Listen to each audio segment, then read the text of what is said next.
Thank you very much. I appreciate you for coming tonight for tonight's council meeting. With that, I'm going to ask the clerk to call the roll. Councilmember Cardenas? Present. Councilmember Chavez? Present. Deputy Mayor Preciado? Here. And Mayor McCann? Here. Now I'm going to have Carolina Chavez go ahead and do the Pledge of Allegiance. If you'd also all follow her, please.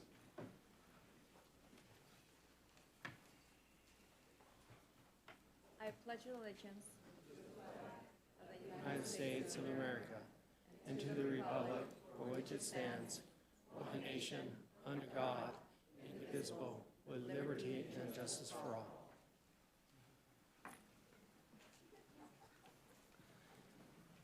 So welcome again. The City Council meetings are fully open to the public, and the public is welcome to provide live public comments during the council meetings, as well as continue to submit electronic comments remotely. It would take, I would like to make public comments. Please register with the city clerk. In the main lobby, she has the opportunity to write down who you are and be able to turn in your speaker slips. To provide comments online remotely, you can visit ChulaVistaCA.gov/council meetings. E-comments can be submitted until public comments conclude for each item. If you have difficulty with e-comment during the meeting, please email your comment to cityclerk@ChulaVistaCA.gov. And with that, we will now go ahead and move to our first item. We have a great special order of the day. This is somebody that I personally have huge respect. We have a presentation for Senior Electronic Technician in recognition of his 23 years of service with the City of Chula Vista. Mr. Mayor? Yes. Apologize for the delay. There was an issue with scheduling, so we'll need to reschedule the special orders. Mr. Ford is not here this evening. Okay, we will have Ulmer come back next time. Thank you. With that, then, we will now go to the consent calendar. And do we have any items that need to be pulled from the consent calendar, either by the public or Yes. by the council? Apologies. Yes, we do have one speaker on item 5.5. Okay. And do we have any other Councilmember Preciado? Going to make a motion to approve the consent calendar agenda, but I can wait. Were there any other items that would like to be pulled? Okay, Mr. Preciado, go ahead and make the motion for the consent calendar, excluding items 5.4, which has been pulled. I move approval of the consent agenda, excluding item 5.4 that has been pulled. Second? Mr. Mayor, clarification, I'm sorry, the item was 5.5 that we have a speaker on? I correct my statement. This 5.5 because of it was pulled by the public. Yes, thank you. Thank you for that update. Go ahead and read the heading. Item 5.1 is approval of the minutes dated December 20th, 2022. Item 5.2 is approval of a motion to read only the title and waive the reading of the text of all resolutions and ordinances at this meeting. Item 5.3 is consideration of requests for excused absences. No requests have been received at this meeting. Item 5.4 is ordinance of the City of Chula Vista repealing Chapter 5.36, massage parlors and holistic health practitioner business, and replacing it with Chapter 5.36, massage regulation. Item 5.5 has been pulled. Item 5.6 is resolution of the City Council of the City of Chula Vista approving an extension to the alternative dispute resolution agreement between the City of Chula Vista and the Chula Vista Police Officers Association. And item 5.7 is resolution of the City Council of the City of Chula Vista authorizing the City of San Diego to submit a collaborative regional grant application for local government waste tire enforcement, execute grant-related documents, and conduct related activities. End of consent. Please vote.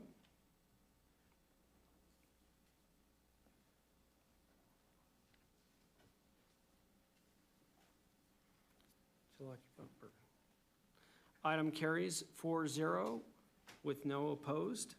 We'll now move on to. It's just waiting for a vote, but I registered my vote. Oh, it got your vote. It registered all 4 votes. Perfect. I just want to make a couple comments before we go to the next item.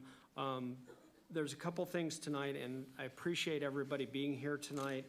We do have one item that is at time certain, is an appeal process.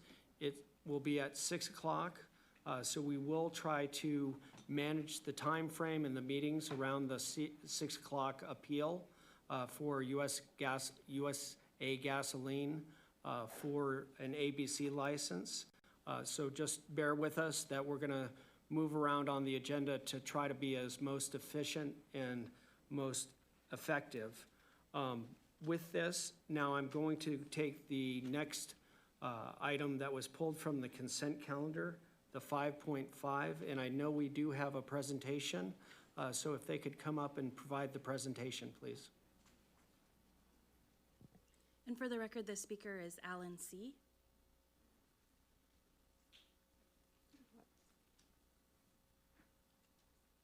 So staff is available to respond to questions. Councilman, we don't have a presentation, but maybe we can hear from the speaker. Okay, is Alan C. here? Yes, go ahead and come, and or do we have any other speakers, Madam Clerk? No, Mr. Mayor. Okay. Thank you, Mayor and Council. I've got a little sound bite. What happens when the city goes with the homeless population and affordable housing? Cleaned up 196 tons of trash. If Okay. that's not doing. Wait. You got 23. But you got 23 allowed of those individuals. you into allowed service. 196 tons of trash to accumulate. And it takes. Wait, no. I'm on to the game. I'm on to the game. It takes weeks and weeks to accumulate months to accumulate 196 tons of trash. So you So are we allow doing this to something? Yes, we are doing something. you allow this to happen, which We're makes doing a lot of things. which makes it disgusting to live in, and then you want a victory lap that you finally cleaned it up after you let 196 tons So pile up? Is this, No.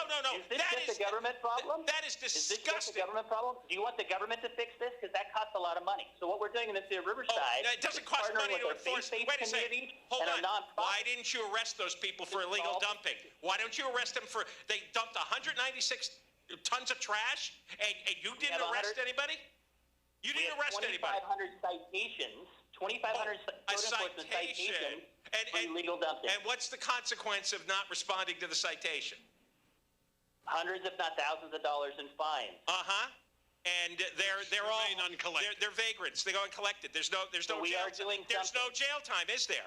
There's no forcing them Well, that's into a mental problem for health the state of treatment. California. There's no mental health Obviously, what treatment. you're doing There's is not Talk effective. about a government problem. Oh, okay. Why That's right. Why can't the Hey, jails? Beverly Hills doesn't have this problem. You want a tour of Beverly Are we Hills? going to arrest ourselves out of homelessness? Yeah. No, you yes. used it. You had- Ding, ding, You want us ding. to arrest ourselves out of homelessness? You're another You know what that Garcetti. costs? The answer is yes. Yes, you had. That's a big If you component do of it. not bother these Who's people, gonna they will pay for that? continue to You want do your what they're doing. taxpayers to pay for Yes. that? If you do not stay on their case, Yes. you do not tell them there Well, are then consequences you should for what run they for do, office. they will continue to do Maybe it. you could get elected. Maybe you should should get do elected on your that. job. You don't do your And job. we are doing our job. What did I No, tell you you're in not. terms of how many You people are we are housing? not. You're people- So the failing. $32 million, You're the $32 failing million at it. that came from the state for no place like home did not go to Pat the Life, by the way. So that's an outright lie. We have Yeah, more well. affordable housing units coming to the city of Riverside than any other city The in our crazy region. people are not going to live in your $32 stupid million are gonna go to affordable housing housing. unit. Okay, what they were talking about, that was former Riverside mayor. He set up all these affordable housing units for the homeless.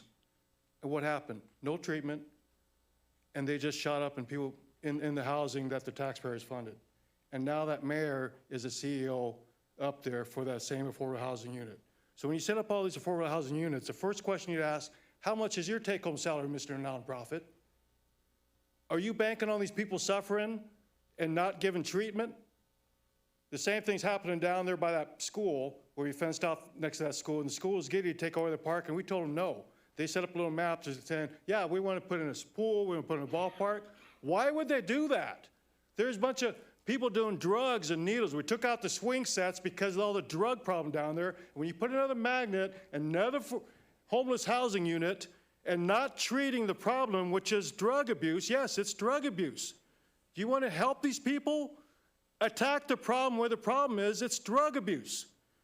Okay, let's take a walk down from that school, and I did confront San Diego County concerning that you walk up from that Health and Human Services with a fenced-off parking, walk a little further, there's 2 tables, free cell phone provided by the taxpayers. So they get cell phones. They get a little ticket saying they get cannabis, walk up the street a little further, in the Walmart parking lot, not 1, but 2 cannabis shops in the same parking lot. I thought that was illegal.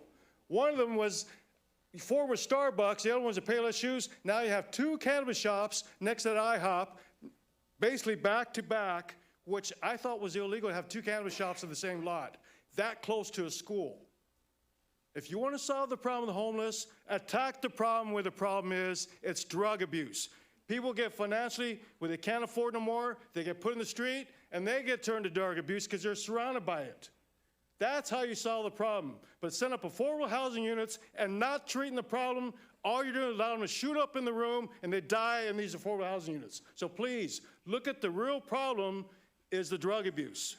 Call it what it is, and that's how we're going to help these people. And oh, by the way, we heard about that, what's that pill that's coming across the border all the time? What's that called? Someone can help me out? Ethanol. I'm sorry? Fentanyl. Did you know fentanyl is a legal prescription drug? You want to solve the fentanyl problem? Go after these pharmaceuticals, make it illegal as a prescription drug. Thank you.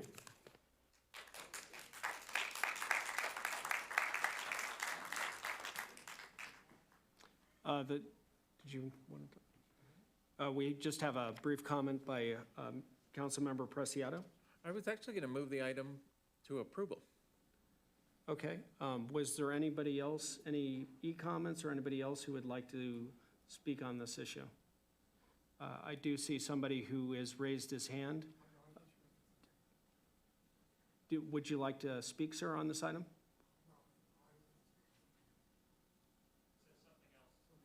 Oh, okay, okay. We now have a motion. Do we have a second to approve this item? A motion and a second. Please read the heading. Item 5.5A is resolution of the City Council of the City of Chula Vista authorizing the application and adopting the PLHA plan for the Permanent Local Housing Allocation Program.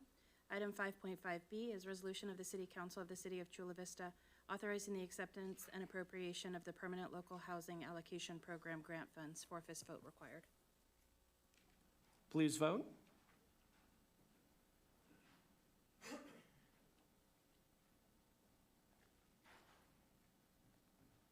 And motion carries unanimously with a 4-0 vote. Okay, now we will move to public comments. How many speakers do we have? Madam Clerk? We have 18 speakers under public comment this evening. Okay, and do we have any electronic public comments? No, we don't. Okay, go ahead and please call the first speaker. The first speaker is Jose Puga, followed by Charles Lovkin, followed by John Acosta. And one comment I needed to make, under public comments, these are comments on items that are not on the agenda. They're here for you to talk about items that you would talk about, but aren't on, about the city, but aren't in the agenda tonight. So, ready for the first speaker.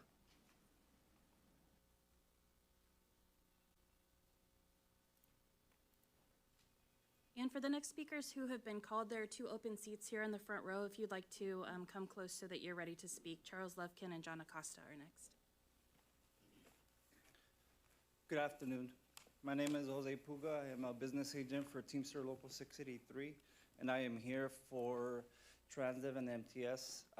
Currently, we have 5 contracts, and we have 3 opened. And we have presented MTS and Transdev with a document I would like to leave to somebody that's going to take the time to read it and respond. We have not received the proper response, and these are showing specific areas, whether it's Chula Vista, National City, anywhere there's a bus and our drivers are running route. And just to tell you, you can provide the document to our city clerk, and she can make copies for each council member. I think it'd be important for each council member to read it.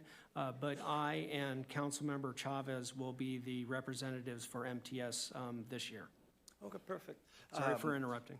So I would be able to drop that off, but one thing that I want to make clear is that I have taken these documents and presented them to MTS, and we have not gotten any proper response. And this is just specifying the unfair working areas where the bus drivers have to take their meal breaks or splits, which is, unpaid time. And as we're in negotiations, we see that the company's not going in the avenue of making that unpaid time any time shorter, leaving these individuals to face sometimes no restrooms, no shelters, and these times are just getting bigger. So I want to take the time to drop the paper off and then my business card, and if I can get reached out and see if anybody wants to pay attention to us.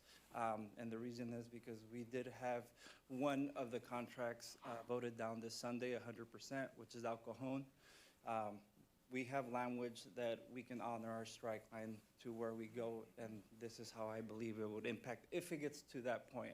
We're not there yet, but I want to be proactive. So if they were to go on strike and the company wants to go ahead and deviate the work out of the South Bay, which is right off of Chula Vista, then they would definitely have an impact that would impact the city of Chula Vista. So again, I just want to take the time to bend somebody's ear and pretty much see how we can address and help MTS help us, and Transdev as well. Thank you. Thank you. Go ahead and provide copies to the city clerk. Thank you very much. The next speaker is Charles Lovkin, followed by John Acosta, followed by Barbara.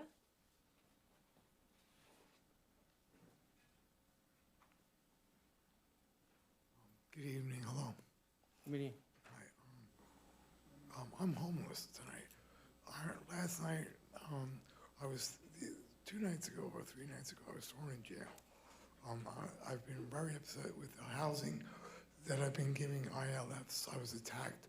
Someone bursted into my room and walked out. They had him arrested and moved out. I couldn't stay there any longer. I took all my belongings with me. I ended up in jail for throwing a rock in a parked car.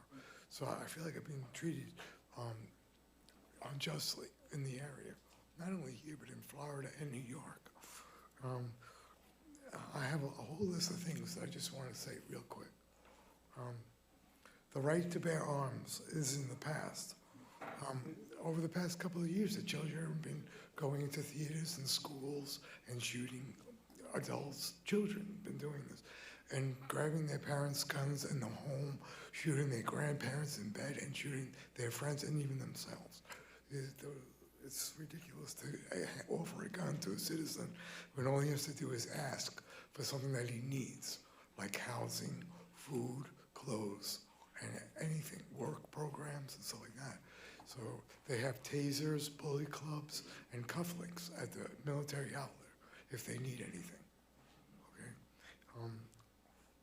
The native Indians, which are the home people, you know, from the ground, want their country back to have more love to share for us. They want equality. They want to speak out and have equality with us.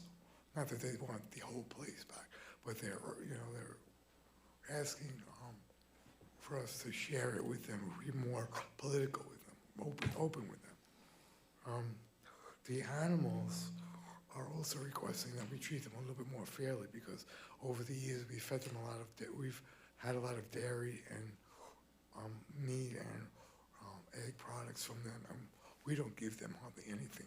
Their food is very poor in flavor, and they feel cheated out. I found out how to keep myself alive on a vegetarian diet. I'm 36 years as a vegetarian, and I don't have any guilt inside. I feel very comfortable with my diet. I have my levels checked all the time.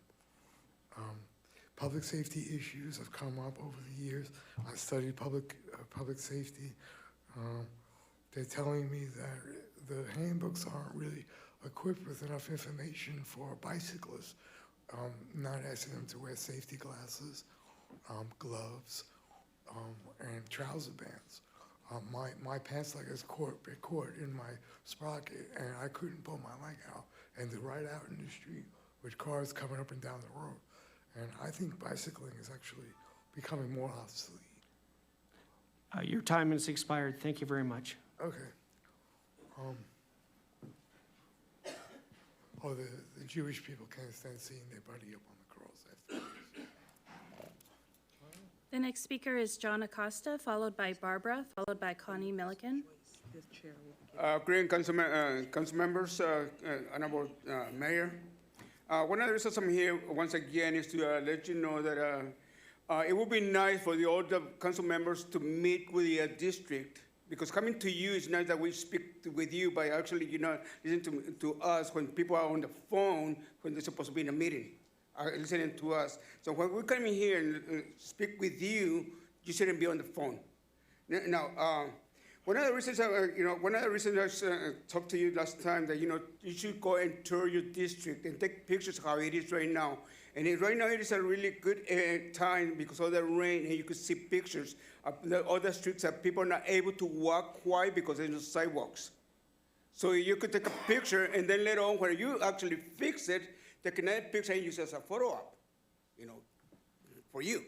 Now, Councilmember Chavez, you're a Senate representative for Chula Vista. If you vote for the gas tax to go up, everything's going to go up, including the eggs, including the sugar, including the bread, including everything. Everything that is driven is going to go up. So it's going to be depending on you. The city is going to be dependent on you, and a lot of people are going to be dependent on you. Think of the seniors and the fixed income. Think of the seniors that are, retired seniors that a lot of times they don't have have struggling to pay the bills. If the gas tax gets approved by you, that you're going to be voting for, whether you approve it or not, it's going to be up to you. So think about it before, about all the low-income seniors in your city. Not only your district, but your city you're representing. We voted for you, we hire you, you are working for us. Remember, you're working for us. So make sure you talk to the district. Make sure where the issues are concerned. Listen to them and talk to them and be able to answer questions. Because when we're over here, instead of being on the phone, you're not answering the questions. So whenever we talk to you, we just wonder if you actually pay attention to us or not. Okay? That's it for right now. I'll come back in a few minutes. Thank you, Mr. Acosta. The next speaker is Barbara, followed by Connie Milliken, followed by Delia Cervantes. Good evening. My family and I are longtime residents of Chula Vista and Bonita, so we have a very vested interest in what goes on in the city and the county. My concerns this evening is the SANDAG proposed 4 cents a mile tax on the representation on the board. You voted not to have Mayor John McCann represent Chula Vista's interests on the SANDAG board. Historically, the mayor of Chula Vista has represented the people of Chula Vista. The mayor was voted on by a majority of the residents throughout the entire city, therefore represents all of the citizens of Chula Vista. Each of you ran for a specific district, and you primarily represent the constituents of that district who voted for you, not the entire city. Sandag should include representatives for all the people. It is obvious that this council is playing politics with Sandag Board. You know, we know all of you, except Mayor McCann, are Democrats and are doing the bidding of the Democratic Party. We also know that Mayor McCann is against the mileage tax and all of you are for it, which is why you voted him off the Sandag Board.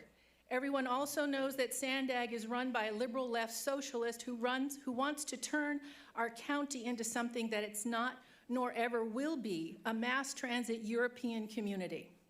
Keep mass transit in the high-density areas of downtown and leave the rest of the county and the rest of us alone. Stop making a one-size-fits-all lifestyle for everyone. This will never happen due to the expansiveness of our county. A mileage tax, along with additional sales taxes to raise $60 billion, will seriously affect the livelihood of thousands of people throughout the county, particularly low-income families. The very families you profess to want to help and protect are the ones who will be devastated by these taxes, along with gas prices, food prices, and inflation everywhere we turn. We know the mileage tax is another way to try and force us out of our vehicles because of the bogus climate change nonsense. But tell me, how is a family going to manage to get their kids to school, get themselves to work, pick up kids, grocery shop, take kids to extracurricular activities, and get home? Can't walk, can't ride a bike, can't take a bus or a trolley because of logistics and time.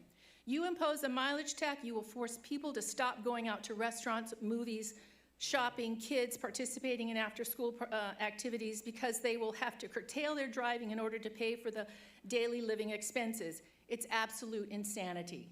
Anyone who votes for the mileage tax is not looking out for the best interest of their constituents. Since all of you want to impose this ridiculous tax on the people of Chula Vista, you obviously don't have the people's best interests at heart, as Mayor McCann does, because he knows the hardships that will be for the people. Therefore, I recommend a new vote be taken and place Mayor John McCann on the Sandag Board because he truly cares about the well-being of all the people and families of Chula Vista. Yes.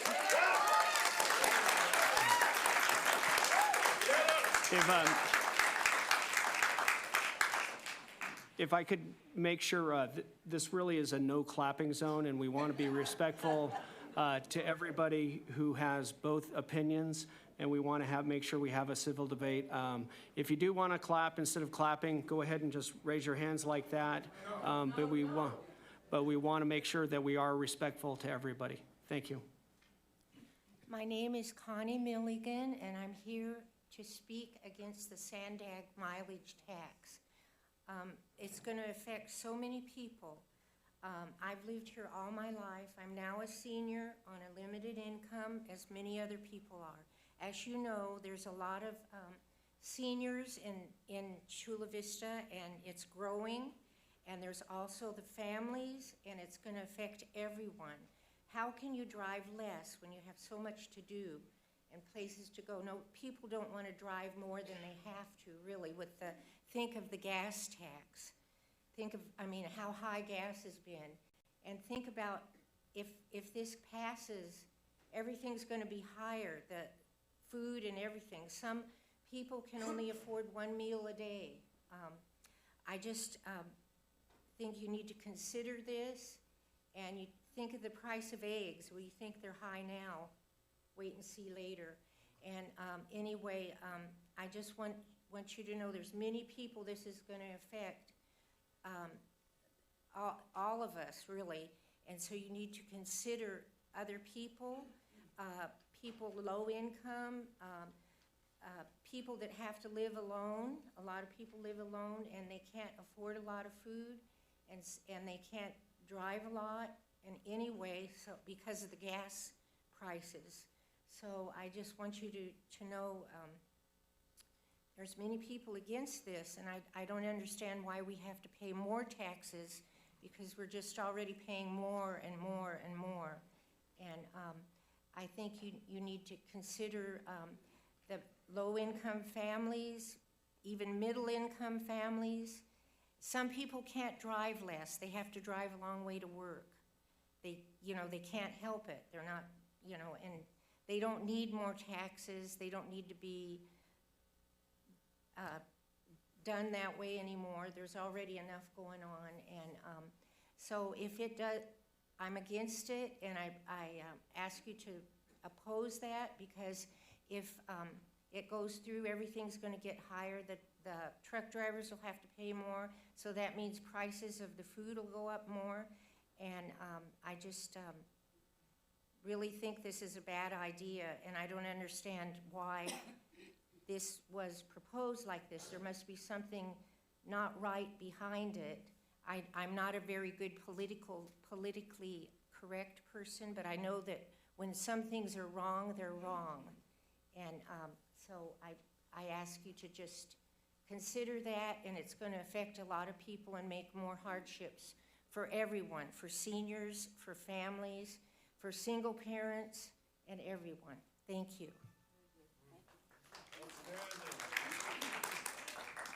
The next speaker is Delia Cervantes, followed by Vivian Harrison, followed by Joe Magares. Good evening, council persons, mayor, Councilwoman Chavez. I am one of your constituents living in District 1. During this last election, I spoke with thousands of your constituents. Councilpersons Cárdenas, Preciado, Mayor. I also spoke with thousands of your constituents, and not one of them supports any form of mileage tax. Any form will cause a burden. I challenge this dais to take public transit for 1 full month. Use nothing but public transit. No matter your excuse, use public transit. Feel what the people will feel. No excuses, I've got to run to a meeting, I got to do this. No, that's what us will have to do too. None of you use anything but public transit. What of the people on fixed incomes? The elderly, the disabled, persons with children, people who work and have children, taking children to school, picking them up from school, taking them to daycare, to soccer, to baseball, extracurricular activities, to visit mom, to take mom to the doctors. I take my mother to the doctors. I take my grandkids to the doctors. I take my sisters to the doctors. I take myself to the doctors. You guys are not going to foot that bill. This is going to affect local businesses as well, because we will visit the local businesses less. You are going to affect the most marginalized people that you all portray that you want to protect. Think about it seriously. Exactly how do you expect your constituents to pay the tax mileage? Hassan Ikrata, the Sandag guru, in public essentially said that the intent of the mileage tax was to make it hurt our pocketbooks, so much so that it would cause to change our behavior. Really? Change our behavior? Does that not sound like socialism or some kind of ism to you? Does that sound like the democracy that elected you to control us, to change our behavior? Next thing, they're going to tell us not to drink any more soft drinks. We need someone with experience on Sandag. And the only one with experience on this dais is Mayor McCann. Please also consider, most of you thanked your endorsers when you did an acceptance speech for your seat. I've already called some of your unions to see if they support the mileage tax.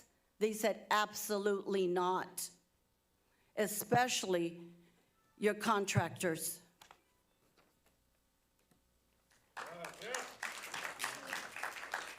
The next speaker is Vivian Harrison, followed by Joe Magares, followed by Lily.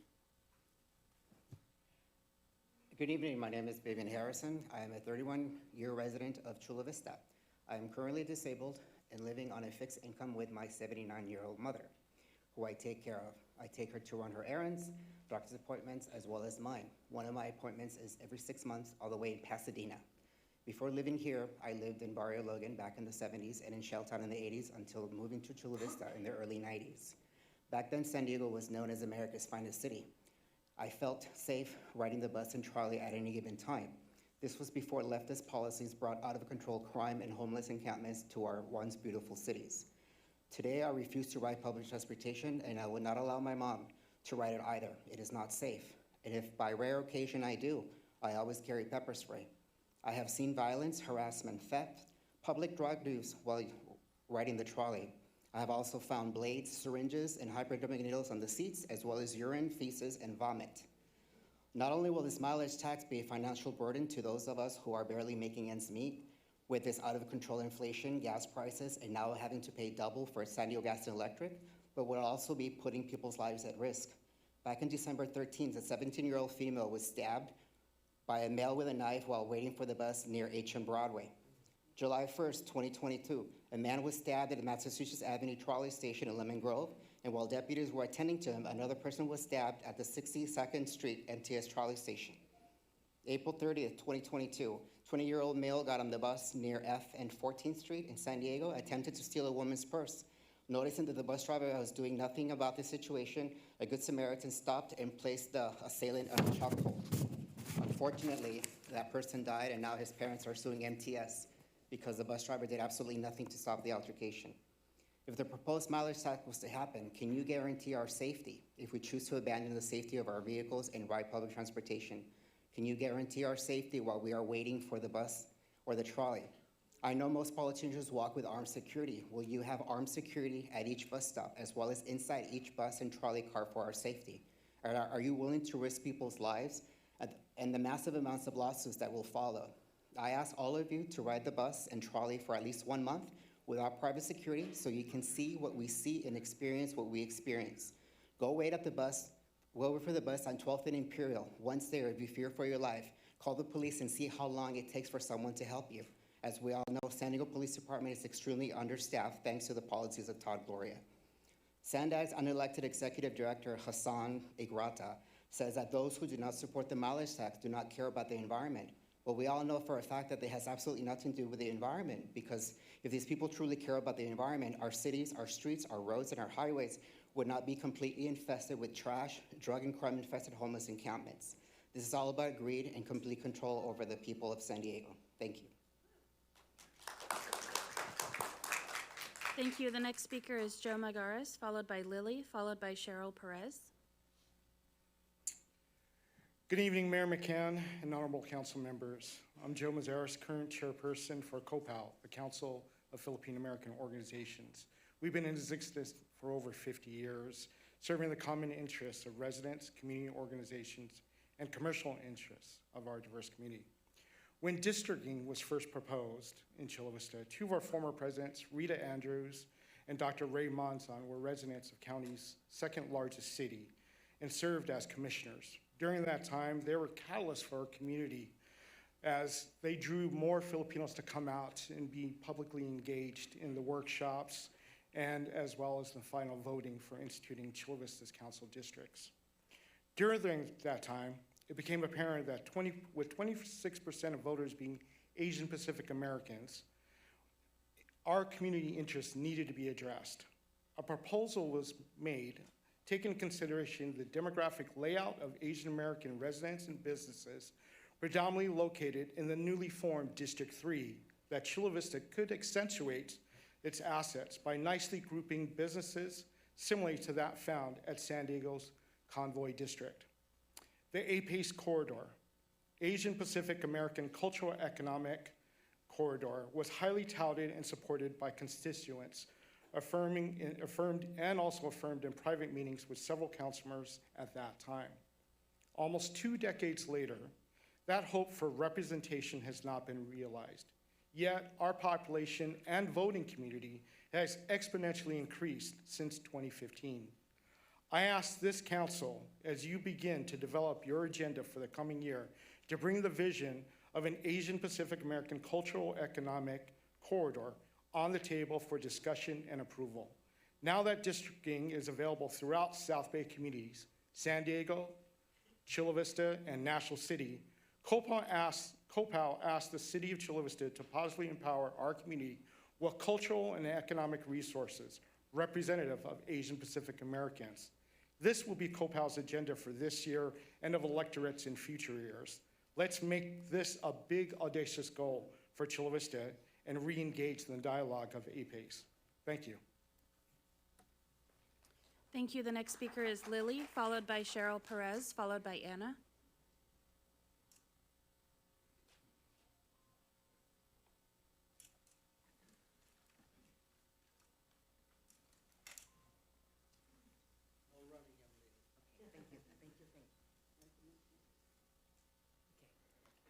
My name is Lily Abear, and I broke my leg and my hip, and I called Republic Waste because when I was in Kaiser, they sent me to rehab.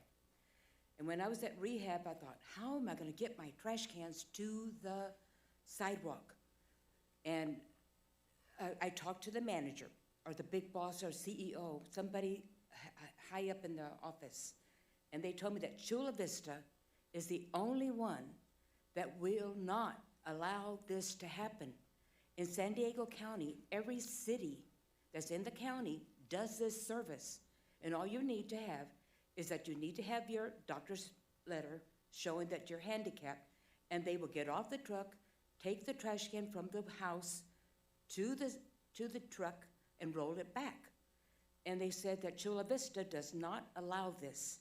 And I think it needs to happen because a lot of our people who have been injured in the war, who have broken their leg or broken their hip or have some kind of ailment that prevents them from rolling the trash cans down, they need this service.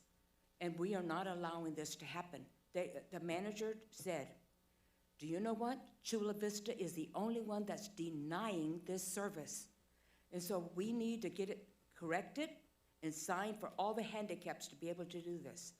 And there's another thing that concerns me is that when you're going down East Street and you turn on 3rd Avenue downtown, there isn't a place for you to pull over to let handicapped people come out. Now, I do know that if you have the handicap card, you don't have to pay any fees for that meter, but there isn't parking spaces there for them to get out of the car. And so we need to take into consideration of our handicapped people, knowing that they need help. I need help. Even to this day, after I had broke my leg and my hip, I had 6 more surgeries that took place in my life, and I couldn't do that because I live on an inclined plane. Not an inclined plane, but the house is higher up and it goes down, then you have to come back up. I needed that service, and it wasn't there for me. And so I don't know how many people are not getting this service, but they need it. Thank you.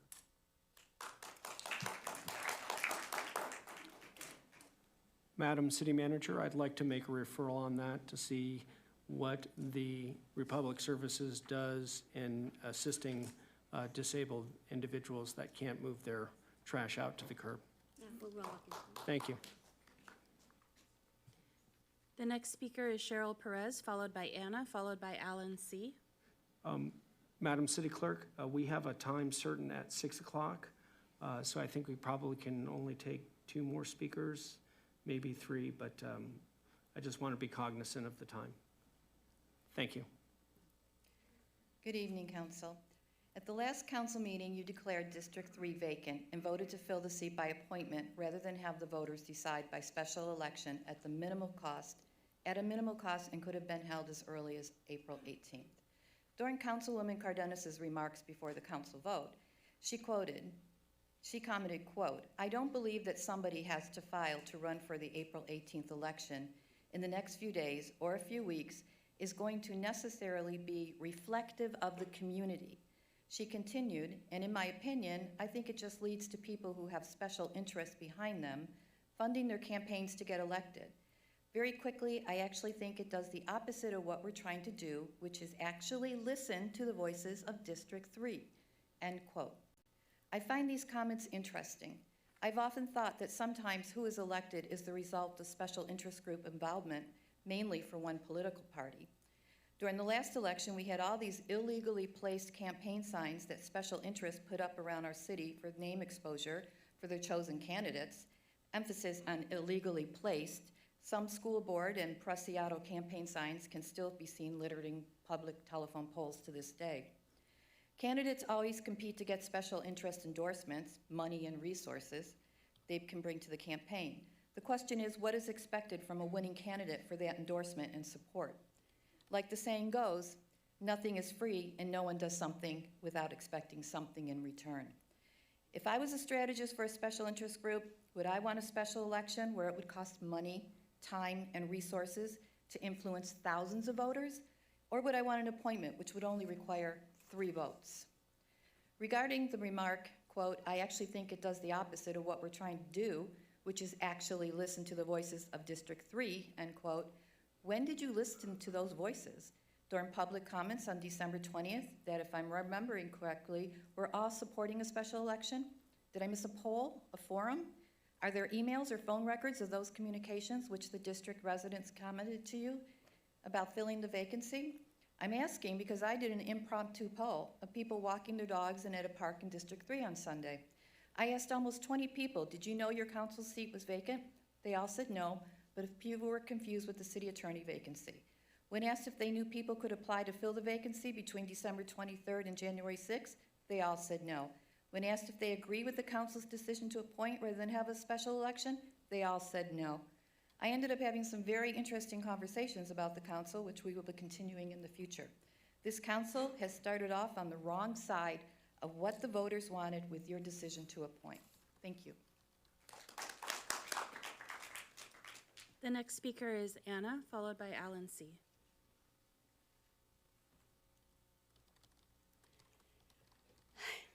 This message is to our Sandag Councilwoman Cardenas and alternates Chavez and Preciado, since we don't know where you stand on the mileage tax.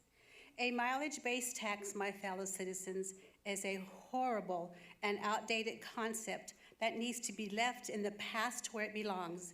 It fails to take into account the advancements in technology and sustainable transportation that we are working towards. The mileage-based tax is a regressive measure that will disproportionately affect certain groups of people, such as those who live in rural areas or low income, individuals who tend to drive much more miles. We should be working towards more equitable and sustainable ways of funding transportation and infrastructure, not punishing those who already are struggling. A mile-based tax is a privacy nightmare. It would require the collection of significant amounts of personal data, such as the location and travel patterns of individual drivers. How would you like to be traced like that? The kind of invasive mechanism monitoring of our citizens goes against everything that we stand for as a society. Instead, we should be working towards alternative funding that does not require such a violation of our privacy. This tax will adversely affect the local economy, as delivery drivers and fleet vehicle owners will be taxed heavily, driving up the price of all the goods and services that are transported by vehicles on the roadways. This proposed tax appears to be adopted to curb and control daily behavior of the citizens of San Diego County. Like we really need another tax. Give me a break. In conclusion, a mileage-based tax is horrible and outdated concept that we should not waste our time and resources on. Let's invest in the future and leave the idea behind. Sandag needs a CEO that harnesses the spirit du corps of the United States and our founding fathers. We rejected punitive and equitable tax measures in history, and we will continue to reject abusive measures that do not incorporate the voices and accordance of our local leaders. We demand exceptional leadership and accountability from Sandag, and if this once again is rejected tax measure is the only play left, then is a long list of eligible and leaders and city planners that can fill the CEO office. Obviously, the current Sandag CEO is out of touch and should be fired immediately. Yes. Thank you.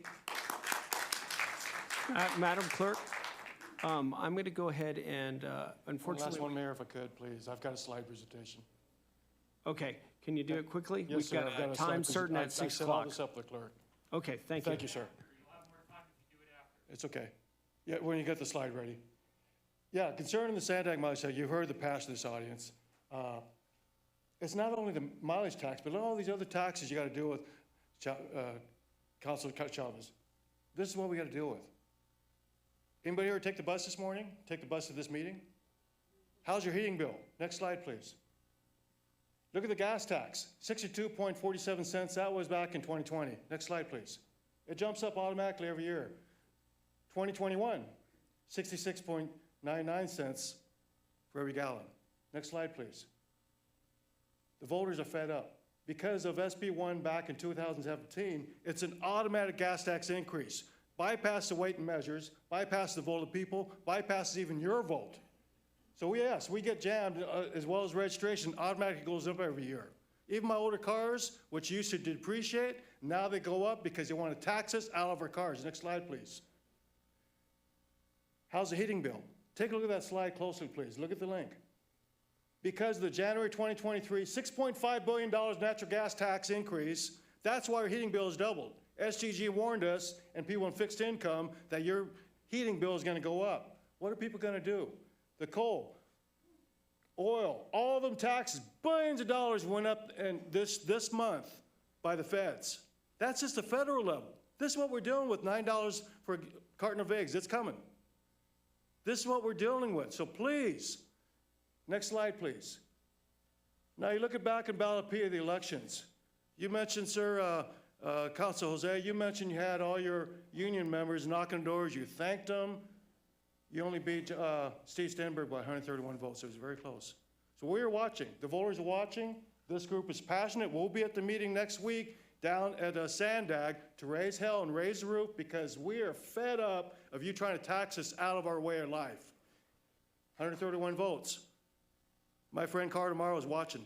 He is watching and has no problem doing a recall. Not a problem at all, and we will fight fire with fire, and we will recall you. Because it is a simple matter at 131 votes to kick you out. It's a simple matter kicking you out and kicking you out. It's no problem. And my friend Carter Morrow said on KSI 2 weeks ago that we're watching, and we will set up a recall. We recalled a state senator, we recalled school boards. If you don't abide by what the people are dealing with and take care of us the way you're supposed to, you're out. And your political career will be ruined. Believe me. Thank you. Okay. Now, since we're at 6 o'clock, I actually want to make sure we have a translator there that's working very feverishly hard. I do want to take just a 10-minute recess. Everybody here, please be back at 6:10 so we can start the item number 8-2, the appeal for the U.S. gas. Thank you.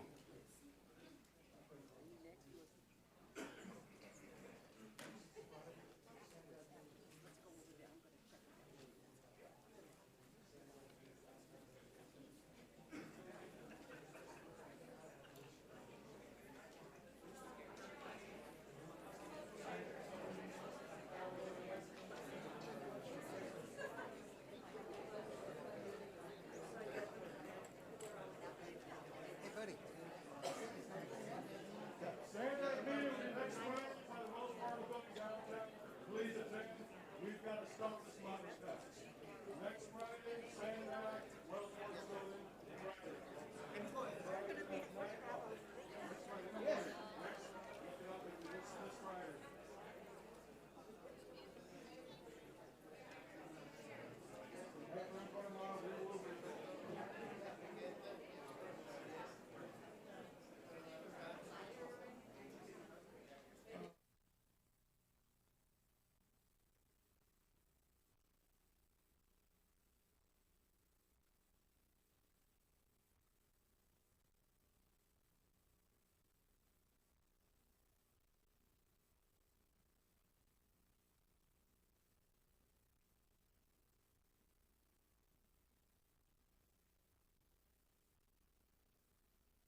Everyone, if I could have everybody please take a seat.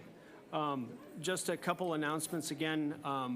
We had to take a recess to set up for item 8.2 because it was a time-certain item. We really appreciate your public comments.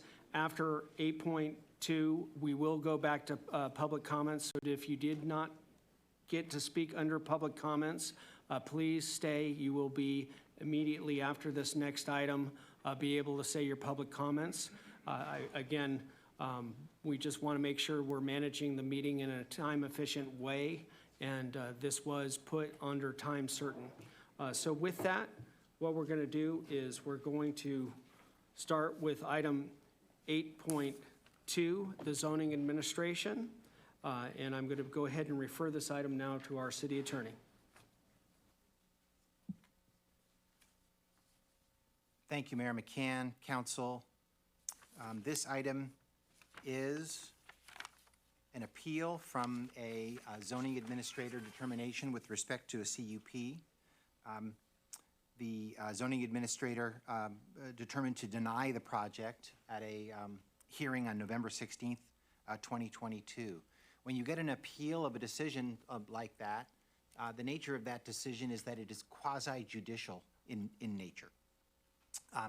And that means it's governed by fairly specific appeal procedures on how we conduct the public hearing in order to make sure everybody who has an interest in this decision is given due process.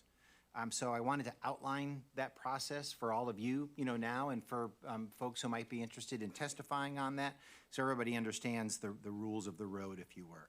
The first step in this process is, and I'll go back to it once I've outlined the entire process, is for each council person to identify any ex parte communications that they may have had with respect to this matter.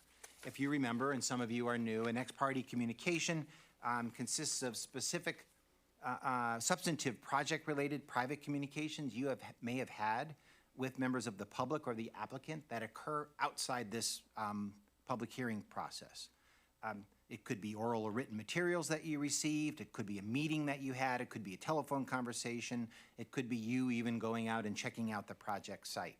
The idea behind this is to make sure that, because your decision is supposed to be made based on information that you get tonight in the public hearing, that basically everyone gets the benefit of all the information that you've gathered. So if you received information outside the public hearing, an ex parte communication disclosure has you putting that item on the record and into the public hearing, so everybody has an idea of that. So we're going to go back to that, Mayor, as the first step, but I wanted to outline the entire process. After we have disclosure of ex parte communications, which each of you will make in turn, staff will give a report on the item and give staff's recommendation on what your action should be tonight. Then you'll be able to ask questions of staff, only questions, because you haven't heard any of the public testimony yet, but if you have questions, certainly ask them at that time. And then you'll conduct a public hearing in accordance with procedures that apply to appeals that are set forth in our municipal code. And before we do that, we're going to ask outside counsel who's been advising on this item to outline that in a little bit more detail so that everybody knows kind of how that public hearing is going to go. Following that, we'll close the public hearing, you'll deliberate as usual, and then make your decision either to deny the appeal of the applicant and overturn the decision of the zoning administrator, or accept the appeal and approve the project, either with or without additional conditions. So that's a summary of the process. Staff, did I get that right? I'm getting a nod from staff. Mayor, so I'll turn it over to you to go through each council person in time, including yourself, Mr. Mayor, to make any ex parte disclosures for the record that you may have had. Yes, we'll go ahead and start with Councilmember Chavez. I had no third-party communication. Thank you. I did have a third-party communication with former Police Chief David Bejarano. We had a good conversation. Thank you. Mr. Mayor, substance of that, who was he representing and what was the nature of it? He was representing U.S. Supergas. Okay, so he made statements basically in support of their position on granting their appeal. Yes. Okay. Yes. Councilmember Preciado. I had a phone conversation with Marco Polo Cortez, and he too was representing the applicant and shared with me details about security measures on the property and the layout of the retail component of this. Very good. And I might ask either of you, based on the information that you received, if there's anything that you heard or received after you hear applicant making their presentation that wasn't included in that, you could certainly augment the record with any observations that you might have received in those private communications. Thank you. Councilmember Cardenas? Hi, yes, I received an email yesterday from Marco Polo Cortez, which I have forwarded to our city clerk and our city attorney to distribute. Thank you. Very good. So we have that email that will be added to the record and would be made available to the public. Yes, that's correct, and it's been forwarded to the entire council as well. Very good. Thank you, Mr. Mayor. Next item on our agenda then would be staff's presentation on this item. Staff, go ahead and present the presentation.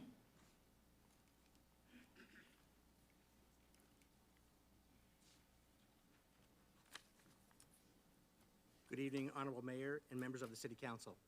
My name is Todd Phillips. I am the Planning Manager for the Development Services Department, and I also sit as the Zoning Administrator for the City of Chula Vista. I am here to present to you an appeal for a conditional use permit to sell alcohol at 1495 Melrose Avenue in District 4. As an overview, I will walk through the various agencies and their roles in the approval or denial of an alcohol license and the associated permitting process. The process is a joint effort between 3 different organizations: the California Department of Alcohol Beverage Control, also known as ABC, the Chula Vista Police Department, and the City of Chula Vista Development Services Department, also known as DSD. ABC is responsible for the issuance and regulation of alcohol licenses. DSD is responsible for the issuance and regulation of any permits a location needs to exercise their license privileges. And the police department has input into both of these processes. ABC issues a number of different types of licenses, with types 20 and 21 being the licenses designed for retail establishments. For both type 20 and type 21, consumption of the alcohol is required to occur off of the premises on which it was sold. And so these 2 types of permits are often referred to by ABC as off-sale licenses. As you can see, there are also different kinds of licenses for bars and restaurants, all of which allow for consumption to occur on the premises. The license at issue today is a Type 21 off-sale license. The process to obtain an ABC license begins when an applicant applies with ABC. ABC will then reach out to the police department for input on the issuance of the license. CVPD will respond by looking at 2 main criteria: the concentration of licenses in the surrounding area, as well as the crime rate in the surrounding area. CVPD will take one of a few actions on the license application. They can agree with the issuance, sometimes with conditions. They can protest a license, sometimes with conditions. Or they can determine if the issuance of the license triggers a more in-depth analysis of public convenience or necessity, also referred to as PCN. If PCN is triggered, the police department will hold a public hearing, and the resulting determination of PCN is final unless appealed directly to the City Council. Whichever way the police department responds to an application, ABC will also require the applicant to contact the city for any permits they may need for their site location. The type of permit which allows for a location to sell alcohol is called a conditional use permit, or CUP. When the applicant applies for a CUP with the city, staff will reach out to both ABC and the police department and inquire as to the concentration of licenses in the area, as well as crime rates as kept by the police department.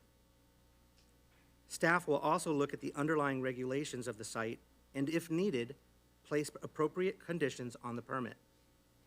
Finally, the zoning administrator will determine if the CUP will be issued. The decision of the zoning administrator is final unless the matter is appealed directly to the City Council.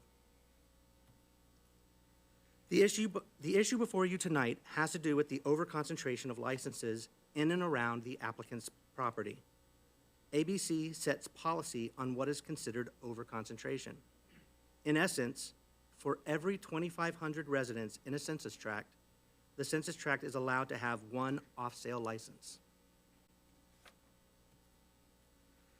Chula Vista has its own overconcentration language in the municipal code, which reflects ABC's overconcentration policy, but it is not alone.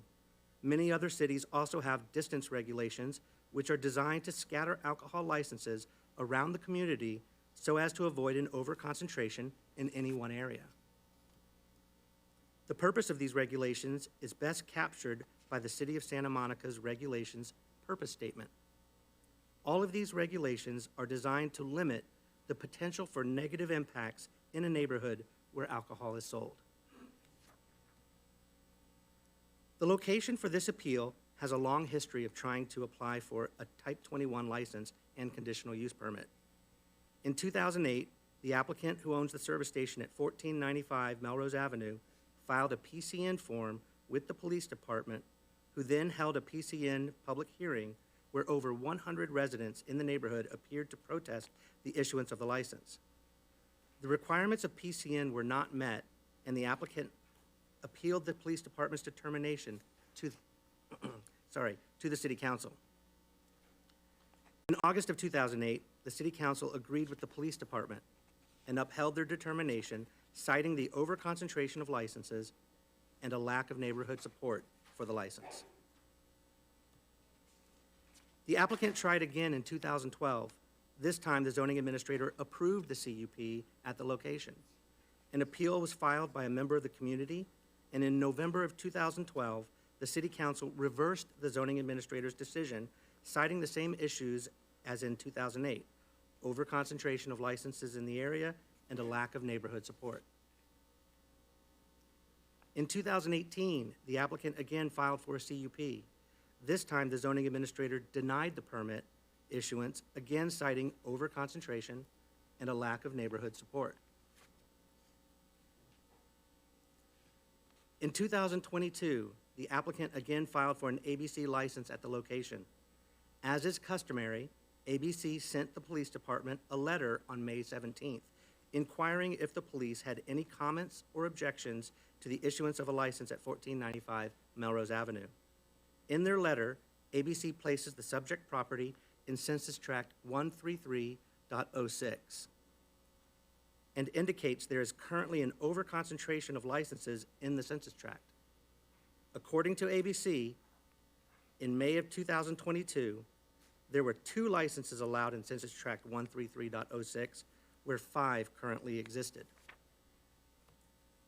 Here is a screenshot of ABC's website showing the same policy data. As you can see, 2 off-sale licenses are allowed in Census Tract 133.06. Here is a map of Census Tract 133.06 in the green shaded area, and the neighboring Census Tract 133.12 in maroon. The neighboring census tract will come into the discussion on a later slide. Generally speaking, the 805 separates the 2 census tracts. The red dot at the location is the location of the subject site on the northeast corner of Melrose Avenue and East Orange Avenue. On May 25th, the police department protested the license because of overconcentration, but placed conditions on it should the license move forward and be issued. Here you can see the conditions placed on the license by the police department.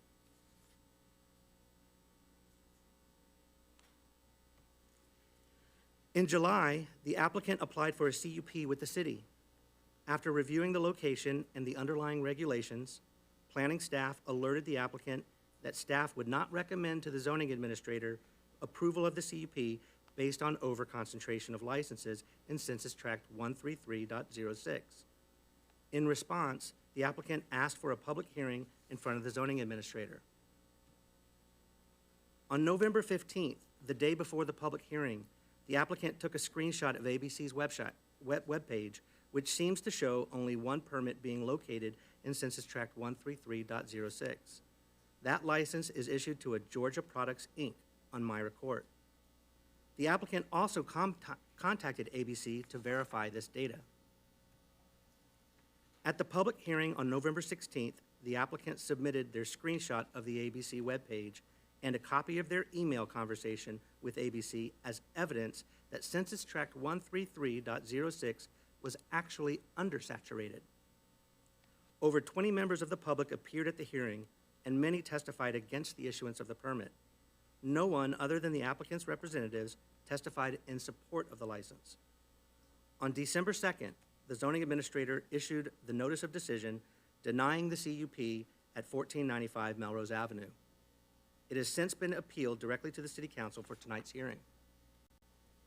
Here again are the two neighboring census tracts at issue. I want to now zoom in on the intersection of Melrose Avenue and East Orange Avenue.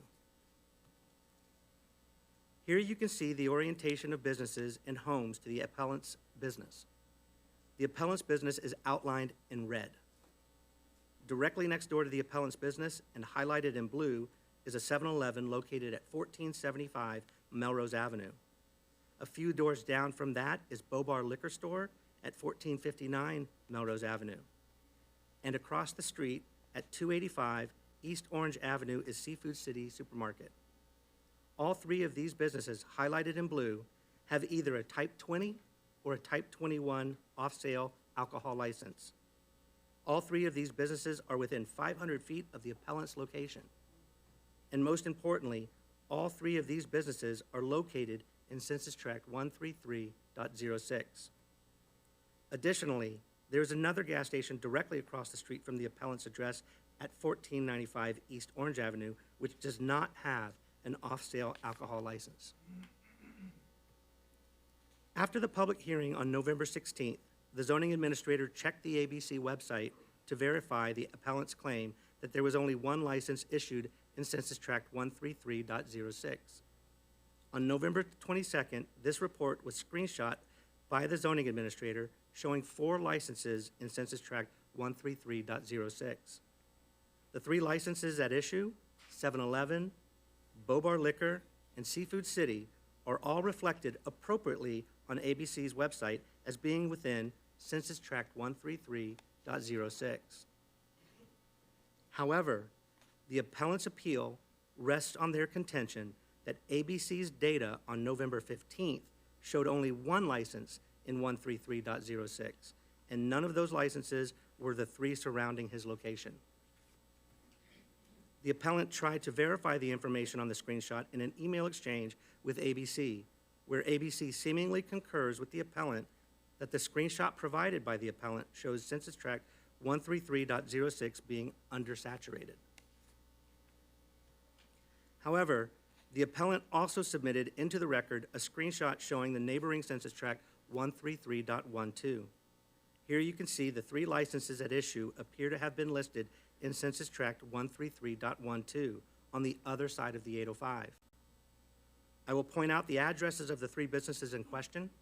While these businesses may have been temporarily or incorrectly listed as being in Census Tract 133.12, their addresses still show they are located on the east side of the 805, west side of the 805, within 500 feet of the appellant's property in Census Tract 133.06. Nonetheless, the screenshots and the email exchange with ABC are the sole basis of the appellant's appeal tonight. Again, here is the location of in the proximity of the businesses listed as having licenses at the intersection of Melrose Avenue and East Orange Avenue.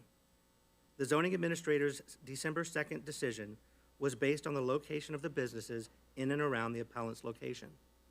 Consideration was given to the possibility that ABC's website data may have been incorrect on November 15th, but the physical addresses of the listed businesses never changed.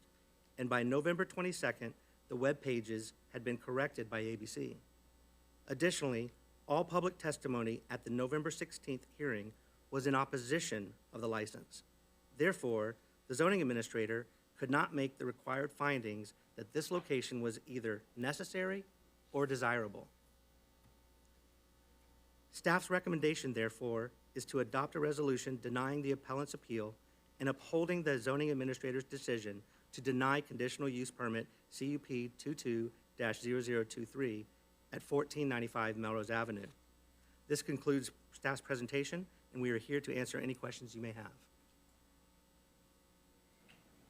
Thank you very much for that presentation. We will now take questions, only questions from the council. If you want to ask them from staff. And I see, I do have a question from Andrea Cardenas.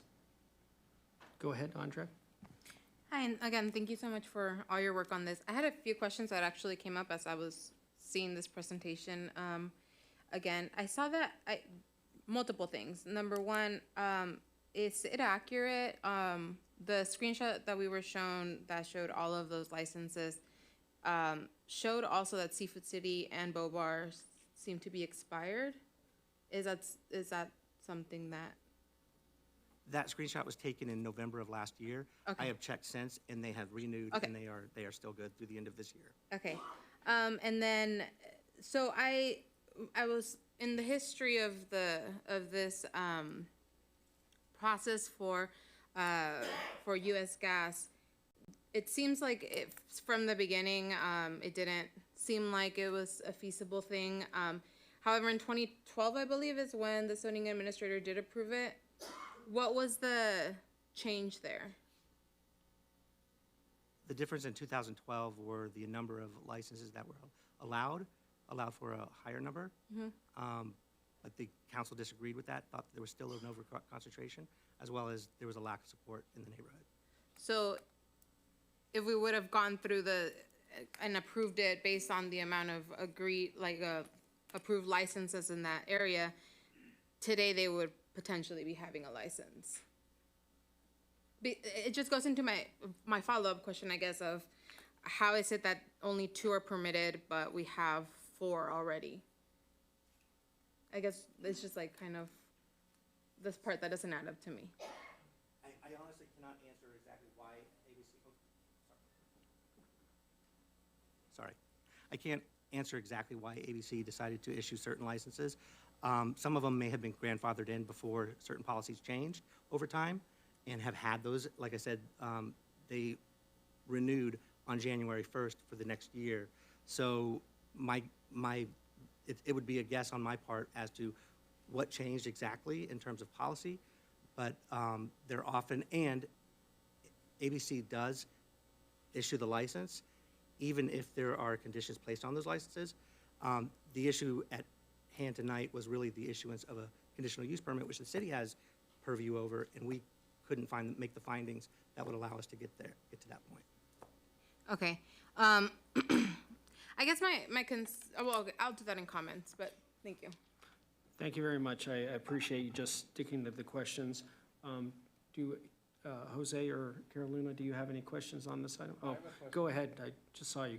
Again, questions only. We can't make any comments until after everybody is presented. Go ahead, Jose. Does the city have a record of any other instances where there is an oversaturation due to grandfathering or things like that? As I think of some of our neighborhoods, we do see that there may be multiple establishments, a gasoline station, a store, etc. Are there any other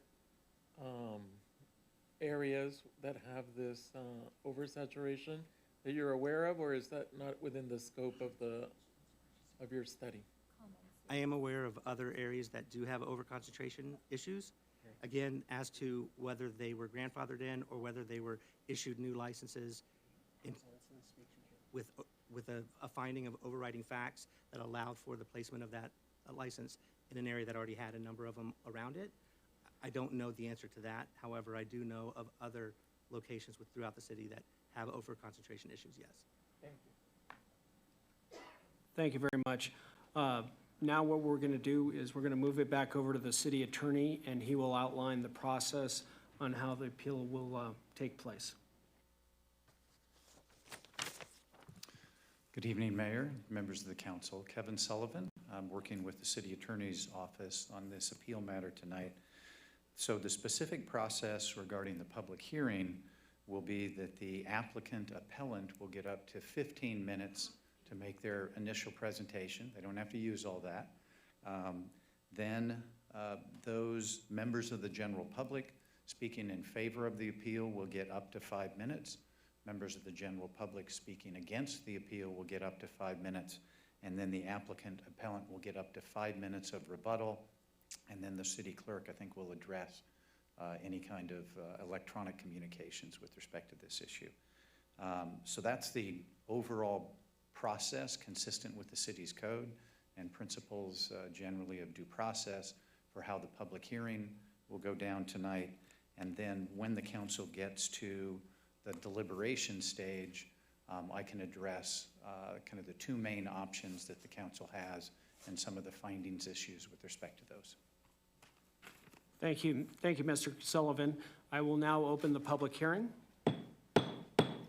And we will now have 15 minutes for the applicant to go ahead and present. Mr. Polo Cortez. Thank you, Mr. Mayor. Members of the City Council, my name is Marco Polo Cortez. I represent U.S. Supergas. I'm here with the applicant, Sal Como. I want to, before I get into my presentation, I want to clarify a couple of misstatements that were made by staff. The applicant never applied in 2008, never applied in 2012. Different owners, not this person. So I want to clarify that. Number two, of the 20 people that ended up going to that public hearing, most of them were employees of 7-Eleven and Bobar, as they identified themselves at that hearing. Of those 20, most of them were. And staff can confirm that because they had a sign-in sheet. Okay, on behalf of the applicant, we are here to counter staff's recommendation for denial of his CUP application. The applicant is not only a business owner, but also the property owner, as he believes in this neighborhood. He has made a substantial investment in his business, both within the exterior and the interior, such as better lighting and substantial security features for both his employees and patrons. The applicant submitted an ABC Type 21 license and subsequently applied for a CUP application with the City of Chula Vista in the spring and summer of 2022. The applicant believes that this license will allow his business to be a one-stop opportunity for patrons to not only purchase gasoline and snacks, but alcohol as well. The applicant's position, and with the support of ABC at the time, the ABC application was submitted, was that the census tract 133.06 was undersaturated, whereby 2 allowed and 1 existing. This is something that neither the city or the applicant has control of. This is strictly ABC. As you can see from the various exhibits from your staff report, staff has demonstrated that the ABC website was once again reconfigured to show that the census tract is now saturated. The applicant concedes and agrees that there are 4 licenses in the aforementioned census tract, 1 retail and 1 non-retail. I'd like to add that the 4th license that was recently approved was approved 4 months ago. So the saturation increased by staff support. Staff's position is that due to concentration that the findings cannot be made. However, saturation is not the only reason for denial or support of a CUP or of an ABC application. The applicant believes that the findings can be made to support the approval of the CUP. I've been processing ABC and CUP applications for over 20 years. There are many census tracts throughout the entire county that are overconcentrated and yet have approved CUPs and ABC licensing. Again, oversaturation is not the only reason for denial. The applicant believes that with the appropriate conditions that he will be a responsible license holder and approval of the CUP, his business will not be detrimental to the neighborhood. At this point, I would like to bring the appellant's security consultant that will add additional information to support the applicant's position. Thank you. Thank you, Marco. Honorable Mayor, council members, good evening. David Bejarano, about 35 years of law enforcement experience, about 9-10 years as a public safety consultant throughout the state of California and in Mexico, primarily in the hospitality business. As mentioned, the issue of overconcentration, that was the denial back in 2008, 2012, and also the crime rate. And again, even though the crime rate is not at issue at this hearing, I will touch on that in a bit. I don't want to beat a dead horse to go over the same information again, but again, it's important to note that in the city of Chula Vista, in San Diego, cities throughout the county, in California, and when I was in San Diego, I served as a vice commander overseeing all ABC regulated businesses In the city of San Diego, all licensees, all applications, we had a number of census tracts that were over-concentrated, as the case is here in Chula Vista and other cities. I have never experienced, during my law enforcement experience, have seen where there's an excess of licenses in a certain census tract, and that leads to the business being a nuisance to the community, generating high calls for sales, et cetera, being a problem overall involving public safety. Normally, it involves the lack of proper oversight by the owner, poor management, poor training of employees. And normally, in almost every case involving ABC licensees, where you find the problems, the high calls for service, nuisance to the community, it involves bars, nightclubs, and even restaurants. The gas station, if a license would be issued, would not be a nightclub, would not be a bar or a restaurant. They won't be allowed to consume alcohol, obviously, on the premises. So again, when you take a look at overconcentration, we hope that you would again consider the value it brings to the community. One stop where people can purchase gasoline, maybe a few other items. You can't do that at the 7-Eleven. You can't do that at the liquor store, entirely different business concept, a huge inventory of liquor, alcohol, selection. The supermarket, you normally shop there for all your groceries for the week for the most part. This again, also, I believe addresses maybe some traffic congestion in the area. They make one stop there, they might purchase a 6-pack, maybe a bottle of wine and move on. They don't have to go from one location to another, so hopefully it's good for the environment also. It's also important to note again, when I go back to the crime rate, back in 2008, a different applicant was denied based on the overconcentration and the high crime rate. In this case, as noted in staff reports, the crime rate, I believe, is about 87.2%. When ABC and police departments review ABC applications, if the census tract is 120% or higher, that's considered a high crime rate, and in almost every case, a license is denied. We also know that since then, the crime continues to decrease in that community and also in the city of Chula Vista. As mentioned, the owner is actually on site, providing direction, oversight, almost every single day. It's not an absentee owner. He will be there. He owns the property, invested in the property. The police department, obviously, as noted by staff, reviews every ABC application. It was protested, and I believe there were no negative comments, and they did provide recommended conditions to ensure that the business selling alcohol is not a problem. The applicant fully supports those conditions and welcomes any additional restrictive conditions to avoid being a problem involving alcohol sales. The gasoline station, I believe, is about 1,600 square feet as far as their sales area inside the gas station. Approximately, if the license would be approved, only about 60 square feet would be dedicated to the sales of alcohol. The coolers would be automatically locked during the hours that alcohol sales are not permitted.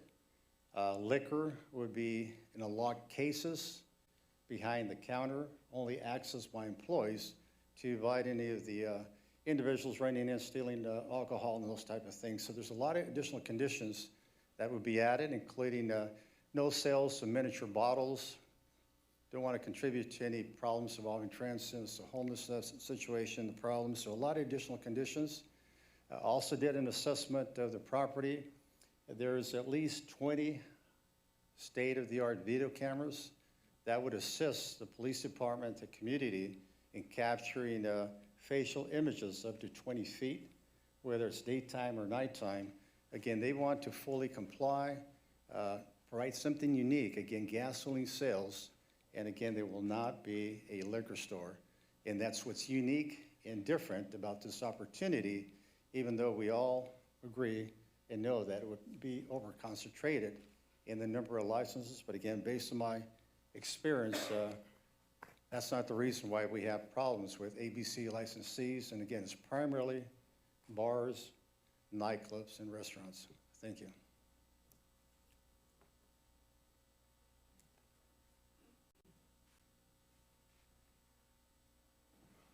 Does that conclude the appellants? Okay. We will now move to public comment, followed then by a rebuttal from the opponents. So do we have any either pro or con members of the public? We do have one member of the public who has requested to speak, Alan C., and we don't have a position in support. Okay, if you'd like to come, you have 5 minutes if you'd like to speak. Thank you, Mayor, and apologies not checking off that pro, but I am for this. I mentioned earlier about the cannabis and Walmart and all that. I work as a merch, that's how I'm very familiar with that area. I'm also familiar with gas stations because I also service gas stations. I don't service yours, sir, but I do service gas stations, and I know their profit margin is not the gas because of the high tax. Their profit margin is a product they sell that's convenient for the customer buying the gas. If you don't mind, sir, can you pull that listing that shows Seafood City? I mentioned earlier about Seafood City, great place for the empanada. I mentioned that a while back. That's that grocery store. But during COVID, Walmart was open, Target was open. Yeah, the one that showed the actual maps are with the Seafood City and the various. Yeah, but during COVID, a lot of the big box stores remained open. The smaller convenience stores took a hit. Now, if you look at that map, Seafood City, as I said, I love that store, but they're one of the big box stores. 7-Eleven is a small store, but you can consider a big box because there's so many of them. But here you got a guy who's got a gas station here, and yes, he might have a group of gas stations, but they're all individually licensed to that owner who's struggling, providing service to the community. So as a merch, I see where they're really struggling with the COVID and now all these extra rules that's not put on the big box stores. As a consumer, he's right. If I'm gonna go on a fishing trip and load up on all this stuff, it's a lot easier for me to gas up, pick up the 6-pack and head out. It's called capitalism. That's something we've forgotten here when we talked about the mileage tax and everything else, service to the people. And this is providing service to the people. Whether you have one selling alcohol, it's not a bar. It's a convenience store, people. It's a grocery store. All grocery stores, Vons, Albertsons, all of them sell liquor. So why not give the little guy an even shot at selling liquor as well? And we're not talking about liquor as in a bar. We're just talking about selling a 6-pack, selling the wine coolers. It's providing service to the community, and providing service to the community and capitalism, competition is always a good thing. We all learned that in economics, basic 101. Competition is always a good thing. By taking away competition and you deciding who gets it and who does not get it, whose pocket are you serving? So consider all stores should be allowed that. And as far as, well, you're worried about increased crime or drunks, we have existing laws that take care of that. Let's enforce existing laws. We have a fantastic police chief, former police chief will attest to it too, that we have very good police force here in Chula Vista. And you mentioned yourself, sir, Mayor, that we have one of the best lowest crime statistics in the valley, except for that health and services, which should be demolished. Please look into that later on. But for this convenience store, the little guy, he should just have as much option as the big box stores, be it 7-Eleven, Seafood City, Walmart down the street, Vons, Albertsons, and everybody else who sells booze. So why not? Thank you. Are there any more members of the public who would like to speak either in favor or opposed to the ABC license? Seeing none, I'm going to go ahead and then close the public hearing and pass it back to the city attorney. Yes, Mr. Mayor, just for the record, it was appropriate to close the public hearing at that time. No rebuttal was necessary or appropriate because there was nobody speaking tonight against the appellant's position. And in addition, the city clerk had indicated to me that there were no e-comments either on this project, either for or against. So with the public hearing closed, it would now be appropriate for council members to begin their deliberations. But I want to know if staff has any comments in response to any of the testimony or points they'd like to make, or if the city attorney, if the outside counsel on this would like to identify any parameters for your deliberations based on findings or otherwise. Looks like at least some comments from them and potentially comments from staff. I'm looking over there to see if they have any. Okay. I just wanted to clarify a couple things. I apologize. My apologies if I misrepresented that it was the applicant who applied in 2008. It was the property. I apologize about that. The other item I wanted to clarify in my answer to, am I aware of other areas within the city that allow or have overconcentration situations? I want to just mention that I'm not aware of any other areas in the city where the underlying zoning, which is neighborhood commercial, which is a lower intensity type of commercial use than, say, along Broadway, which is your commercial thoroughfare. I am not aware of any overconcentration situations where it is a neighborhood commercial zoning at issue. Mr. Sullivan, any more comments? No comments with respect to the testimony, but some comments with respect to the options that the council has tonight for their action. The first is to discuss the resolution that was provided with your materials. That resolution was consistent with the staff recommendation to deny the appeal, uphold the zoning administrator decision, which ultimately denies the project. Attached to that draft proposed resolution is the zoning administrator's decision that makes, and that's incorporated into the resolution.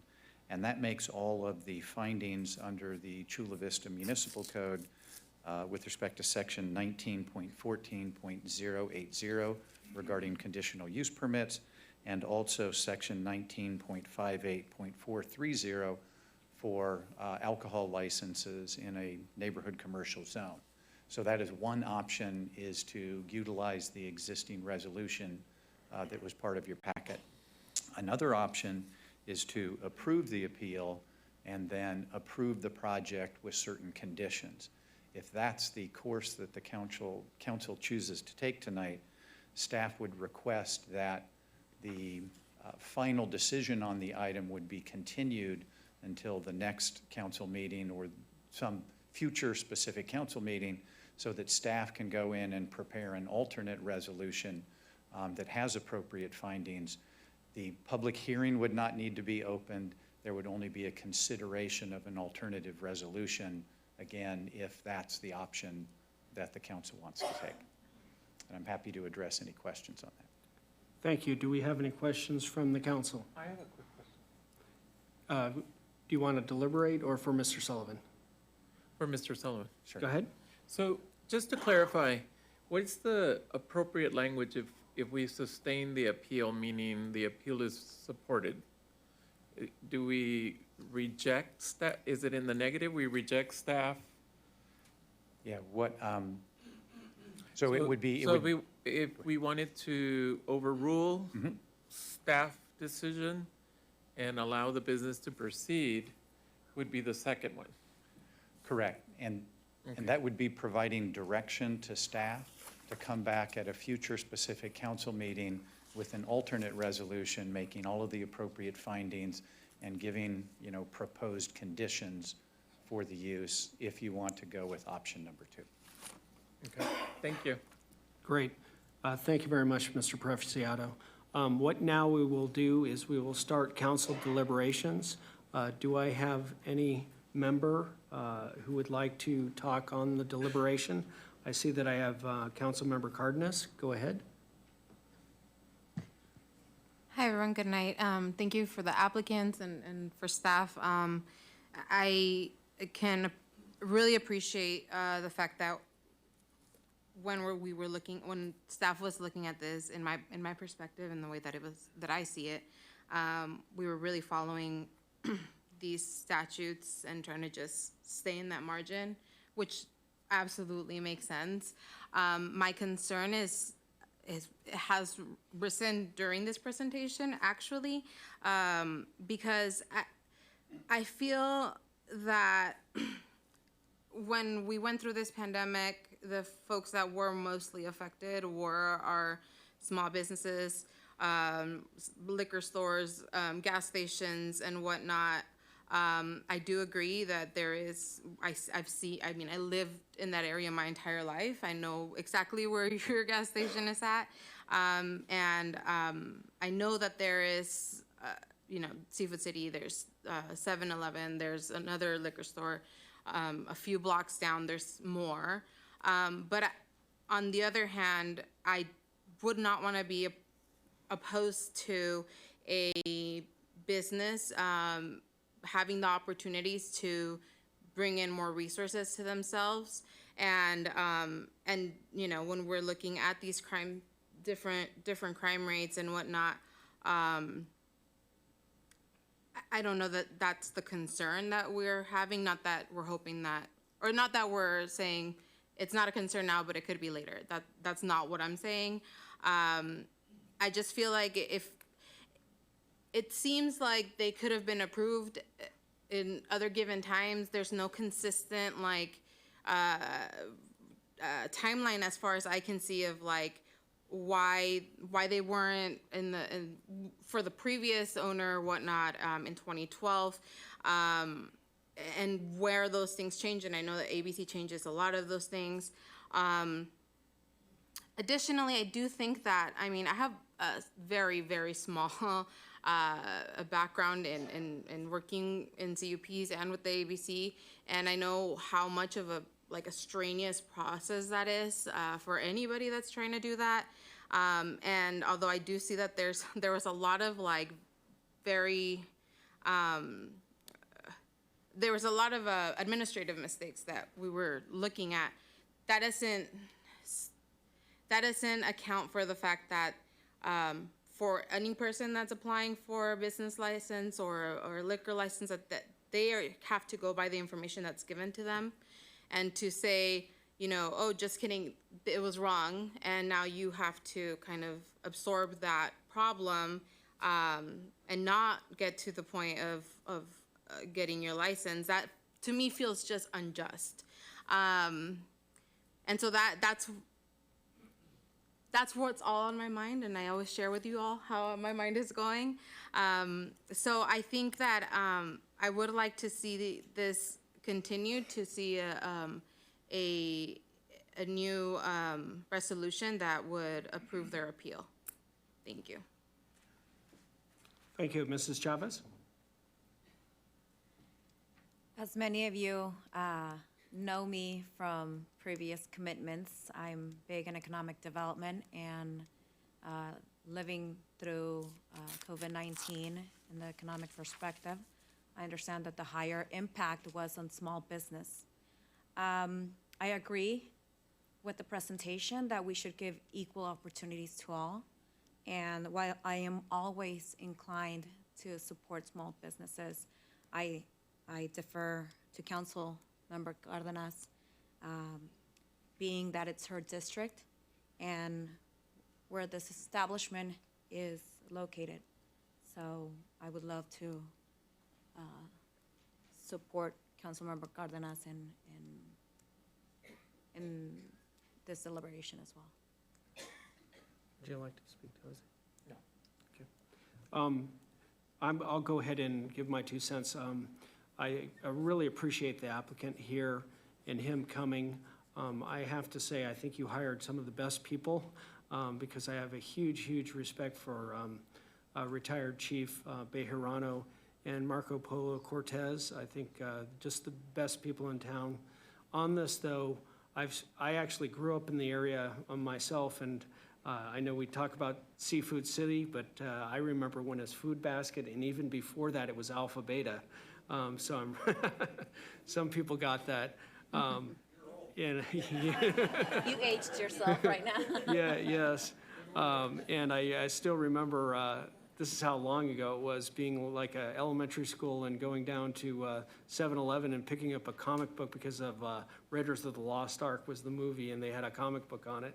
But, I have a huge respect for our police department and how they've analyzed this. And I believe that there are potentially other opportunities, but after receiving the information and the briefing. I am going to stand with our Chula Vista Police Department in their decision. So I want to make sure that I'm upfront with that. But right now, I would support their decision. Okay. Jose? Okay. Do we have a motion to either sustain the denial of the liquor license or to have a reassessment of it? I would like to move that we reassess the, or for this to be continued to get an alternate resolution. Mr. Mayor, if I might assist with that a little bit to Yes, be go more ahead. specific and tendering this for Councilmember Cardenas's consideration as kind of the full breadth of her motion. What I hear you saying is that you're supportive of overturning the zoning administrator's decision to deny the project, but you'd like to direct staff to come back with a resolution with the appropriate findings supporting approval of the project with conditions. And those conditions could include the conditions identified by the police department as their approving conditions, or any other conditions planning department may recommend, or maybe others that the applicant identified in their presentation. That's correct. Okay, so that's, thank you, Mr. Mayor, just to put it in the more legalistic context. Okay, do we have a motion then? I think that was the motion from Councilmember Cardenas, yeah. Okay, do we have a second? I'll second. Okay. Go ahead, read the heading. So this is a motion in support of overturning the zoning administrator's decision and directing staff to come back with a resolution at a future city council meeting with the appropriate findings and conditions as stated by City Attorney Googans. Okay, please vote.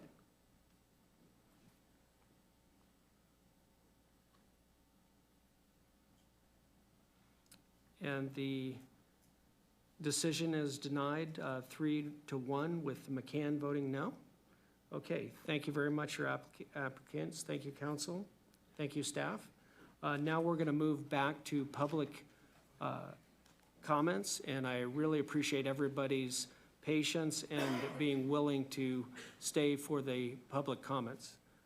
Go ahead, Madam City Clerk, and call the next one. The next public speaker is Mariana Sapanara, followed by Joseph Razzo, followed by Mary D.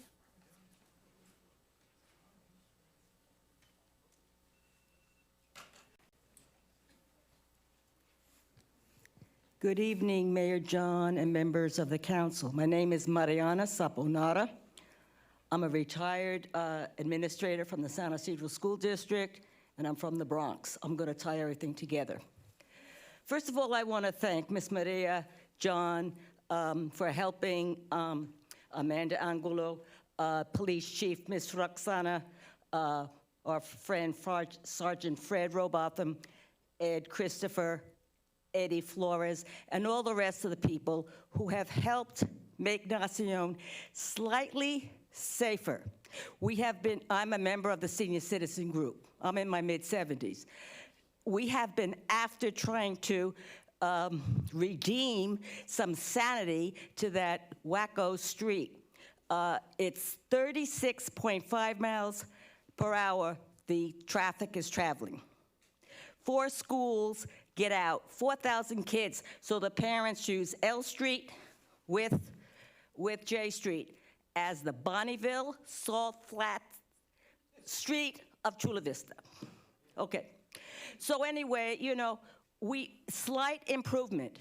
The 800 block through next door has asked the senior citizen group to help. There's a saloon at the bottom of the 800 block.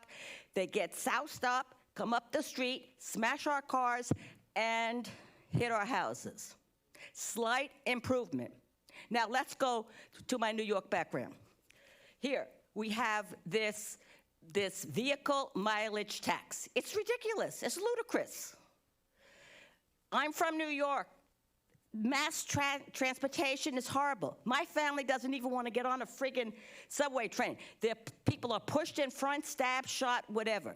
My husband, who was president of the Parkview Little League, led the city to 2 championships, 209 and 211. My husband and Sergeant Mr. Rhodes, Sergeant Rhodes, Don Rhodes, helped improve the Little League there. Okay, my husband was beat up on the trolley. I forbade him to take that friggin' trolley anymore, unless I am there. And I carry a big stick. Thank you very much. Thank you. The next speaker is Joseph Rasso, followed by Mary D., followed by Adan Cardozo.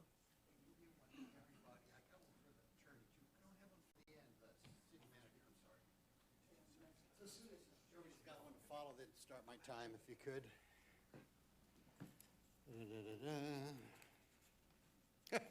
Man, these are some tough acts to follow. I got that so you can follow. I can keep this under 3 minutes because I got to bypass a lot of this stuff, and she'll start my time when you got it. And starting gun. Bang. Okay, get ready for the largest rent increase in Chula Vista's history on March 1st, 2023, when the Chula Vista Tenant Landlord Protection Act goes into effect. I estimate by the end of this year, the totally monthly rent increase for Chula Vista renters caused by this ordinance will be in excess of $10 million. In there, you'll find documentation to prove it. This ordinance was pushed through by the City Council, the last City Council, before 3 members left office last month, exposes tenants and landlords to $5,000 daily fines for offenses as simple as an inadvertent paperwork error. Additionally, tenants and landlords are not given the opportunity to correct that error. Here is a reprint of the clauses within the law, which I just stated. I'll go past those. I'll let you read that later because of time. The confusing wording of the notification process virtually guarantees departing tenants will be in violation of the law. A tenant or landlord is subject to $5,000 fines may quickly be compounded to a point where individuals' life savings may be confiscated. What our civic leaders fail to realize that is many of our rental neighbors are barely hanging on financially. Those who pass this law do not take into account that the average rent in Chula Vista today is $3,047 a month. 42% of Chula Vista housing units are rentals, and of those 42%, 46 pay more than 50% of their income on housing costs. Landlords were forced to raise the average Chula Vista rent by $304.70 a month just to pay the daily fines, which are sure to follow. The fact that staff refuses to give the opportunity to correct paperwork errors leads many to believe that staff places a higher priority on increasing city revenue as opposed to assisting tenants. Considering substantial fines can be levied for simple paperwork errors, prudent landlords will not rely on the hope they will not face fines. A prudent landlord must be prepared by raising rents. Such an increase will force hundreds of our neighbors out of their homes, exacerbating an already serious homeless problem.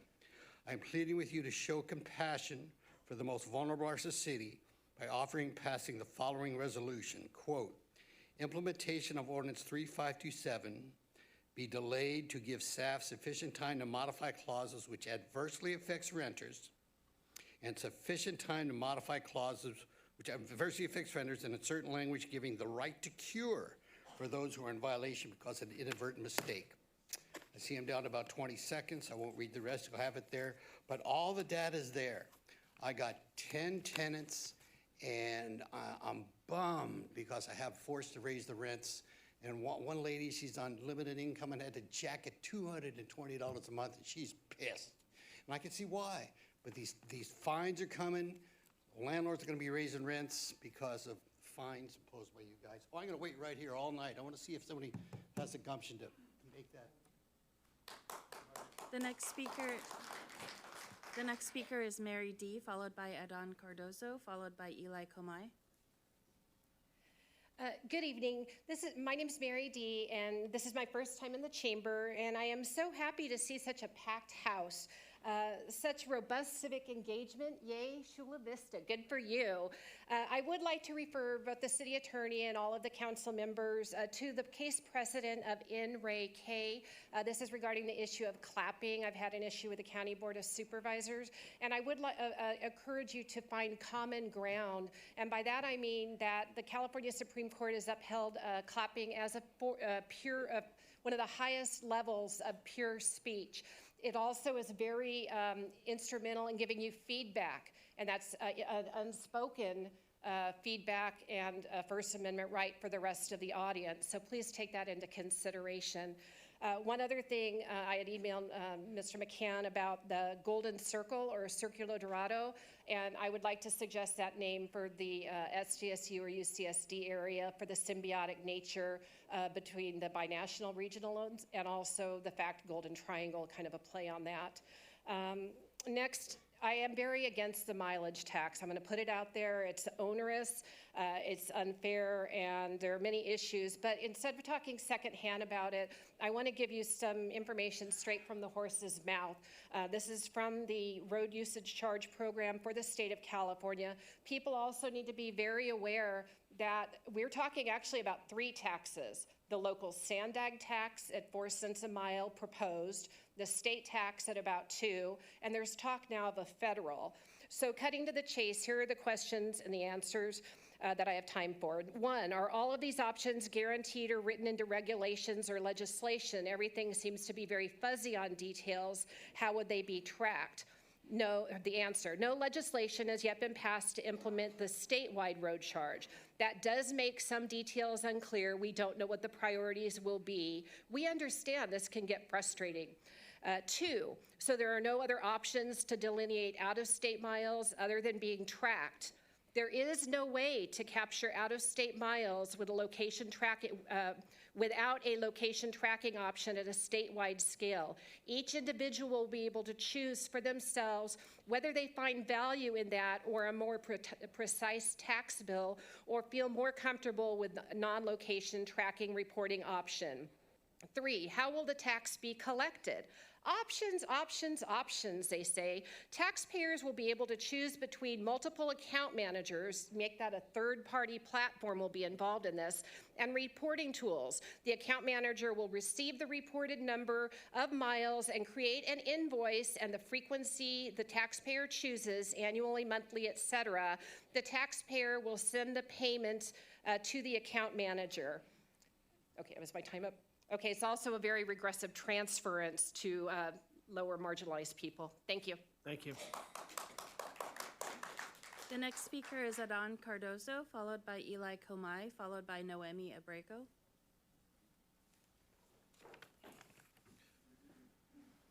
Good evening, Council, Mayor. I stand here as a concerned citizen, hearing so much about this 4% tax per mile. The gentleman just came, was standing here, just informed everybody there's going to be an increase in rents on everybody here in Chula Vista. I live in Chula Vista. I'm from San Diego. I was born and raised here, so I know all this county like the back of my hand. And I've seen how much the rents and cost of living has grown since I was a kid, and it seems like it's not going to stop. And I'm very concerned that we could have more done by our elected officials to push back against these policies and increase economic growth within the community to lower prices all across the board. I don't see why things have got so incredibly expensive. I've seen it. My family has seen it. I'm pretty sure everybody's family has seen it. And who's going to be affected by these taxes? The ones that can least afford it. My uncle, he owned a construction company here in San Diego. He started as a handyman. Can those handymans come up now? Are they going to pay that 4% taxes additional to cost of living? This is incredible. This is incredible. It's going to affect the ones that can least afford it. And I have to stand up. I have been standing up ever since the shutdowns have stood up. And I have to stand up, right? Because, I was getting taught in grad school how we have to stand up in the face of, when things get difficult, we have to stand up. And that's what I did. And I won't stop. I won't stop. And we have to, as a community, come together, and we have to form pacts. We will form pacts, because this is getting ridiculous. There's no way we can solve this by talking. We have to act. We have to act as a community to make things better for that can afford the least of us. Maybe that's the cause of homelessness, being so unaffordable to rent. People just tune out. And I'm asking our elected officials to find a better path forward. It's not about conflict. It's about coming together to a better path as a society. And I hope you guys take that path, because me and my group of activists will not go away, and we can't. Thank you very much. The next speaker is Eli Comay, followed by Noemi Abrego, followed by Olivia Garcia. Good evening. I think most of us are here for the District 3 seat vacancy or related to that, but I want to be brief on the vehicle mileage tax and anything to do with Sandag. Just know, Carolina and company, your votes are being watched at Sandag, and they're going to be publicized here in Chula Vista. That's all.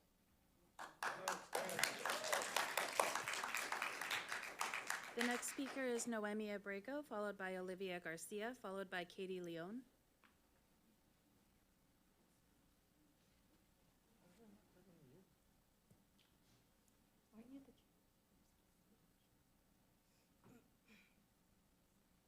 Andrea's the voting member. Okay. Hello. Go ahead and pull down the microphone. There you go. Sorry. Okay. Hello. My name is Noemi Abrego. Good evening, Honorable McCann. I'm so glad that you are mayor. I'm a Republican too. So, and good evening, Carolina, Andrea, and Jose. What was I to say? Oh my gosh. So anyway, I grew up in City Heights in the 90s. I moved to Encanto area and Lakeside, and now I have been here for almost 2 years. So I want to note that I'm not only just speaking for Chula Vista. As you can see, there's many in opposition in every single angle of San Diego. So I am aware that you do not have children, Andrea. I know you have children, so I know like you might not think it affects you now, but it's gonna affect you later, you know? So I'm not up here just trying to get on you like that. I'm just letting you know because it's hard to luggage kids around, you know, and I'm sure you understand that. I don't know much about you, but I mean, being here, just, you know, I do my homework and I'm like, okay, who's in my area? And I try to navigate through, you know. So yeah, I'm against the Sandag tax too. And the only person that I obviously trusted was Mr. McCann. So I just want to note that thank you for upholding your oath, Mr. McCann, and standing up to these bureaucrats. Again, Sandag, the unelected bureaucrat Hassan has had a rigorous audit confirmed abuse of taxpayer dollars by the members of Sandag and the members of Sandag, spending hundreds of thousands of dollars on personal expenses, filet mignon dinners. Hassan makes $580,000 a year with 10 weeks paid vacation. He can afford his own filet mignon, I'm sure. And here is Nora Vargas talking to a mayor of For the city of San Marcos, Mayor Jones. of this Yes. For the city of Santee, Mayor Minto. Yes. For the city of Solana Beach, Mayor Huebner. No. For the city of Vista, Mayor Franklin. Yes.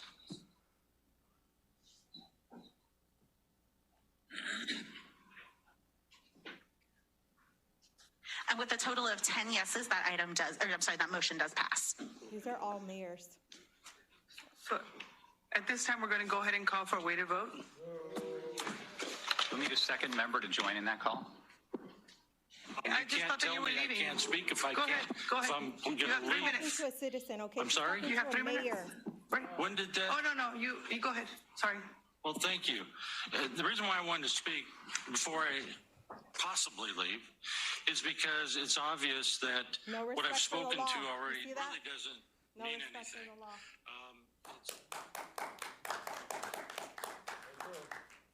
The next speaker is Olivia Garcia, followed by Katie Leon, followed by Char D'Ambrosia. Olivia Garcia? No? Katie Leon? No? Char D'Ambrosia?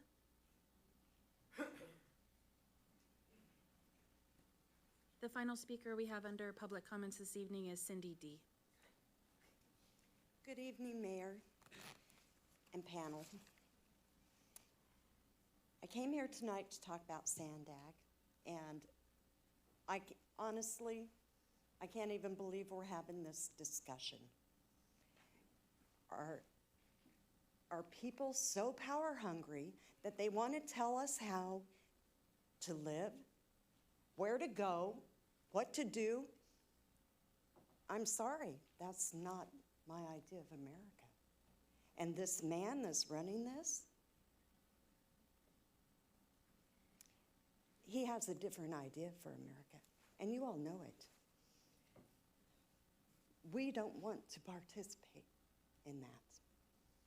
I don't want my daughter on the bus at 5 o'clock in the morning with 2 kids and some man sitting next to her masturbating or shooting up. Or she gets off of the bus with those 2 kids and sees somebody dead at the trolley station. No, thank you. If you haven't ridden the bus, you ought to get on it. You won't be there very long. I'm very emotional. That isn't some story. That is reality. That has happened to my daughter with her children in tow. No. And let's talk about the reliability of that transportation. There is none. She gets on the bus at 5 o'clock in the morning to be in Rancho San Diego, from Mount Hope to Rancho San Diego, which is maybe 15-minute drive. It takes her 2.5 hours. Are you kidding me? You come to work on the bus. You come to work on the trolley. It might work very well downtown, but it is not working out in East County at all.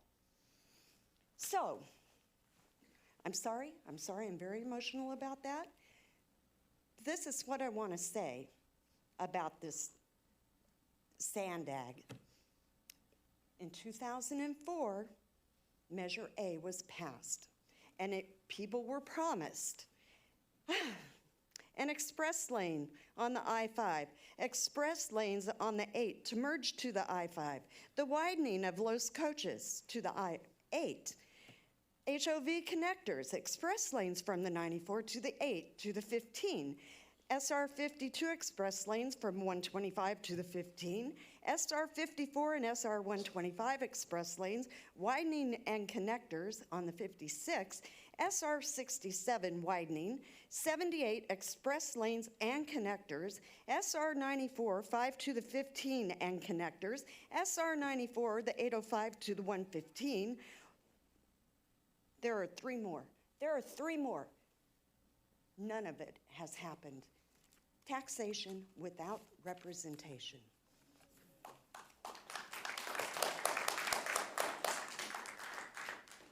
The final speaker under public comments this evening is Cindy D. If you wanted to speak under public comments and haven't heard your name, please come up here to the city clerk's seat. Thank you. Hi, I'm Cindy. Charlotte was just talking about unfinished construction. That was 19 years ago that construction was promised. We, the people, do not have endless amounts of money. The government does not have endless amounts of money. Vehicle mileage tax is a lose-lose situation. There's the Transnet sales tax to repair roads and decrease traffic congestion already in place. More taxes is not the answer. They will need hundreds of millions of dollars in taxes multiple times to complete their goals. These are not our goals, not the people. We can repair our roads. We have city workers repairing roads every day of the month. I do not know of one single person that can ride a bike to work. I don't know of one single person who wants to increase their commute time for public transportation. A 20-minute car commute will turn into a 60-plus minute public transportation commute. There's a side transportation as well. A trolley or a bus does not drop you off at your door. You will need to walk or take another form of transportation to complete your journey to your home or your job. What if you need to buy groceries? You can't make a Costco run on a bus. The dentist trip will turn from a 1-hour appointment to 3 or more hour adventure. We could incentivize carpooling to take the load off the grid. Some of us have no choice. Our job demands that we drive to our clients. We can hardly make ends meet now. Gas is through the roof, vehicle repairs, like everything else, have skyrocketing, adding to the burden as well.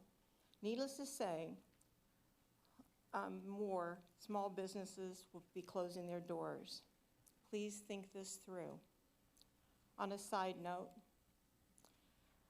let's think about Wyoming. They just came out with a ban to ban electric vehicles by 2023. I'm not saying ban electric vehicles, but I'm saying don't ban a gas-driven vehicle. We have plenty of energy in the United States. We don't need to go outside the United States. We can make everything work right here with our own energy system. Thank you for your time.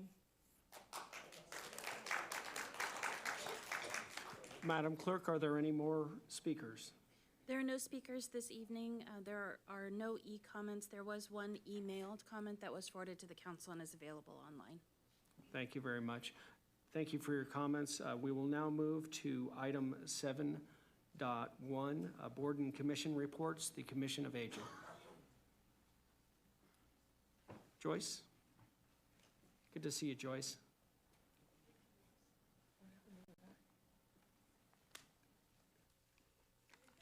Good evening, Honorable Mayor McCann and our council members.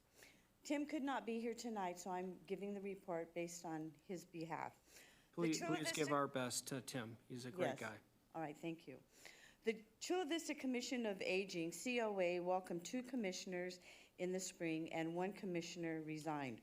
Working with the 6 of the 7 commission positions filled, the commissioners began their 6-month journey committing to the responsibilities of the position, completing the necessary administrative tasks and gaining an understanding of operating guidelines and the Brown Act.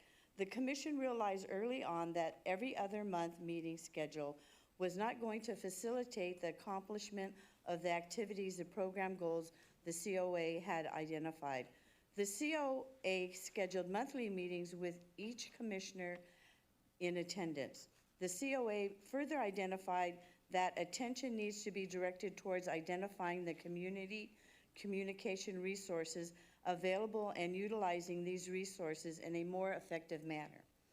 Some of the 6-month highlights include visitation and inspection of the Heritage Community Center, Montevale Community Center, Norman Park Senior Center, Otay Community Center, Parkway Community Center, Parkway Aquatic Center, and Salt Creek Community Center, and the Veterans Community Center to evaluate potential future senior activities and program.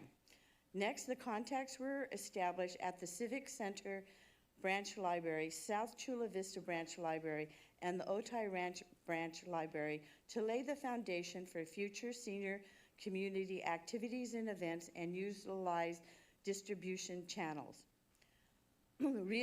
Next, we reestablished contacts with the Chula Vista Police Department and the Chula Vista Fire Department for future joint program development. Increased commissioner participation in activities that were conducted at the Norman Park Senior Center facilitating interaction with seniors and an exchange of ideas from seniors.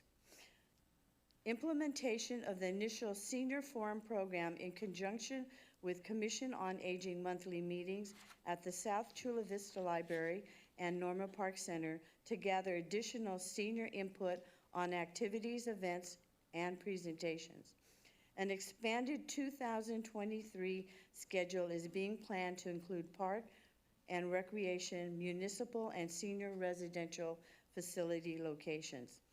Placement of a COA table at the Otay Ranch Farmers Market to distribute event information, solicit community input, and encourage participation and awareness of senior activities and of the Commission of Aging. Redesigning and updating senior brochure, providing useful resource and program information. In addition to the aforementioned activities, in 2003, we'll see the Health, Wellness, and Aging Commission. We would like to make the following suggestions for that commission. Implementing the activities and programs identified in the Creating an Age-Friendly City Report adopted by the Chula Vista City Council in July of 2018. Evaluating past and present and proposed senior activities and programs and working with the Chula Vista Park and Recreation Department in expanding their availability to seniors throughout Chula Vista. Identifying cooperative efforts with the community, businesses, and organizations to improve the awareness of senior services and programs. Utilizing contacts within the Chula Vista Police Department and the Chula Vista Fire Department to support and expand current and future senior services and educational program development. Improving the communication resources throughout Chula Vista to ensure that the entire community has the knowledge of the available senior services and programs. Identifying and planning presentations and forums related to health, finances, business, and educational opportunities of interest to the senior community. Evaluating park and recreation, municipal, and senior residential facilities as a potential senior forum program location in 2023. Evaluating the effectiveness of a senior table at civic and community events as a means of distributing event information, soliciting community input, and creating participation in the awareness of the senior activities. The consolidation of the Commission on Aging with the Healthy Chula Vista Council into the Health, Wellness, and Aging Commission will provide the staffing support and direction necessary to achieve these objectives and goals and make 2023 an even better year. Thank you. Thank you. Joyce, I can't thank you enough for that great presentation, and we definitely want to keep you engaged, keep Tim engaged. Does anybody on the dais have any questions or comments? Go ahead, Andrea. Just want to echo the mayor's thoughts. You guys have done an incredible job of making sure to elevate a lot of these issues, and we thank you so much for your service, and we want to continue seeing you and serving as a commissioner for our city. Thank you. All right, thank you very much. This group is really passionate about the needs for our senior community. Thank you. Thank you very much, Joyce. We really appreciate you. Okay, now we're going to move on to the public hearings. Appreciate everybody's patience tonight. We're going to move to 8-1. And I know we have a presentation, so go ahead and come on over, Miranda, Eric. Great to see you. Just want to say you guys had a great presentation at the first Friday breakfast, and we just really appreciate everything you're doing for our business owners. So the floor is yours.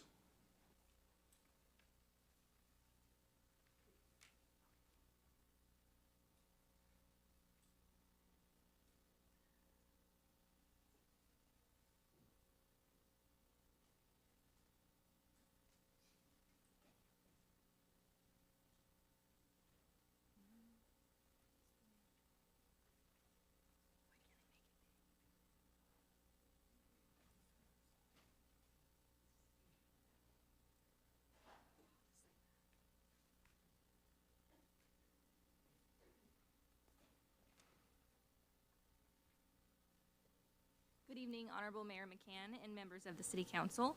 The item before you is a public hearing to consider approval of a development agreement amendment concerning lots 1 and 19 of Millennia. Millennia is not only an important community in eastern Chula Vista as a vibrant mixed-use hub, it is also important as the gateway to and incubator for our University Innovation District. Last month, on December 6th, the City Council approved 2 key actions implementing the university vision. First, a long-term and future opportunity to advance the university on the city's 383-acre university site with HomeFed as the master developer, and the city is currently in the process of negotiating a master developer agreement with HomeFed, and an immediate opportunity to launch the first phase of the University Innovation District in Millennia. And that included the approval of a purchase and sale agreement for Lot 7 in Millennia, approval of a project development agreement to construct a 168,000 square foot Cinematic Arts Academic Center and Library, and the appropriation of $66.4 million in city funds for the project. We are currently awaiting $30 million in state library grant funding. Actions for lots 1 and 19 of Millennia are included within the proposed development agreement before you this evening. We wanted to present to you a holistic view of the 3 key Millennia actions. First, lot 1 of Millennia is the Think Campus, and that includes the subdivision of a 10.93 acre parcel with hotel development on 2.1 acres. And the city would receive the remaining 8.83 acres to accommodate up to 1.7 million square feet of office uses on the Millennia Office Invent Campus.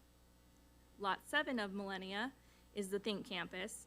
Although this is not a part of tonight's action, we did want to share the holistic view of this, and that includes the 7.06 acre site purchase that I mentioned previously on the December 6th action to approve the PSA and the PDA to construct the Cinematic Arts Academic Center and Library, supported parking, an amenity building, and also other site improvements.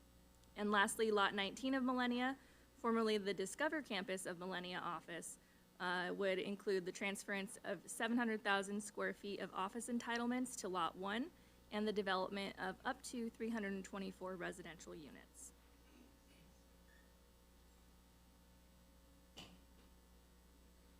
The rendering's loading slowly, I apologize. There we go. They're so good that it's worth it, though. Thank you. So this rendering provides a bird's eye view of the future growth on these key lots within Millennia. To orient you, that is the Ayers Hotel on the bottom right of your screen, and Fire Station 10 is directly across the street. Directly to the south of the Ayers Hotel is Lot 1, and directly across the street from that is Lot 7, which is the Cinematic Arts Academic Center and Library building. You'll see the parking on the triangle lot next to that. Also, the amenity building will be constructing, leaving future opportunity for a 150,000 square foot building on a 40,000 square foot pad. And then directly across the street from that is Lot 19. That's south of Bob Fletcher Way. And directly abutting the library project is a beautiful 2-acre park that's currently under construction. So this presents really the holistic view of the existing development, which is just the Ayers Hotel and Fire Station 10 at this point, and the future of Millennia Office. So for Lot 1, the action here is to acquire Lot 1 for future economic development uses that support the University Innovation District and job creation. After the lot is subdivided to create a separate legal parcel for a reputable hotel flag on 2.1 acres, as shown in that shaded gray rectangle fronting Millennia, the city would acquire the 8.83 remainder lot for the cost of only $1. In an independent appraisal completed last year, the 8.83 acre remainder parcel was appraised at $10 million. The current owner would continue to hold the property for a period of up to 60 months, and then at the direction of the city would transfer it directly to the user of the city's choice. This site can accommodate up to 1.7 million square feet of Class A office space, with the highest and best use being a site for higher education, life sciences, or a technology user. If $1 sounds too good to be true, it's not. In exchange for the land, as specified in the development agreement amendment before you this evening, the city agrees to expedite the review of remaining residential units on Lot 19 and also allows the transfer of the 700,000 square feet of office entitlements from Lot 19 to Lot 1. Within 15 days following the date of the second reading of the ordinance, the parties will agree to a purchase and sale agreement to memorialize the transaction and its terms. Lot 7 for the Cinematic Arts Academic Center and Library. Although not a part of the development agreement amendment before you, we wanted to keep Lot 7 included in this narrative as an important piece of the larger economic development vision for Millennia. Upon close of escrow at completion of the project in summer 2025, which we all can't wait for, the city will then own the project and the underlying 7.06 acres of land. That land on Lot 7 and the 8.83 acres on Lot 1 total 15.89 acres, the city will be acquiring at the price of $15.89 a square foot, which is both an incredible deal for the city financially and strategically to guide the economic development of eastern Chula Vista. Lot 19 of Millennia was previously entitled for up to 700,000 square feet of office development, which will be transferred to Lot 1 on the city's remainder parcel, a shift that's permissible under the EUC SPA plan density transfer provisions. Lot 19 would then be designated for residential use, accommodating up to the remaining 324 allowable residential units. That concludes the overview of the key actions in Millennia, and we wanted to share with the City Council some upcoming Millennia actions that will be coming forth for your consideration. Both are specified as deadlines within the purchase and sale agreement for the action that was approved last month for the Cinematic Arts Academic Center and Library, and we're facing a March 1st deadline per the PSA to accept the $30 million in state grant funds that will come forth to you. And we're also in the process of moving forward from the MOU we currently have in place with SDSU towards a lease agreement, which we hope to have inked in accordance with the March 1st deadline per the PSA as well. So with that, the recommended action for this evening is to conduct the public hearing and place an ordinance on first reading, authorizing the second amendment to the development agreement by and between the City of Chula Vista and McMillan Otay Ranch LLC. And in closing, we would like to thank and acknowledge Glenn Guggens and Michael McDonald for their hard work on this so far and continuing efforts with the PSA. We would also like to thank Todd Galarno and Guy Asaro with Meridian Development, the master developer of Millennia, for their partnership on this project and supportive vision of Millennia. Todd is here this evening and available to answer any questions. Great presentation. I'm going to open the public hearing, and with that, do we have any public speakers? The only speaker we have registered is Mr. Galarno, who I understand is available to answer any questions. There are no other speakers and no e-comments. Okay. Do we have anybody have any questions on the dais here? Okay.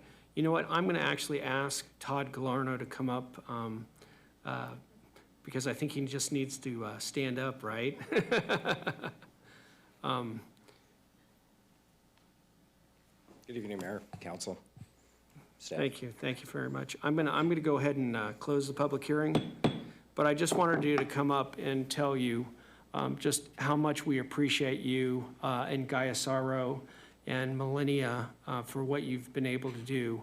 I believe that really the eastern side, the Innovation District, is going to create thousands of good high-tech jobs. So as we have many people who leave the city to be able to go to their employment, they're going to be able to instead be able to work. And you, as one of the visionaries all the way back when it was owned by McMillan, we just can't thank you enough. I want to thank Miranda, Eric. You guys are doing the heavy lifting, making sure everything gets done, and we get to move forward on the employment opportunities, our agreement with SDSU, and it really is great. And so again, I appreciate you walking up, and I just wanted to personally thank you. I want to thank you on behalf of the city because this is something tremendous that you've done, and for generations, people are going to appreciate it.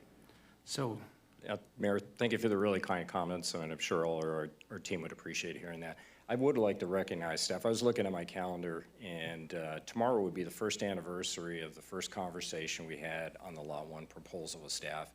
And since that time, they've worked very efficiently, very creatively, and frankly, with an entrepreneurial attitude to move this entire vision forward.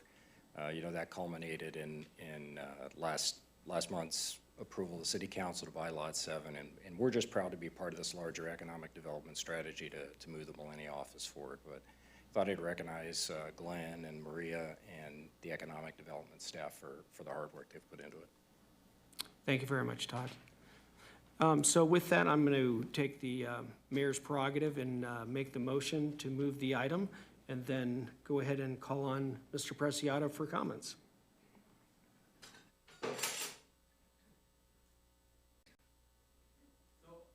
I'll second your motion, Mr. Chair. Thank you, Jose. So one of the opportunities, so may I speak now? Yes, go ahead. So one of the things that we're seeing or the opportunity in the east side of Chula Vista for economic development and growth is in fact the culmination or the realization of a master plan that was adopted by many of us supporting past councils, past mayors. And it is truly, important to see the realization of some of these initiatives that can change the current situation. I've mentioned before that over 80,000 Chula Vistans leave the city and drive to their jobs. Some of them, I'm sure, also use public transport, but the majority commute out. And to the extent that we can support with these changes the economic feasibility of all of the projects that still remain to be completed, I am very supportive of these changes, these updates.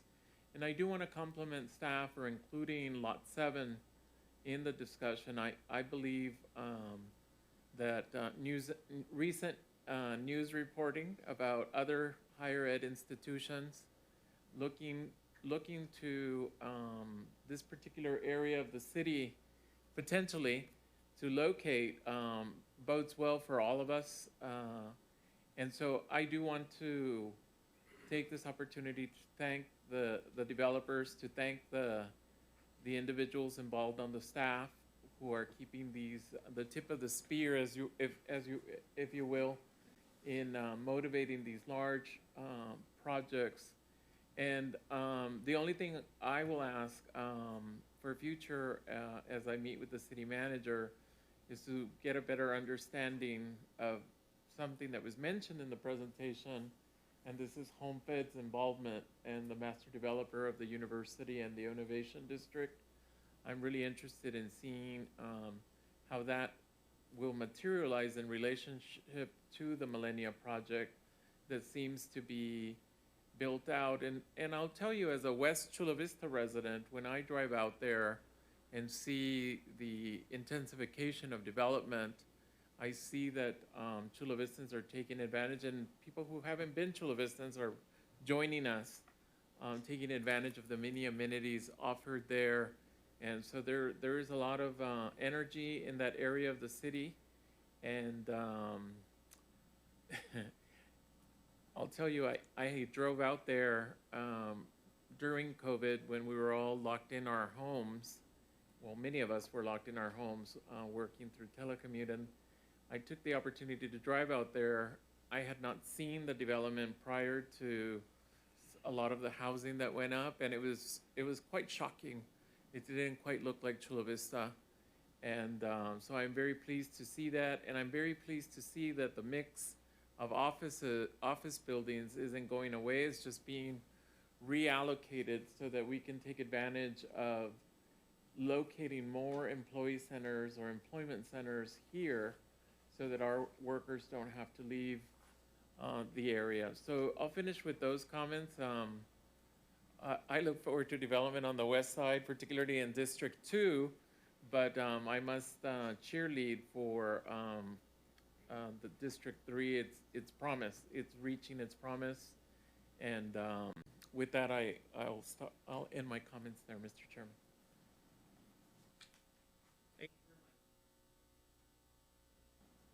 Thank you very much, Jose. I think we're all on the same page here.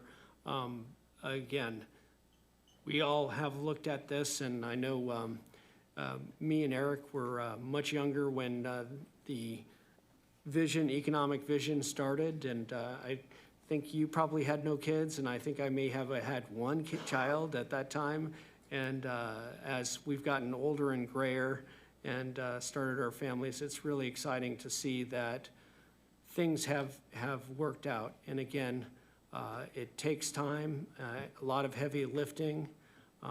Again, we appreciate the support by the city manager, the support by Glenn Guggens, the city attorney, the support by the community and business community, Todd Galarno, Guy Asaro.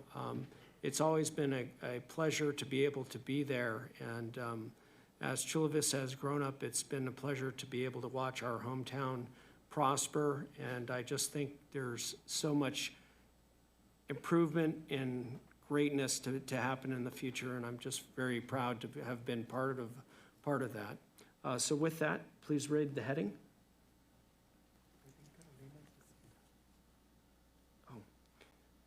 Sorry, I did not see. I'm going to go ahead and, Carolina, go ahead and speak. I didn't see your speaker slip. It was just a brief comment as well. I was actually blown away regarding the well thought and the beauty of this project. So congratulations on that. Congratulations to our staff. I know they've been working really hard on this, and I want to just take the time. This is clearly the way we want to see Chula Vista grow. This is clearly the image we want to project. So congratulations, and I look forward to working with you to seeing this project at its best. So thank you. Okay, Madam City Clerk. This is item 8.1, ordinance of the City of Chula Vista approving a second amendment to the development agreement between the City of Chula Vista and McMillan Otay Ranch LLC. First reading. Please vote.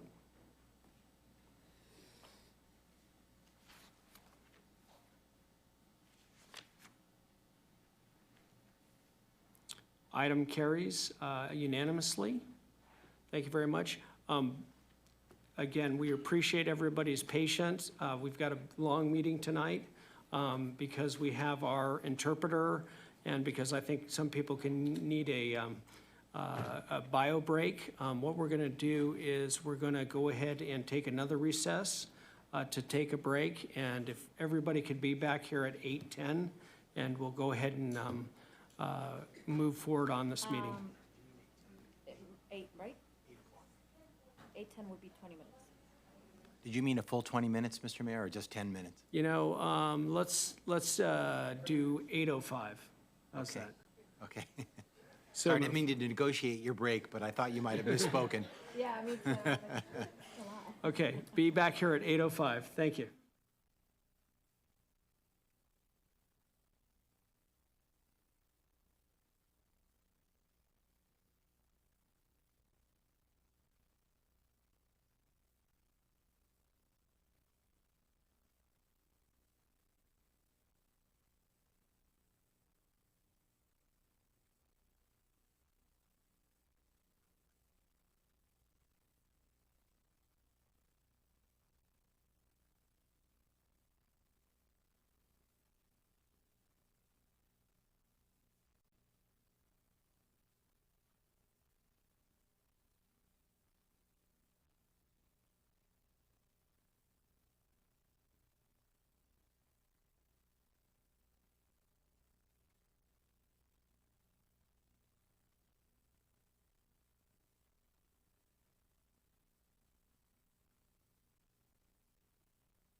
Thank you, everybody. I appreciate you waiting. Again, we have a lot going on tonight, a lot of good stuff.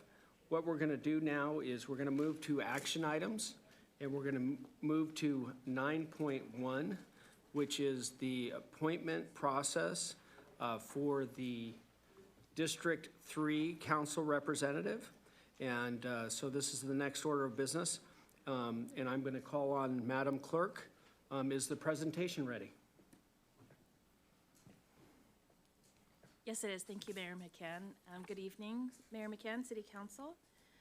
This evening, we will be talking about the District 3 City Council member vacancy and the nomination process.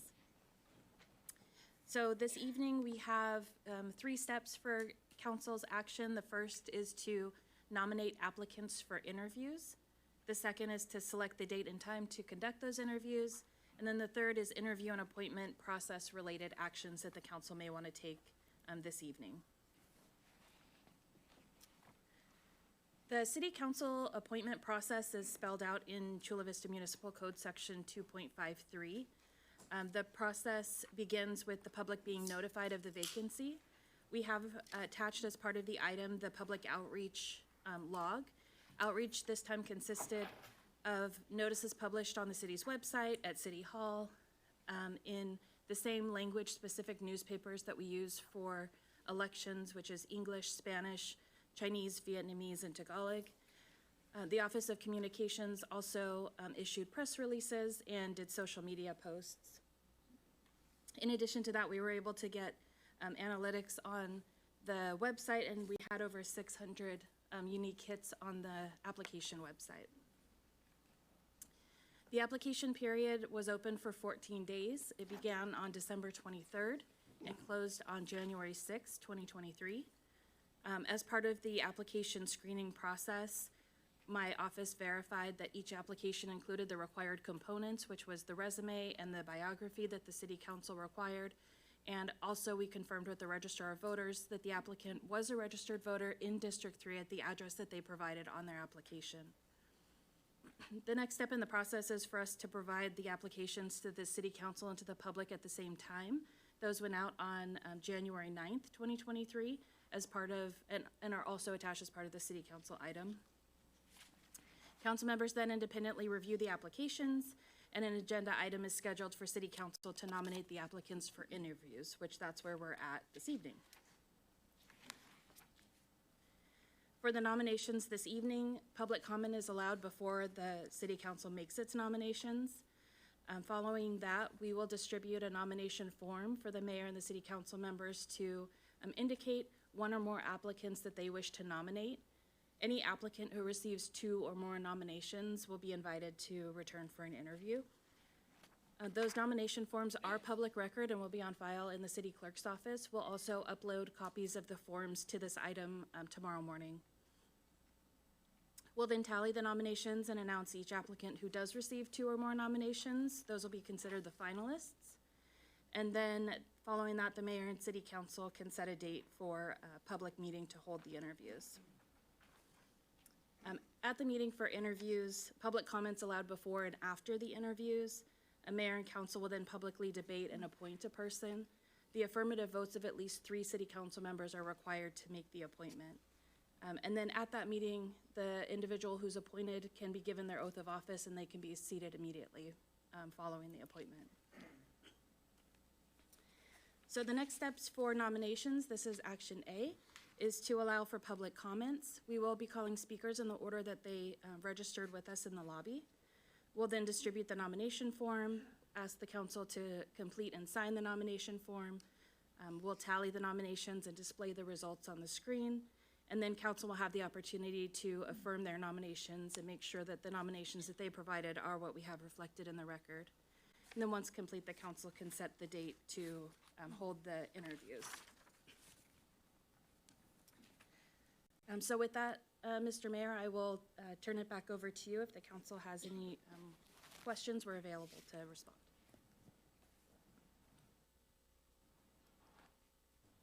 Do any of the councils have any clarifying questions before public comment? Seeing none, what we'll do is, Madam Clerk, do we have any public speakers? Yes, we have 21 individuals who've registered to speak on this item. If you'd like me to proceed with calling them. Yes, please.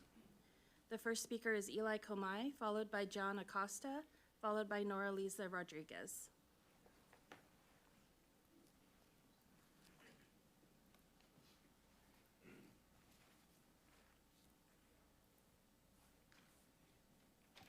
All right, I think this is why a lot of folks are here. There's a number of candidates in right behind me in the chambers tonight. I just wanted to say, I think we should have left it up to the voters, left it up to District 3, but now we're on to you appointing them, and it looks like it just needs two people, two nominations to go to the interview process.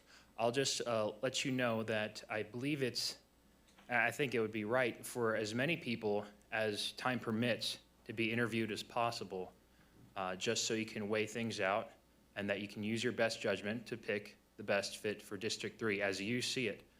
Now again, that's not generally the best perspective, because even though you are up on the dais and you did get elected for your respective districts. The only person who got elected at large is John McCann for the whole city. Now, again, we can go back to the whole Sandag appointment, and we can touch on, again, why the mayor, an office that is being held at large, is really the only fitting person to delegate the task of going and speaking on behalf of the whole city to Sandag, not a particular council seat. Because, again, these are decisions that affect not just the district, but the whole city. Not just the whole city, but the whole county. Now, going back, switching gears out of Sandag and back into this vacant seat, I trust that you will be able to make the right pick from where you see it, from your district's respective perspectives, but do bring most people, I would say most of the people sitting behind me who are running for this seat, get as many, actually, I would go so far as to say, if time permits, get everybody interviewed. Everybody should be interviewed behind me and should be nominated by at least two of you. Hopefully, John McCann is that one nomination, and that Jose, you lead the way in providing the second nomination, so most of these candidates get interviewed, and that you can see and make your best, all of you can make your best decision from your respective districts, from where you see it, representing your own people, to select, now appoint the best person you'd feel fits that vacant seat. Now, I think out of all the people here on the dais, John McCann likely has the best understanding of what would go into District 3 and what their needs are, just having been exposed to so much civics in this area. So please, I encourage you again, everybody should get at least a fair shake, should get those two nominations, and should be interviewed, at least interviewed. That's all. Thank you. The next speaker is John Acosta, followed by Nora Lisa Rodriguez, followed by Arlene Subarick. Good afternoon. My name is John Acosta, still John Acosta. I'm a senior and I'm a veteran. On District 3, in District 3, there's so many applicants. But in this, if you look at your board sitting right now, it does not reflect the community. It does not reflect the community. There's no African American sitting there. There's no Filipino sitting there. So I think that is very unfair. It is very unfair. It's something that you could take a note and take it from there. For whatever you do not select any of your friends. Because that's words that you could do, picking up somebody that you know, somebody that you hang around with, or somebody you associate with. That's not serving the community. Pick somebody that's going to help the community, somebody that has a knowledge of the senior community, and the veteran, not a young person that does not know nothing about how the city's run. Or somebody that is only looking for a way to step on and to open the door to a political field, okay? So get somebody that's actually going to make improvement to the quality of life for the people that live there. And you should give an opportunity for the residents from District 3 to have a choice to select who's gonna represent them. Because you all three, you probably know the person, probably he or she is your friend, and you gotta select them. Give the opportunity to your district. Give the opportunity to, because they're gonna be representing them. Do not pick any of your friends. Just because he or she belongs to your clubs or hang around with you, do not select them because you know it's gonna be a conflict of interest. Okay? So, because I still have time, Carolina, since you have a meeting coming up for the SENDEC, tell the board member from the SENDEC to take the bus, public transportation to the meeting. And that way they'll get a taste of how public transportation is. Okay? So, thank you. Thank you. The next speaker is Nora Lisa Rodriguez, followed by Arlene Subaric, followed by Vic. Last name starts with B. On behalf of Patricia O'Mara, I'm reading her message. She's out of town, but she would like to share her comments at this very important council meeting. Dear Honorable Mayor and Council, my name is Patricia O'Mara. I proudly served the San Diego County as Deputy District Attorney for 30 years. Much of that time here in Chula Vista. I was a board member and former president of the Bonita Museum located next to the Chula Vista Golf Course. I have lived and worked in this community for 35 years. Through my community work, I have come to know and highly respect Nimpa Akana. I encourage you to appoint her as our District 3 representative. Nimpa is Asian American and reflects the demographics of District 3. She is intelligent, hardworking, skilled with technology, and a very pleasant, non-combative person. Ms. Akana has a very collaborative style which will serve her well in dealings with council members and staff. She served 2 terms as president of the museum and worked hard to curate the first Filipino exhibit. She embraces diversity and will do her best to represent all Chula Vista constituents and is committed to representing the Asian community.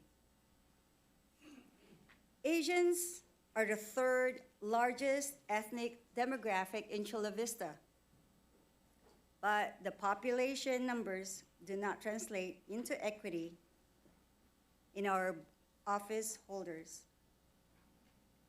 Our city council should look like Chula Vista. Please, be a part of history. Please make what could be a historic decision in Chula Vista that will be remembered by the Asian community forever. I hope that the council appreciates the need for diversity and recognizes that District 3 deserves a representative who reflects our community. Thank you. Thank you. The next speaker is Arlene Subaric, followed by Vic, I believe it's Bionis, starts with a B, followed by Zulema Maldonado. Maganda Gabi, a greeting that means good evening in Tagalog. Mr. Mayor, council members, good evening. My name is Arlene Subaric. I am reading this on behalf of Edna Concepcion, a resident of District 1 of Chula Vista, Bonita area for the last 40 years. Yes, my family and I voted for Council Member Carolina Chavez. I have been blessed to be the first female Filipino-American Commissioner of Chula Vista. The late Mr. Greg Alabado was my contemporary. Both of us served happily for 8 years. Would like to share with you that the benches of some of the city bus stops were our joint initiatives. So I have always been involved in the communities of Chula Vista and national city. As a certified fiduciary financial advisor and principal of Heritage Investments and Retirement Planning, Inc., we have businesses, offices in the Mission Valley and in here in Chula Vista.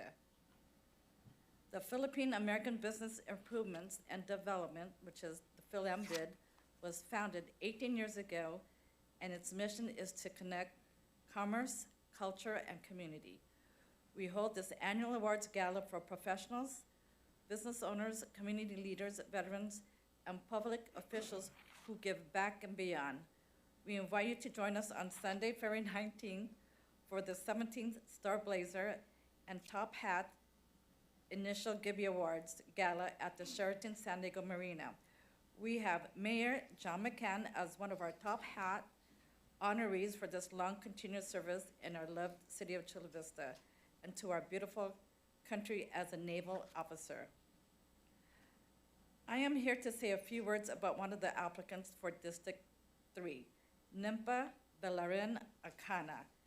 I have seen the goodness of Nimpa's kind heart besides her leadership skills. Nimpa is a charter board member of the PhilAmBid and is currently our vice president. She is an exceptional result leader, as evidenced by her work with the Bonita Museum and the PhilAmBid, and she does them with grace. So I am confident that the current council members and our mayor, John McCann, will consider appointing Nimpa Belaranakana to this position. About 30% of the population of Chula Vista is comprised of Asians and Filipinos. Isn't it due time that we have one representative leader of the Asian community? I could promise you that Nimpa Villaran Akano will be an asset to your council ensemble. Salamat. Thank you very much, and have a good evening. Thank you. The next speaker is Vic. Apologize on your last name. We weren't able to Good evening, Mayor, City Council. My name is Vic Bianis. I'm a resident of Bonita and a business owner in Chula Vista. I've been asked by Dan Hahn to submit his statement. Many of you know who Dan Hahn is. He is the president and CEO of Focuscom. And so here is his verbal statement, which I do support. First and foremost, I would like to congratulate the newly appointed mayor and council members, along with the existing council members, for getting elected into their new position. As a native to the South Bay and a proud Chula Vistan, I wanted to recognize all the 17 applicants who have applied for Chula Vista's District 3 open seat. This is not only extremely arduous task, but it displays sheer commitment to bettering our city, demonstrating the significance of honoring all who put their names forth.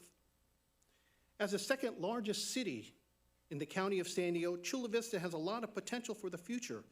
For instance, the development of our bayfront, an incoming thriving university site, a culture and character that is unique to our city, and much more exciting news to come. When we look at politics, the reason why our charter has always specified the local offices are nonpartisan is because despite their differences of political ideologies, there's a clear compromise between us all desiring to improve our city. Whether it is filling potholes or finding solutions to counter homelessness, addressing the concerns of all residents in a number of one priority for all involved is our local government. I'm writing this letter as the past chair of the Mayor's Asian Advisory Council, Asian Business Association, and Asian Film Festival, that you consider all communities and to cherish diversity for this open seat. I know that my letter will not deter the council's decision-making process to an extent. However, I just want to emphasize how important it is to keep the council diverse in order to represent all populations of our city. District 3 has the highest density of Asians, covering about 27% of their population. According to the most recent census done by the city of Chula Vista, with this in mind, it would be a great honor to inaugurate our first Asian council member for the city of Chula Vista in this upcoming appointment. Thank you so much for your time. Sincerely, Dan Hahn. Thank you. Thank you. The next speaker is Zulema Maldonado, followed by Doug Wolf, followed by Kathy N. Good evening, Mayor McCann and fellow city councilors. My name is Zulema Maldonado.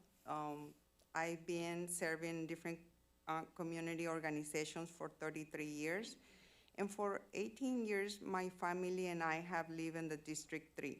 I currently serve on the Chula Vista Chamber of Commerce as a board member and has been in the Chula Vista Chamber of Commerce on and off since 2008.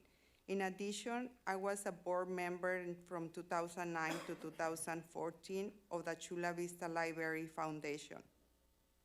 At the same time, in 2009, I was part of the fundraising for the YMCA in Chula Vista. Also, I was a member of the East Lake Rotary Club. I served as a member of Measure P in Chula Vista in 2017. During all this time, I participated in the leadership of Chula Vista program and administration of the County of San Diego, receiving numerous awards for my participation in the community. I am a commercial real estate agent in San Diego County since 2004. In 2012, my family purchased a franchise restaurant and we opened the first restaurant in Chula Vista on Heritage Plaza in Otay Ranch. During this time, we hosted different events for the Chula Vista Library Foundation, Heritage Elementary, Hidden Camp Elementary, Otay Ranch High School, and the Chula Vista International Friendship Commission in coordination with the Mayor Mary Salas. I met Nimpa Hakana when she was part of the commissioner on the Chula Vista International Friendship Commission. She approaches to host events at our restaurant for that organization. Also, she supported the district and Business 3. In attendance of this event were formerly the Mayor Shirley Horton and Mayor Mary Salas. We work on projects for our community. We both live in District 3. Since then, we attended other events in our community, and we both raise wonderful children in our community. I really encourage you to support Nimpa Akana for the position of District 3, since she's been aware of this community for many years. Thank you. Thank you. The next speaker is Doug Wolf, followed by Kathy N., followed by Cheryl Perez.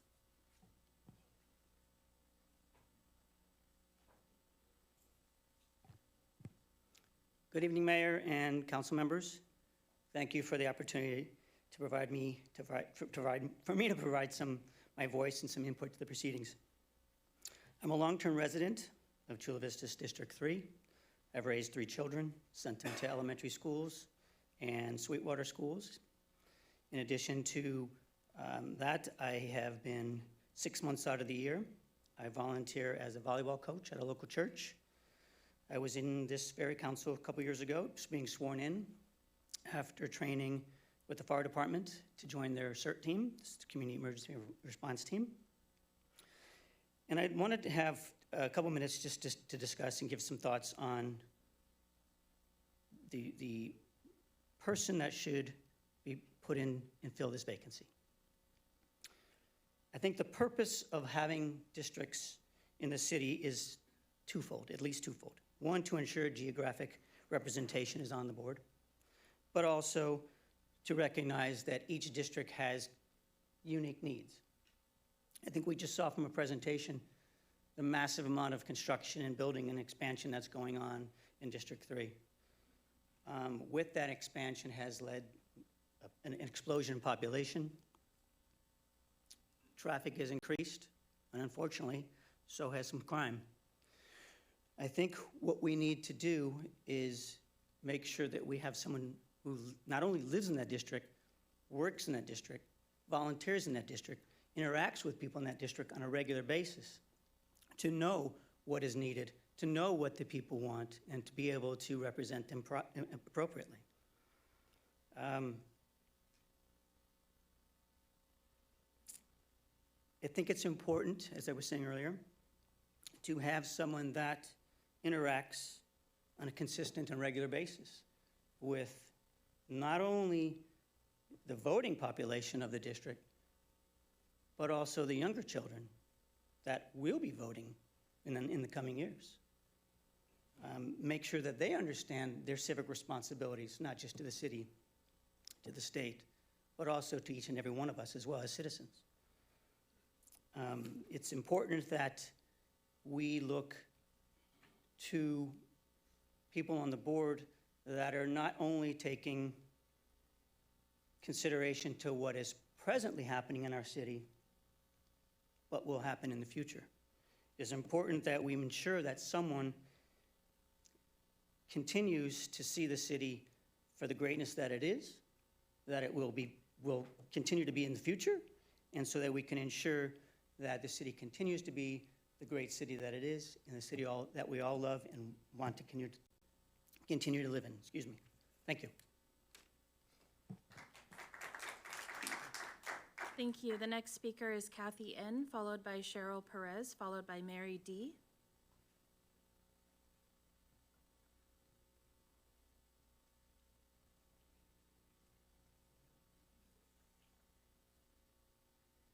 Good evening, Mayor and members of the City Council. I see there are 17 applicants interested in filling the vacancy for District 3 City Council representative.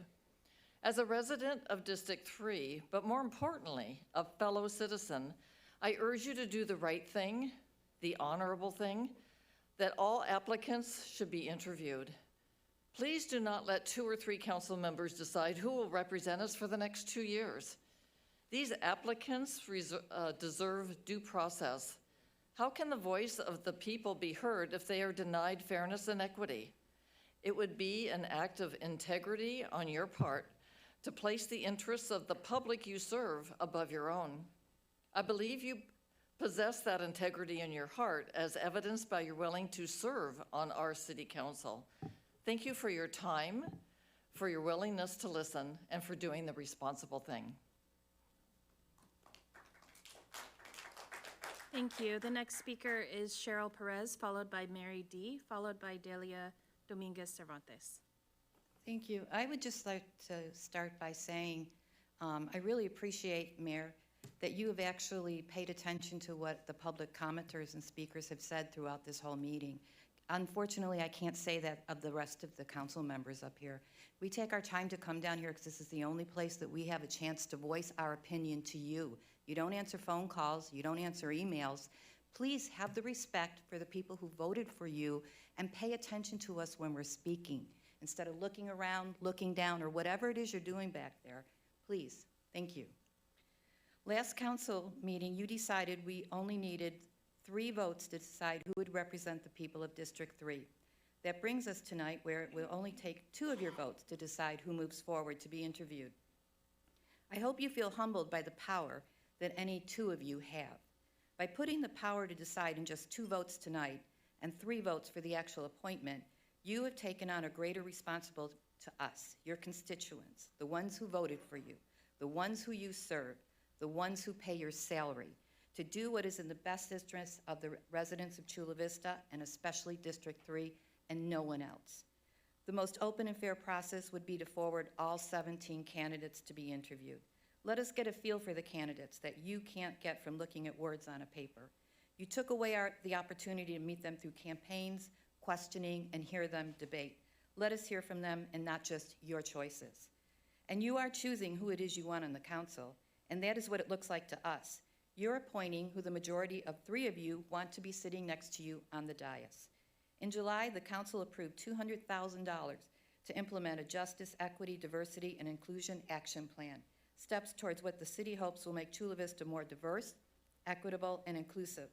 You can help further diversity through your appointment by bringing diversity to the council district representatives. We have 3 of our 4 council districts represented by Latinos currently. If you had given the voters a chance to choose their own representative with a special election and a Latino had won, that would be the will and the voice of the people. I believe all 17 candidates should be interviewed, but if not, what you all choose to do, then follow your own action plan by making the council representative more diverse, by giving a second vote to forward to interview Nipa Akana, an excellent council candidate who would be a representative for the Asian Pacific Islander community of interest that District 3 boundaries were originally taken into consideration for. And also nominate for interview Navy veteran Tanya Williams, who would be an excellent councilwoman also, and I believe Chula Vista's first Black council member. Miranda Evans, the city's special project manager for Justice, Equity, and Diversity and Inclusion Action Plan, was quoted in the San Diego Union Tribune saying, "It's important we understand the diverse needs and perspective of all members of our community because that enables us to better serve them and creates better relationships, establishes trust, and improves quality of life. This appointment may turn out to be historical depending on how you choose. What are you going to give us? District 3 represented for the first time by an Asian Pacific Islander that the Filipino American community advocated for so hard during the original districting meetings, or our first Black council person, or the first council that is represented in all 4 districts by a Latino lacking in diversity. I'm not familiar enough with the other candidates to know if their appointment would also be a first for our city. I hope you'll consider interviewing all the candidates. It's not too much to ask for us to feel like we have a bit more involvement in the process by hearing from all of them. Thank you. Thank you. The next speaker is Mary D., followed by Delia Dominguez Cervantes, followed by Diana Marjeep Chu. Hi, good evening. So bear with me, I have some chicken scratch here. But Mary Davis, and I'm a government watchdog and activist, and Chula Vista kind of came onto my radar after I attended the SANDAG meeting and saw the partisan nonsense that went on there. And then now as I'm learning the backstory of how this District 3 election is going to pull out, it's really a litmus test for representative government, diversity, equity, and most of all, integrity. Do you really live up to the values, or are you going to turn this into one big good old boy and woman insiders club? I have to point out the great disconnect and hypocrisy where you felt the people's voice mattered so much when it came to the SANDAG vote, and you called that weighted vote, or they called it, but now not so much for the voters in District 3 who will have their voices snuffed out like Alderaan as you paternalistically decide for them this seat, but not so for the city attorney.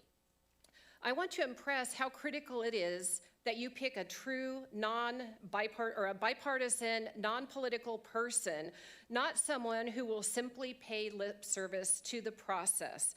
2 glaring examples of this for people that aren't familiar with what happened at SANDAG was that the bylaws require both the chair and vice chair vote to be conducted by a weighted vote. But there's no such requirement for that second vice chair position, and Del Mar City Councilwoman Terry Gasterlin won that chair position via a second tally vote. That's the second vice chair position.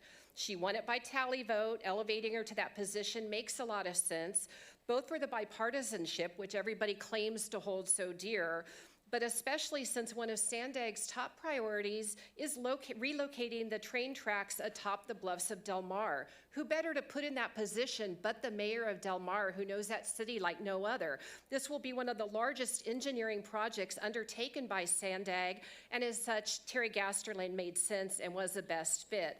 However, immediately after the tally vote passed, Chairwoman Nora Vargas then called for a revote using a weighted vote, a controversial practice that is now pulled out on occasion as a politicized weapon. That vote was a missed opportunity for equity, inclusion, bipartisanship, and it glaringly demonstrated just how hollow many of the board SANDAG members were in their word, including you, Ms. Cardenas. Equity, inclusion, voices for all, representative government, creating a, quote, county that works for everyone. The next example of, quote, bipartisanship in name only is from Councilman Preciado from that December meeting that I had the chance to review before tonight. Quote, one of the things I hope to convey to the mayor today is that I look forward to working with you for the next 4 years. And while this motion tonight that I'm making may be disappointing, I do want to tell you it is my goal as a member of this council to work collaboratively with you.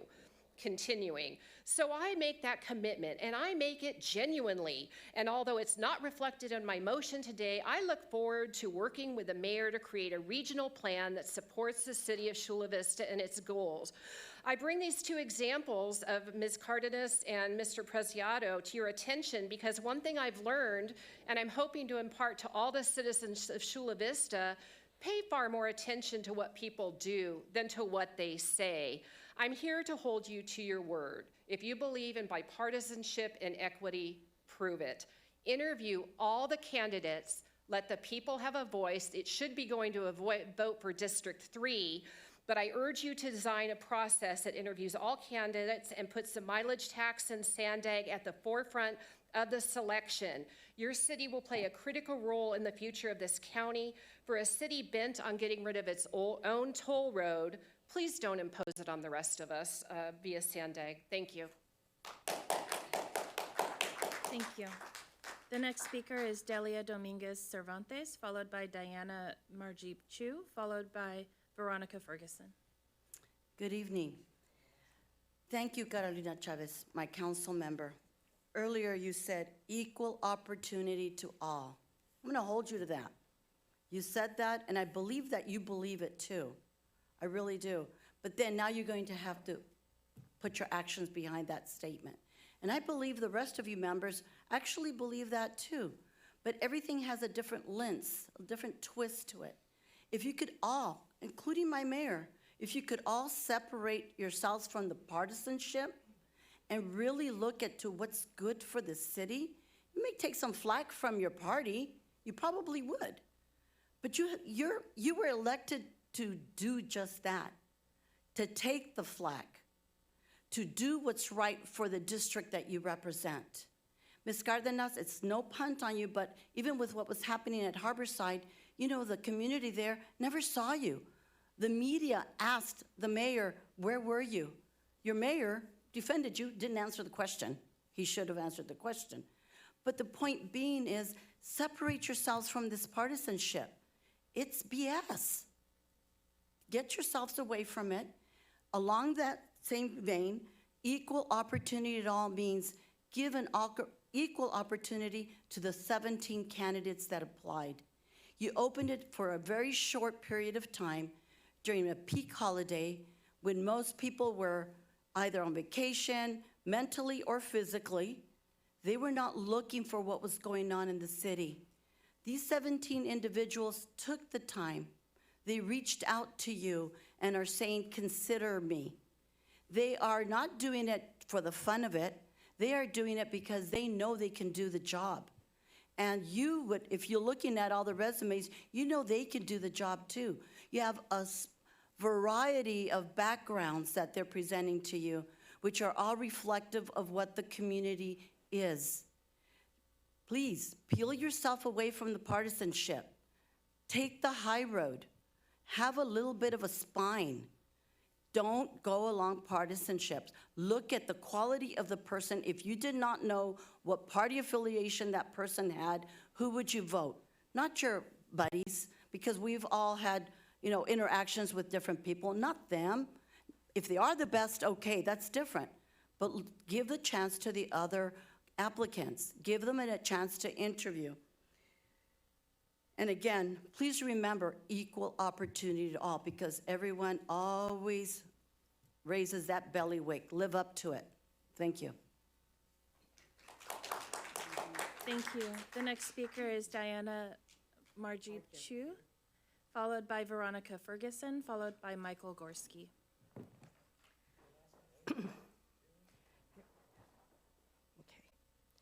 Good evening, Mayor McCann, sorry. Council members Chavez, Preciado, and Cardenas. My name is Diana Marjeep Chu, and thank you for allowing me to speak to you today on a very important matter. So first, I'd like to tell you a little bit about myself. I've been a resident of this South Bay region. I say region because I spent 16 formative years in Tijuana, where my father ran a successful Chinese restaurant, the first of its kind in 1959. In 1983, my family opened House of Nine Dragons in Bonita. During the 33 years that we were open, I was and am very active in the community. I have served on many nonprofits, and I was a founding member of the Asian Business Association, which just celebrated their 35th year. And let's see, I was also president of the Union of Pan-Asian Communities, the San Diego Yantai Friendship Society, the Chinese Asian Thematic District for San Diego, CDC. I currently am a board member of the Bonita Museum and Cultural Center and House of China, and also am a proud member and former board member of the San Diego Rotary Club, Club 33, which is the 5th largest club in the world, counting, we're 1.4 million service-oriented members. But I tell you this not to toot my own horn, but to emphasize that I have been fortunate to see what makes great leaders and recognize leaders whose intention is to serve the community for selfless reasons. Chula Vista has a chance to place a qualified Asian American on this council, something that is long overdue. As mentioned by an earlier speaker, the intent was to make this an Asian community because the population there is the largest Asians. And so it makes sense for an Asian person. So why not Nimpa Akana? She's qualified, she's smart, she listens, she does her research, and then she analyzes, then she acts. I have not known Nimpa very long. She recruited me to the board of the Bonita Museum and Cultural Center, and she's amazing. She is everything that you want to have as a leader in your organization. She's just impressive. She is not she's not a business owner, but she would be a fantastic CEO for any organization. Let's see. Also, the great thing is that she doesn't answer to any political group. She will answer only to what is good for the citizens of her district and to the city.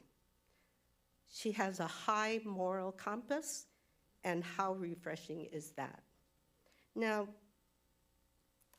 according to what is law or suggestion for this city, is that we need to have diversity. Do we see diversity? I was fortunate to come across the wall that has pictures of each city council for the last 32 years. We've had one, Shirley Horton, and that's been almost 20 years. Considering the Asian community in Chula Vista is quite large. I know at my church, it's like 50% of them are Asians.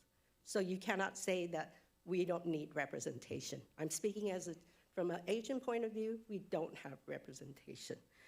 So I say to you, please consider her as a top priority, not saying that others are not qualified, but it's time.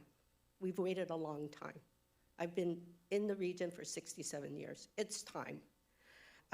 One other big thing is she's very qualified. She has been appointed to 8 years as the something for the city. I'm sorry, my notes got messed up. But here's something that I want to say. Why? Okay, so in the nation, you say that everyone is saying, the minorities are saying, oh, white racist, supremacist. Oh, well, anyway, I do have a quote. I'm so sorry, I ran out of time. But I do have a quote that I'd like to give you. Sorry. Okay.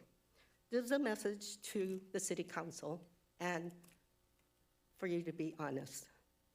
Miembros del Consejo, ¿cómo quieren que los recuerden? ¿Como unos que tenían honor o serán los nuevos supremacistas? Loosely translated, so council members, will your legacy be one of honor or will your faces be those of the new white supremacists? It's in your control who's going to be the next district member or District 3 member. So it's in your hands. If it's not diverse, it's not our fault. Thank you. The next speaker is Veronica Ferguson, followed by Michael Gorski, followed by Henrietta Paramo.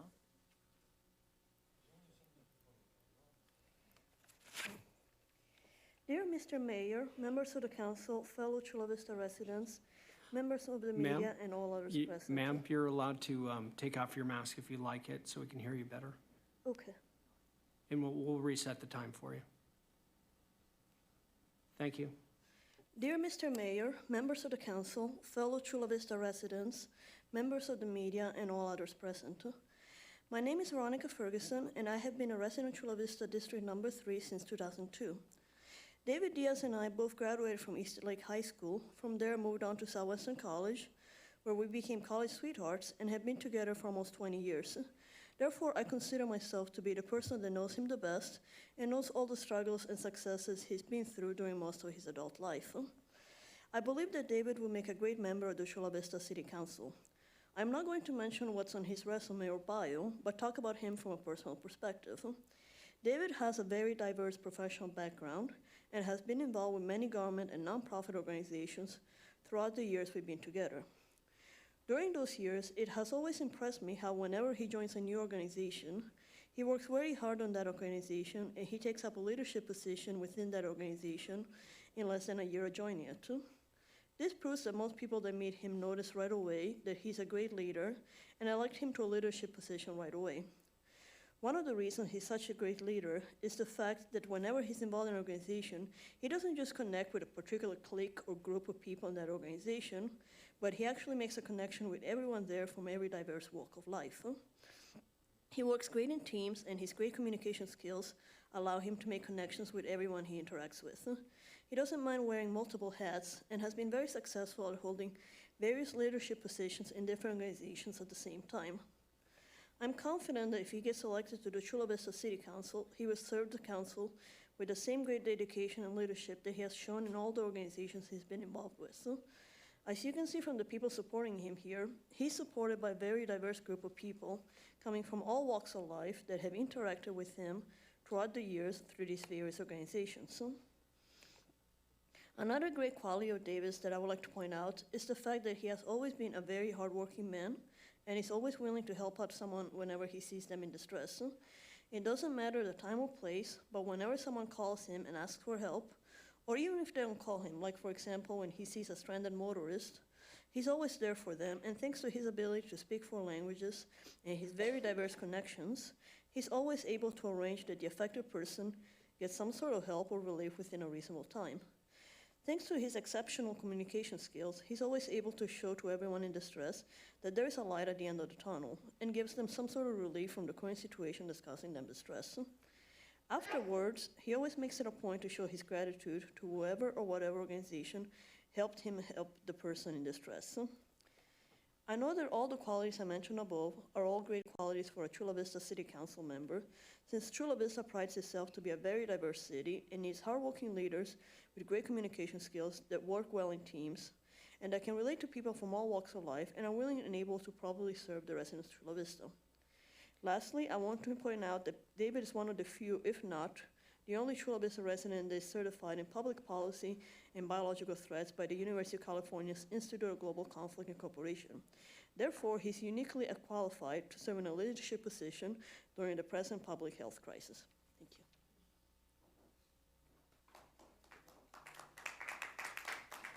Thank you. The next speaker is Michael Gorski, followed by Henrietta Paramo, followed by Sofia Rodriguez. Good evening, Mr. Mayor and councilmen, women, I'm Michael Gorski. I'm a resident of Chula Vista for about 20 years. I was taken by surprise when the three of you had the courage to assume the responsibility of picking a colleague when we should vote this out. District 3 is a very important district, and have 3 people make a decision. Now you have 17 candidates, and you're going to winnow it down to 1 or 2. That is a tremendous responsibility, and I'm not really convinced that you have the know-how to do something like that in a significant way. I would recommend Nimpa Akana. I do know her, and she would be a good addition to your dais.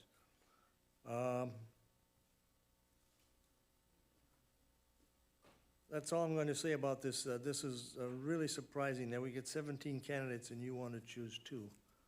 That's not really most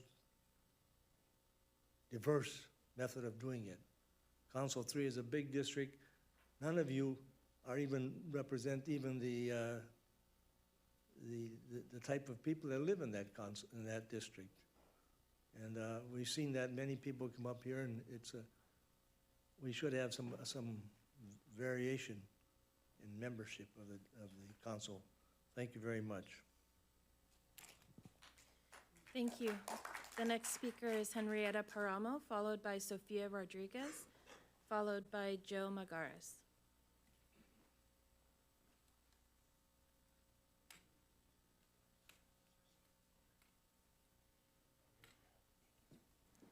Ma'am, and again, you can take off your mask so we can hear you. Thank you. Good evening, Mayor, members of the council. I'm just an old lady, 88 years old, and a teacher, retired teacher, that has been a Chula Vista resident for over 23 years. My name is Henrietta Paramo, and I have been close to my nephew, David Diaz, since he was born. I have come to know him in every way possible. He is intelligent, understanding, and has a capacity for solving hard situations, using his sagaciousness and alertness, plus a curiosity that makes him want to learn, together with attentiveness to his surroundings. Even as a newborn, when he was born, I was there with his mother, and it was amazing to see a baby a few seconds old to just look around his surroundings. It was amazing to me. And this curiosity has allowed him to understand and handle situations with an knowledge acquired by this curiosity and his desire to learn and be able to counsel and advise people. Another thing that will help is that he is a good leader and a good experienced manager with aptitude. So for all these reasons alone, I think he'll be a good councilman. Thank you. Thank you. The next speaker is Sofia Rodriguez, followed by Joe Magares, followed by Michael McCabe.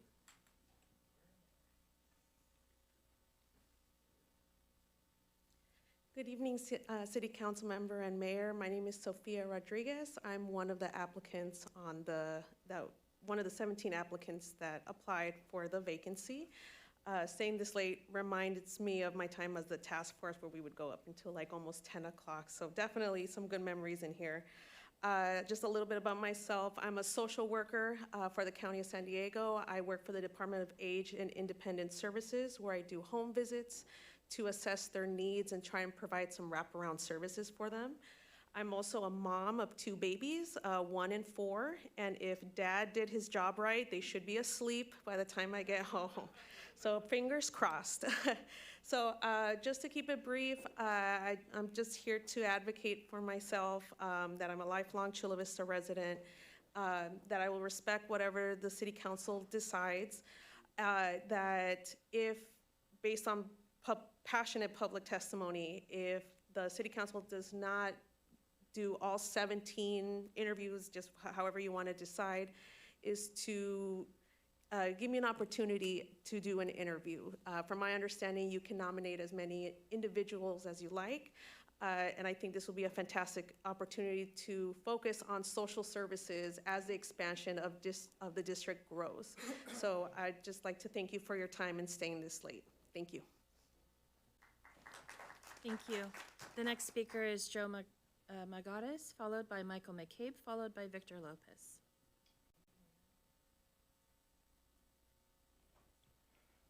Good evening again, Mayor McCann and members of the council.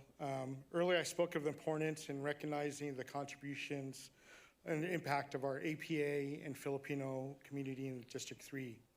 Today, as a vested community member, I ask you to deeply consider the voice being considered for an interview as your next colleague on the council. While I'm a resident of South San Diego, that D3 buttresses against my own backyard. I consider myself a community member with strong ties to Chula Vista. My earliest involvement was in the late 80s, serving on the community task force for the then Baldwin Otay Ranch plan, when then you could look to your right in the Telegraph Canyon Road and see the grazing cattle in the pasture. I currently serve on the boards for the Otay Ranch branch of the Friends of the Library, the Bonita Museum and Cultural Center, and being one of the contributors to the Filipinos of South Bay exhibit currently on display at the Chula Vista Heritage Museum.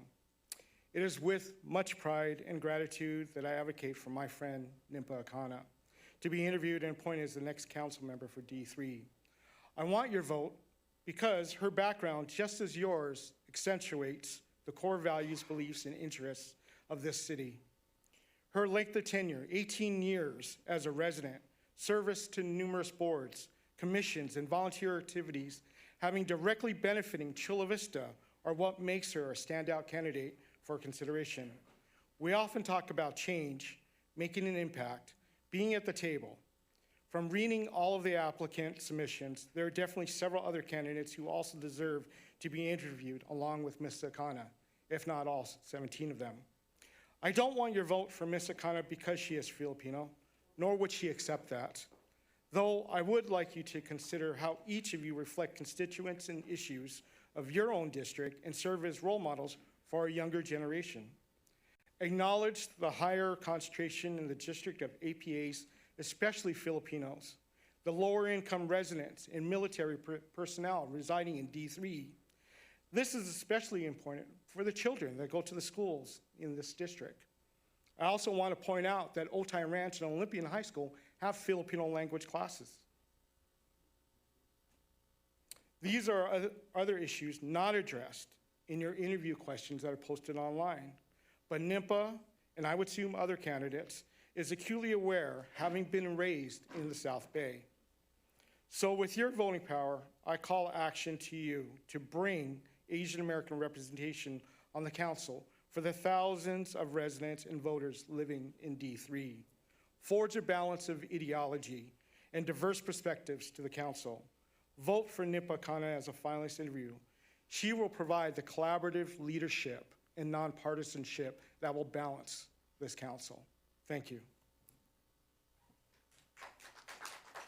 Thank you. The next speaker is Michael McCabe, followed by Victor Lopez, followed by Alan C.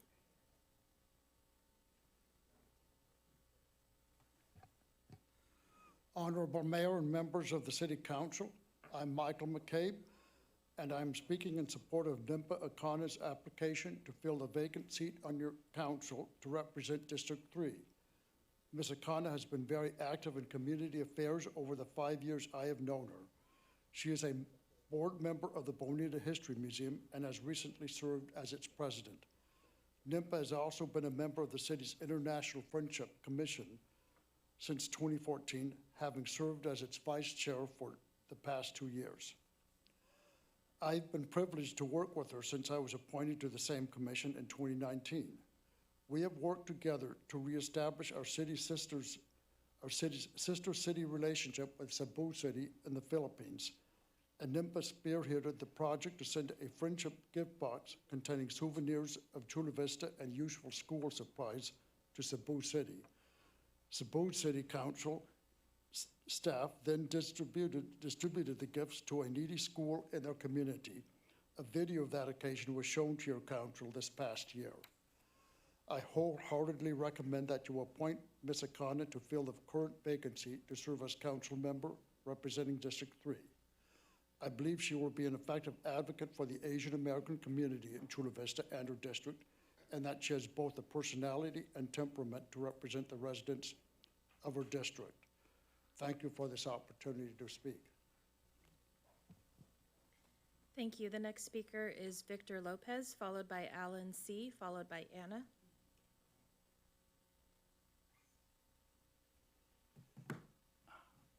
Buenas tardes, good afternoon. Mayor and council members, my name is Victor Lopez, and I'm currently an applicant for the District 3 City Council appointment. Well, first of all, aside from thanking the council and the mayor, I want to thank the general public for showing up here. You know, it's 9 o'clock right now, and everyone's spent a lot of time here, and I really think this just goes to show how active the city of Chula Vista is and how important and different we are from other parts of the county.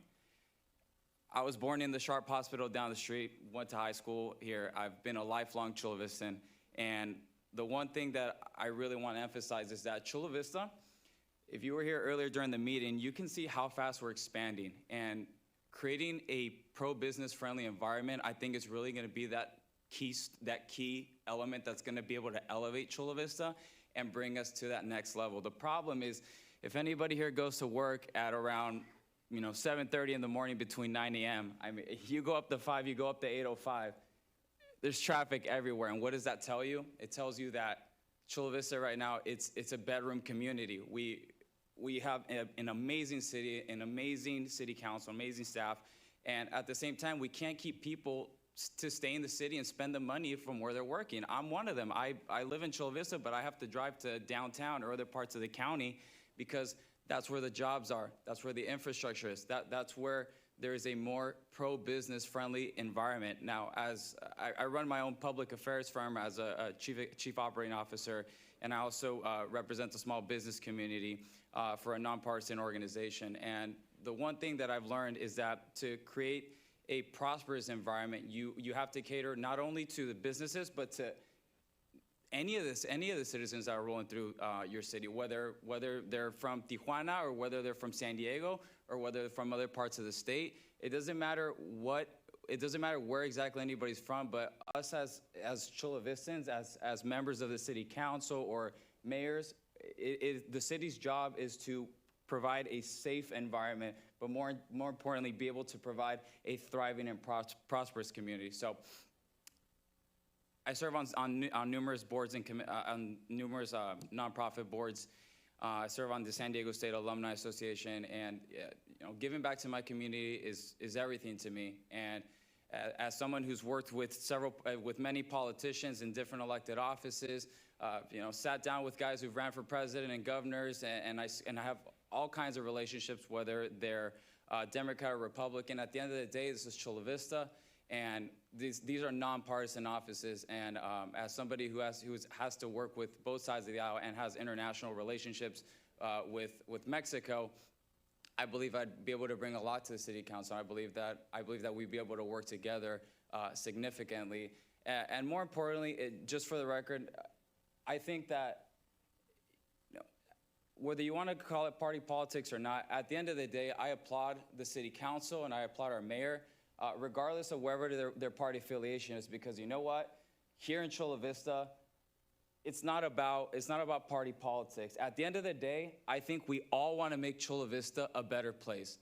But the only difference is some of us just have different ways of how we get there. But at the end of the day, it's all about what we're able to give back to our community. So I hope you'll consider my application for an interview, and I thank the council and the mayor again for your time. Thank you. The next speaker is Alan C., followed by Anna, followed by David Diaz. Hi, Alan C. Thank you, City Council, for backing that gas station. Mayor, why? Billions of dollars for that college, and yet that gas attendant? Come on. Anyways, there's a lot of people talking here about equity and race. Let me tell you my background. I'm Japanese, Irish, French, Indian, Dutch. Who cares? Who cares? What counts is in the heart. We just celebrated a great man just yesterday, and yet today I hear all this hypocrisy. Vote for this person because of their skin color. You vote for people of what their values are inside, what's in their heart.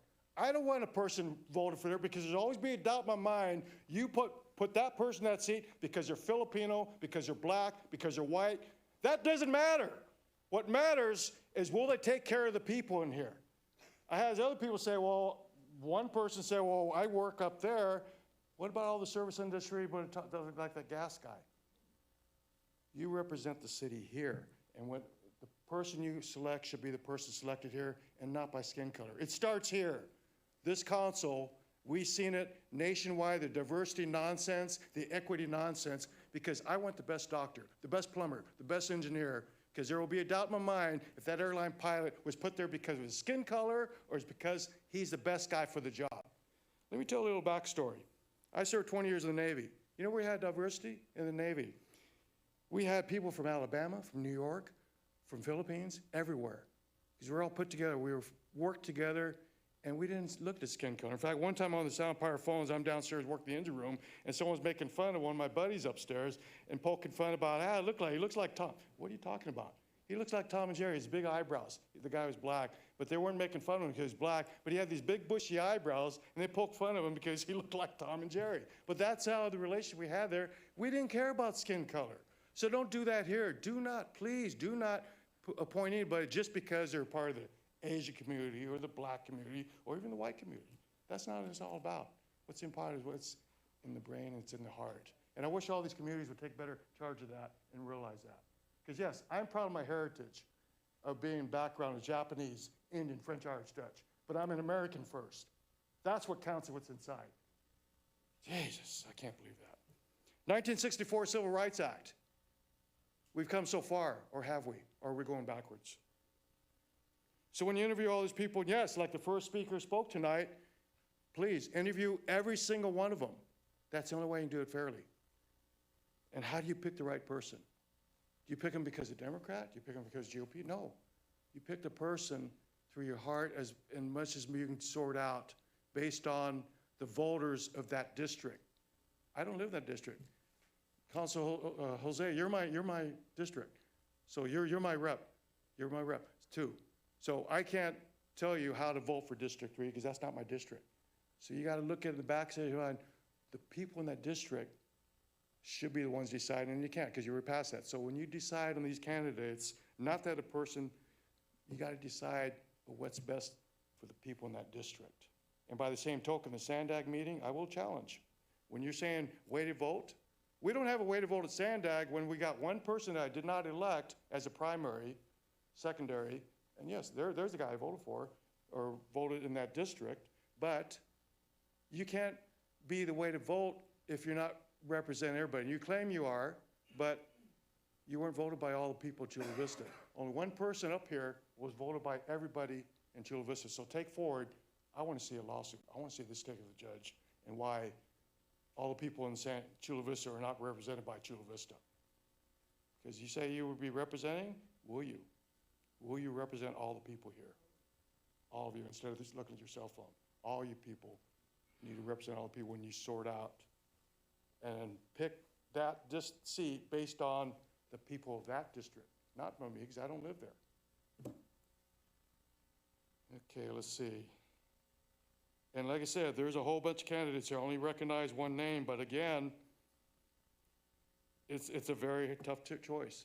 You can't go by what party they are, and you can't go by because that guy's got the most clout, or that person worked with you for years. No, you got to pick an outsider. How else are you going to be impartial? Pick an outsider. Somebody none of you know. Put some new blood in there. What the heck? It's only for what? Year and a half before the elections? And I challenge you right at the end, make sure that person does not rerun. Do not change the city charter. That person cannot rerun. Make it fair for everybody. Thank you. Thank you. The next speaker is Anna, followed by David Diaz. David Diaz is our final speaker who's registered this evening. If you haven't spoken and would like to, please come up and see us here. Good evening. I know it's getting late for everybody, and we're trying to keep our eyes open. First of all, I'm disappointed that this council opted to appoint a council member instead of letting the voters decide who they wanted as their representatives. The city is already committed to a special election for a city attorney, so why not have both at the same time? Wouldn't it have been wise or smart to combine both races? It certainly would have saved a lot of time and would have not given the perception that this council is trying to appoint their own crony. Or is it? Do you have someone hiding behind the wings already? I would venture to say yes. This open third seat was created with the Asian Pacific Islander community in hand. And I know he said it's not about race or color or creed, but you do have to have someone representing you, because that's how it works. And it is the character, it's the context of your character. That's why we're here today, because we're able to say that, because some great person said that. So this council could be diverse and reflective in our community. An all-Latino council portrays a racist council not willing to let in an Asian, Black, or other minority group to be part of the political process. We need a council that reflects our city's population. This council has several exceptional candidates, both men and female, great businesswomen and men that have served their communities. You took our choice. We didn't. Please give them all a chance. Thank you. Thank you. The final speaker on this item is David Diaz.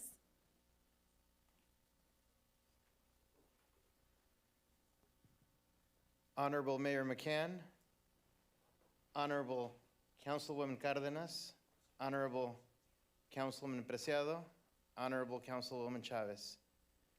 Distinguished members of the audience, residents of Chula Vista, thank you for being here present so late. It is greatly appreciated. I very briefly wanted to address the board. I know it's late and everybody wants to go home, but I did want to mention that my family's roots in Chula Vista run deep. I graduated Eastlake High School. I went on to Southwestern College, where I obtained 2 associates, where I served in student government, senator. While at Southwestern College, I was actually selected or elected by the International Friendship Commission to represent our city in Japan as their student ambassador to Odawara, Kanagawa, Japan. That was a life-changing experience in my life, and it was a huge honor and pleasure to represent our city back then. From there, because we didn't have a 4-year, I went to state, and I think quite a bit of the people in the room probably went to state. I'm very happy to hear that we're finally getting traction on the university project.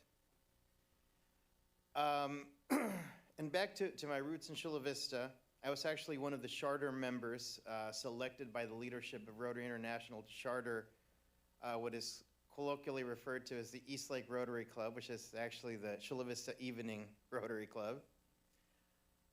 And from there, I've had the privilege and experience of serving on many nonprofit boards and government boards. I proudly serve on a lifetime appointment, presidential appointment, on a selective service board. Unfortunately, not compensated, but such is life. I very much look forward to putting my knowledge, skills, and ability, my years of service, community involvement in our beloved Chula Vista to good use on the board. I thank you all for your time and attention. Thank you all for being here, particularly all my friends, family, colleagues that are here supporting me, as you can see by the signs back there. So thank you all. Have a wonderful night.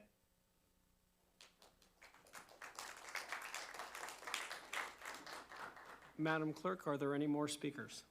No, that concludes the speakers who are here, and we don't have any e-comments on this item. Thank you very much. Thank you, everybody, for spending the night with us and being here and taking the time to do this. You know, we have 17 great candidates, and I think it reflects how truly Chula Vista is home to so many people, and there are so many people who want to be able to serve and to be able to help our great city get better. I grew up in Chula Vista.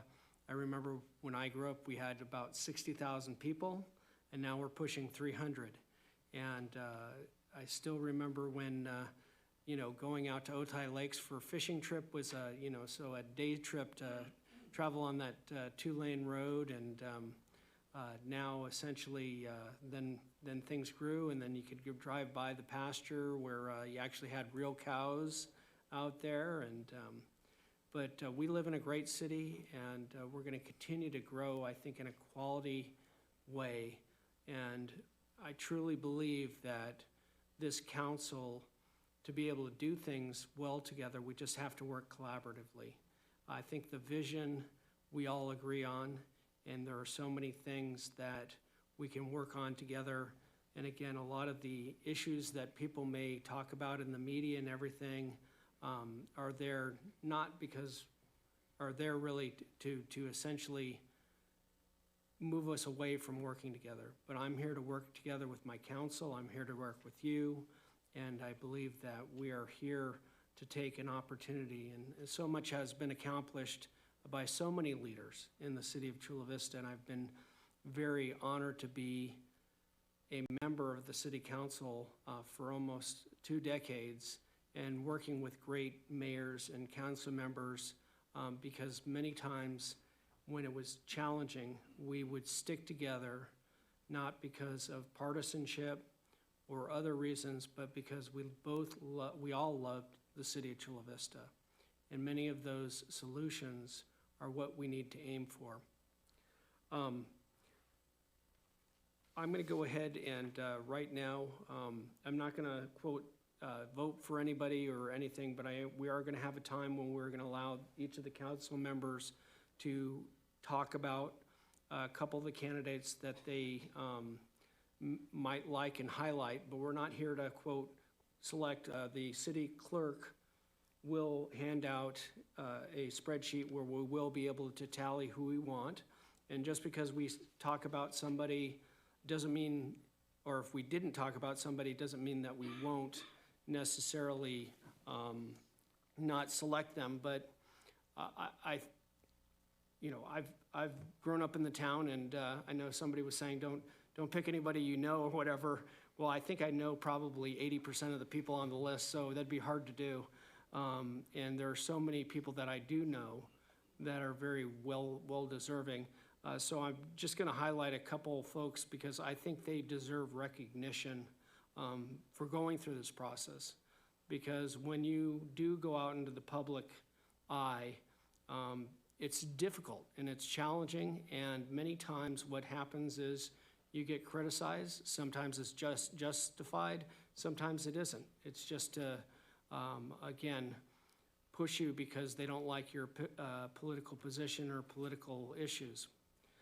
But the first one, and obviously I've known her for a long time, but Nimpaka Akana, I think she has been part of the Chula Vista International Friendship Commission. And the International Friendship Commission at the City of Chula Vista is the model of being able to be a great commission, and being able to help put together the friendship cities and things like that. I think NIMPA has been tremendous at that. She's been the vice president of the Filipino-American Business Development, and has done an incredible job at the Bonita Museum. So I really want to give her very high props for that. Victor Lopez, I think there's a guy who, he's sort of like one of those guys where you think, if I was his agent and he was playing baseball, I think I'd do pretty good, because I think he's just such a young guy that has been so successful, and I just see him being successful in the future. Outstanding business person, somebody who has proven to be able to work on solutions and issues. He works with both sides. And when I always think about solutions and how you resolve things, it isn't about talking to either side. It's about talking to people who believe that we need to find a solution. Doug Wolf is tremendous. I don't think if anybody lives in District 3 it's hard not to know Doug Wolf. He just seems to be at everything, and ultimately, if you've had a kid that sometimes has some math issues, he's probably, and you got him help, it was probably Doug Wolf helping him with his math homework, and just tremendous. Griselda Delgado, I had the pleasure and honor of working with her. She was just an incredible principal at Hilltop Middle School, and I just think that she's an incredibly good person, and just have a high respect for her. Also, we have Dan Rice, a Marine Corps veteran that I think has just been tremendous. Obviously, being a military veteran, I think that goes a long way, who I believe has done great things. Alonzo Gonzalez, he has been a realtor, property rights, and as we move forward with so much of what's happening in the east side, we need people who understand what goes on with property rights, and be able to understand construction. And then there's Tanya Williams, who has been incredible in her life story as well, joining the Navy and being successful there, and then moving forward and becoming a principal. So those are a couple of the candidates. I want to thank also the people, Sophia, because when they always say showing up is half in life, and I know you've done great things as somebody who's been concerned about privacy and on the commission here.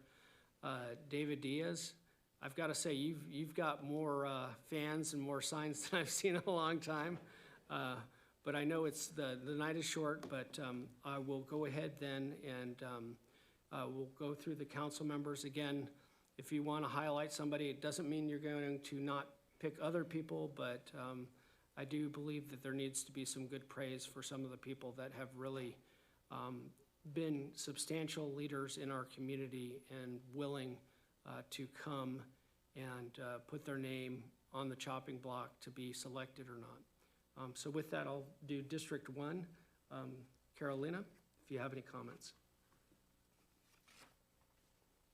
Thank you, Mayor. Not specifically to one candidate, but going through the bios and going through the curriculums and listening to all the people that took the time to talk about their candidates and the candidates themselves.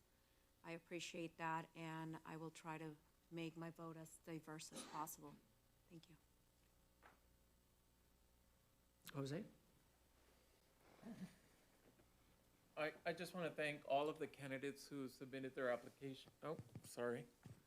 I just want to thank all of the candidates who submitted their application and met the initial requirements for appointment. I do appreciate that we have a good group of candidates, and I look forward to seeing how the process unfolds. Thank you.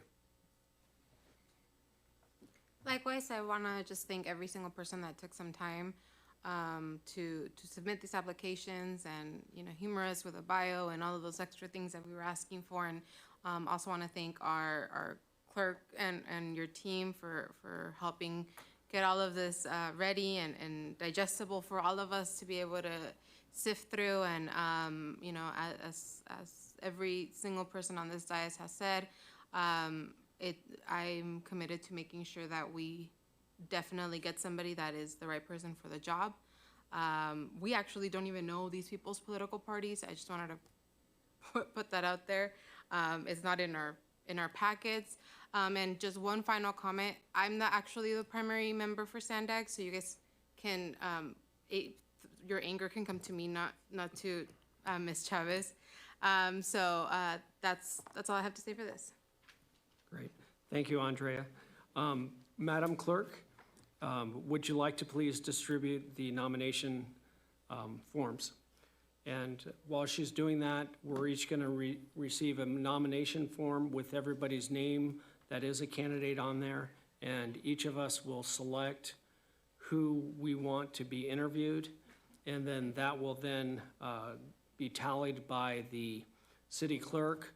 Will show up on the board to be fully transparent.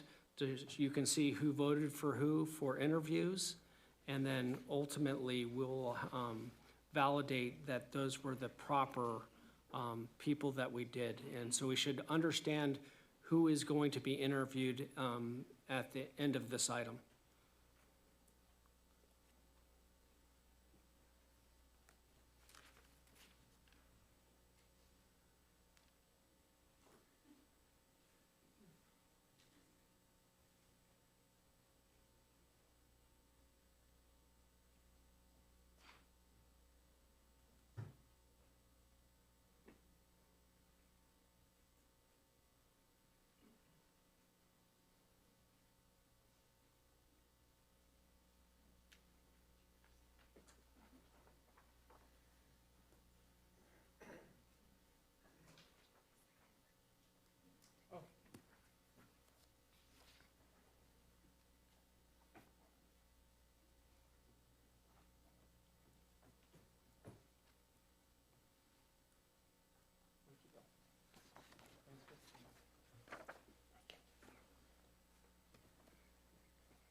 Mr. Mayor, we have received all of the nomination forms. It will take us about 5 to 10 minutes to tally them properly and double-check everything. If the council would like to wait, or at your discretion, take a brief recess.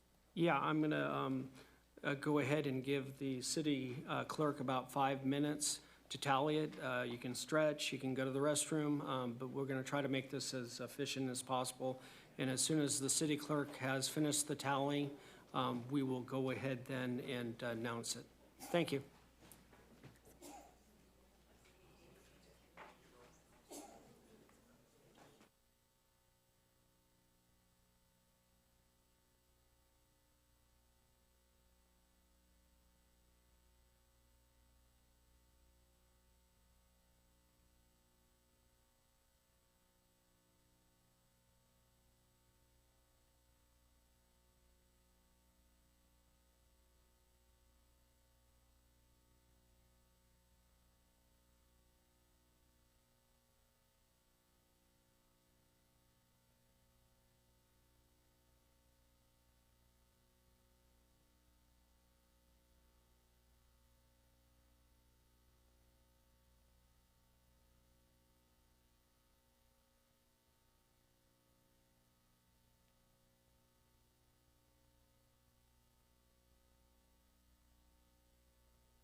Thank you, everybody. We're now going to reconvene the meeting.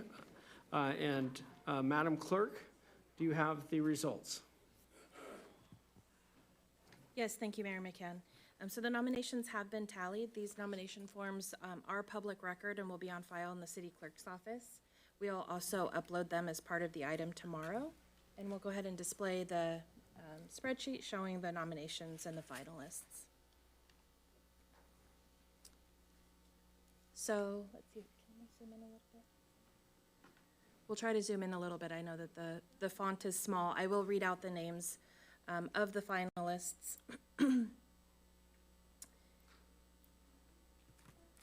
So the following applicants received 2 or more nominations and will be invited to interview based on the nominations that were made.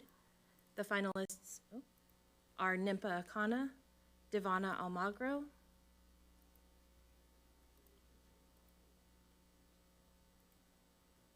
Griselda Delgado, David Diaz, Alonso Gonzalez, Victor Lopez, Daniel Rice Vasquez, Sofia Rodriguez, and Tanya Williams. Great. I will Yeah, sorry, Clerk. I had actually had an additional person on my list that is not marked on here. Okay, actually, that was, I was going to ask all the Oh, council okay. members if they could confirm that the people or the checks on the spreadsheet were actually correct, as well as if there's any changes that you would like to make, if you want to remove or add a check that would potentially get somebody additionally to be interviewed, or if you'd like to keep what you put down as one. I actually think that it's possible that Councilmember Chavez and I were flipped. I don't, but I'm assuming because there's 2 different ones that I have that she didn't. If you'll allow us just a moment. Yeah, no problem. Sorry about that. I didn't even notice it. I mean,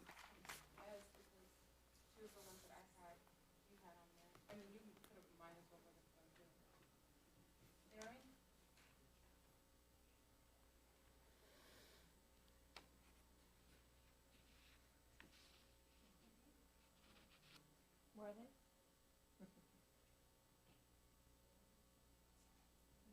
Mine were correct. So, Mr. Mayor, just noting for the record, the city clerk has a copy of what you submitted and then gave everyone back, right, as you all know, but not necessarily folks in the audience, a copy of what you yourself submitted, allowing you, right, to check to see that, in fact, what's represented on the tally sheet is, in fact, what you intended to mark. And so this is a good exercise in order to double check. So we're trying to do conspicuously executed checks and balances to make sure that your full intentions are expressed. And again, as the mayor pointed out, that's the first step in this process. The other step would allow you to change anything that you tallied now that you see the full, extent of the voting. So there can be an additional process, but appreciate everyone's patience as we get at least this part exactly right. What was marked needs to be accurately represented on the tally sheet. So thanks for pointing that out, Councilmember Cardenas.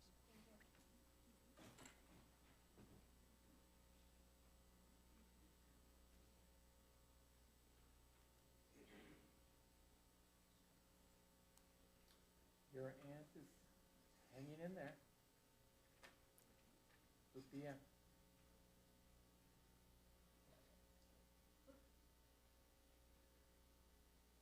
I'm just complimenting your aunt on staying with us this long.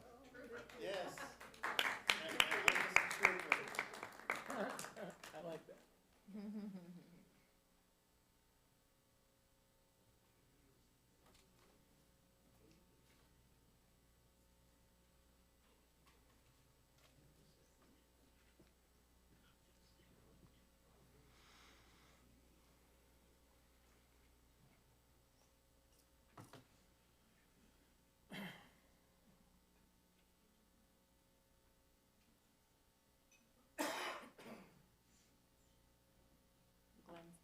drinking coffee, so.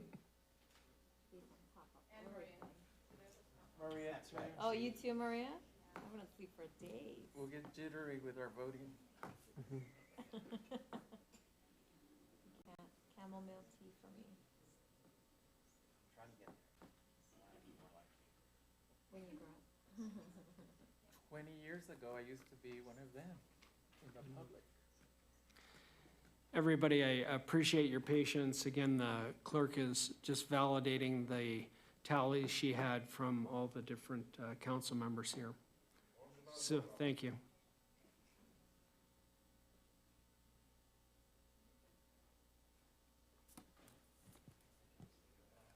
Thank you, Mr. Mayor and City Council. We have found the error and corrected it, so we'll redisplay.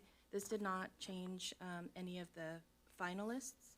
So again, the finalists that were provided according to the nominations were Nimpa Akana, Devana Almagro, Griselda Delgado, David Diaz, Alonso Gonzalez, Victor Lopez, Daniel Rice Vasquez, Sofia Rodriguez, and Tanya Williams. And if the council members could please double check their nomination forms. We did distribute a copy of your nomination form and ensure that it's accurate with what you provided. Madam Clerk, I would like to just change one opportunity for John Gio. I would like to join Carolina Chavez in voting for him, so he would be able to get an interview with 2 votes. Thank you. We'll add him to the spreadsheet, and then I'll ask you to amend your nomination sheet. Thank you.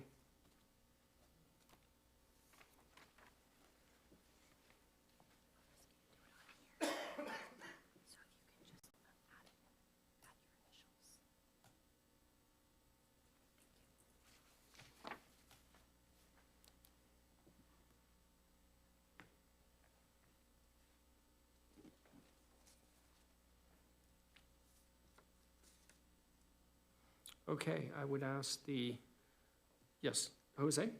So here on my notes, I had written page 69 as my indicator, and it didn't translate into my sheet, and so I have an extra check mark. Well, it doesn't change, but just want to know for the record, a check mark for Sofia Rodriguez.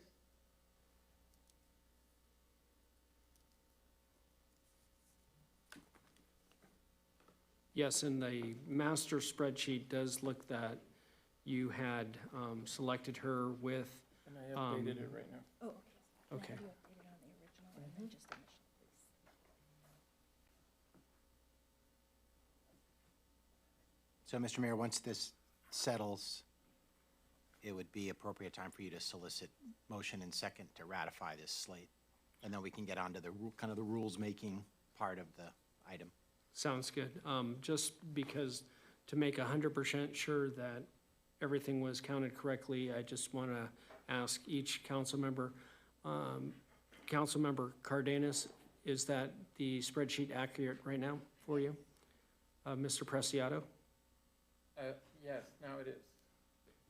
Mrs. Cardenas? Chavez. Chavez, excuse me. Yes, it is. Okay, mine is accurate too, so I will go ahead and make a motion and to ratify. That doesn't mean you accept everybody who got selected for your vote. All it is ratifying that the spreadsheet is accurate. If we can put the spreadsheet back up, that'd be helpful. I have a motion and a second. I'm sorry, I missed who made the second. Was that It was Ms. Cardenas. Cardenas? Thank you. And we'll now set up the vote for you, which will take the Yes, and you can read the heading. spreadsheet down. Thank you. Thank you, Madam Clerk. And just for the record, since one nomination changed, I will read the final slate of finalists. The finalists are Nimpa Akana, Devana Almagro, Griselda Delgado, David Diaz, Gian Gio, Alonso Gonzalez, Victor Lopez, Daniel Rice Vasquez, Sofia Rodriguez, and Tanya Williams. Please vote.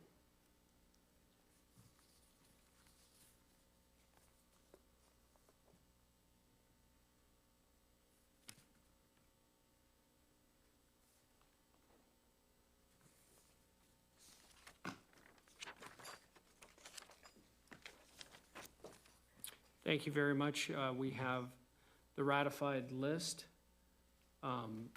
Again, if anybody wants to come after the meeting, they can, or actually they can look right now and see if the spreadsheet could go back up. Yes. Who was, people who were highlighted in yellow on the spreadsheet were the ones who received 2 selections to be gone to the, to be interviewed. Now we're going to move into the process of looking at the time and date to be able to be interviewed and the process. So I'm going to give that now to the city clerk. Thank you, and I'll turn this over to City Clerk Analyst Christina Hernandez, who will speak to this piece. For your awareness, we will have these nomination forms available online tomorrow, and we'll also reach out to all of the candidates with the results of tonight's action.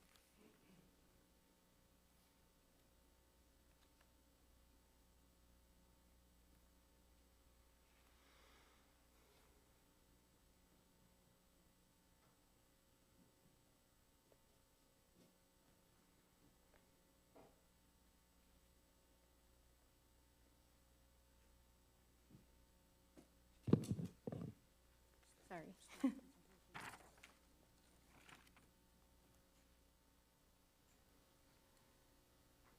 All right. Good evening, Honorable Mayor and City Council members. Action B tonight is to collectively set a date and time to conduct the interviews at an open City Council meeting.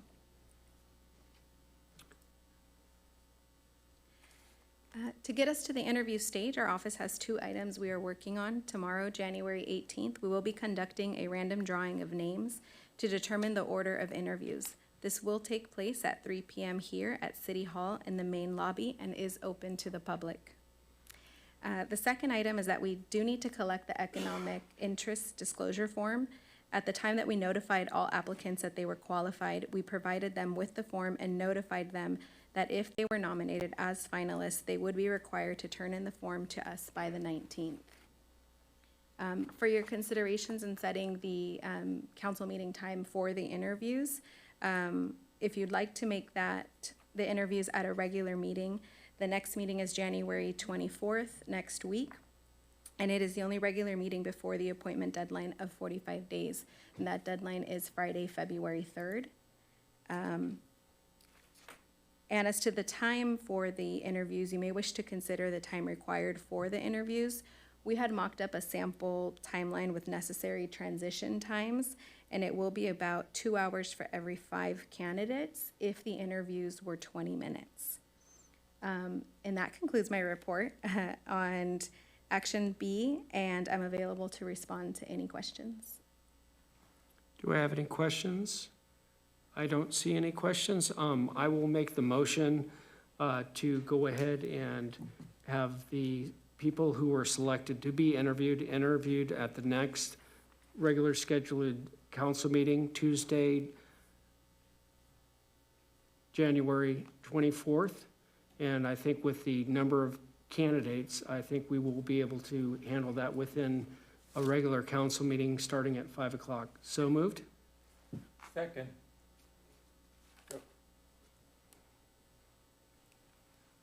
Please vote.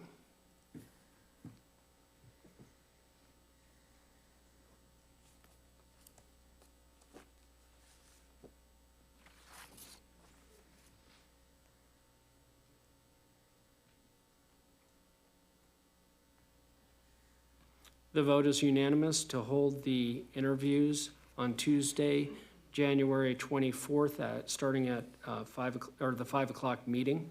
We may have some other items that the city may have to do during that time, but we will set aside specific time when we will do the interviews for the selected candidates.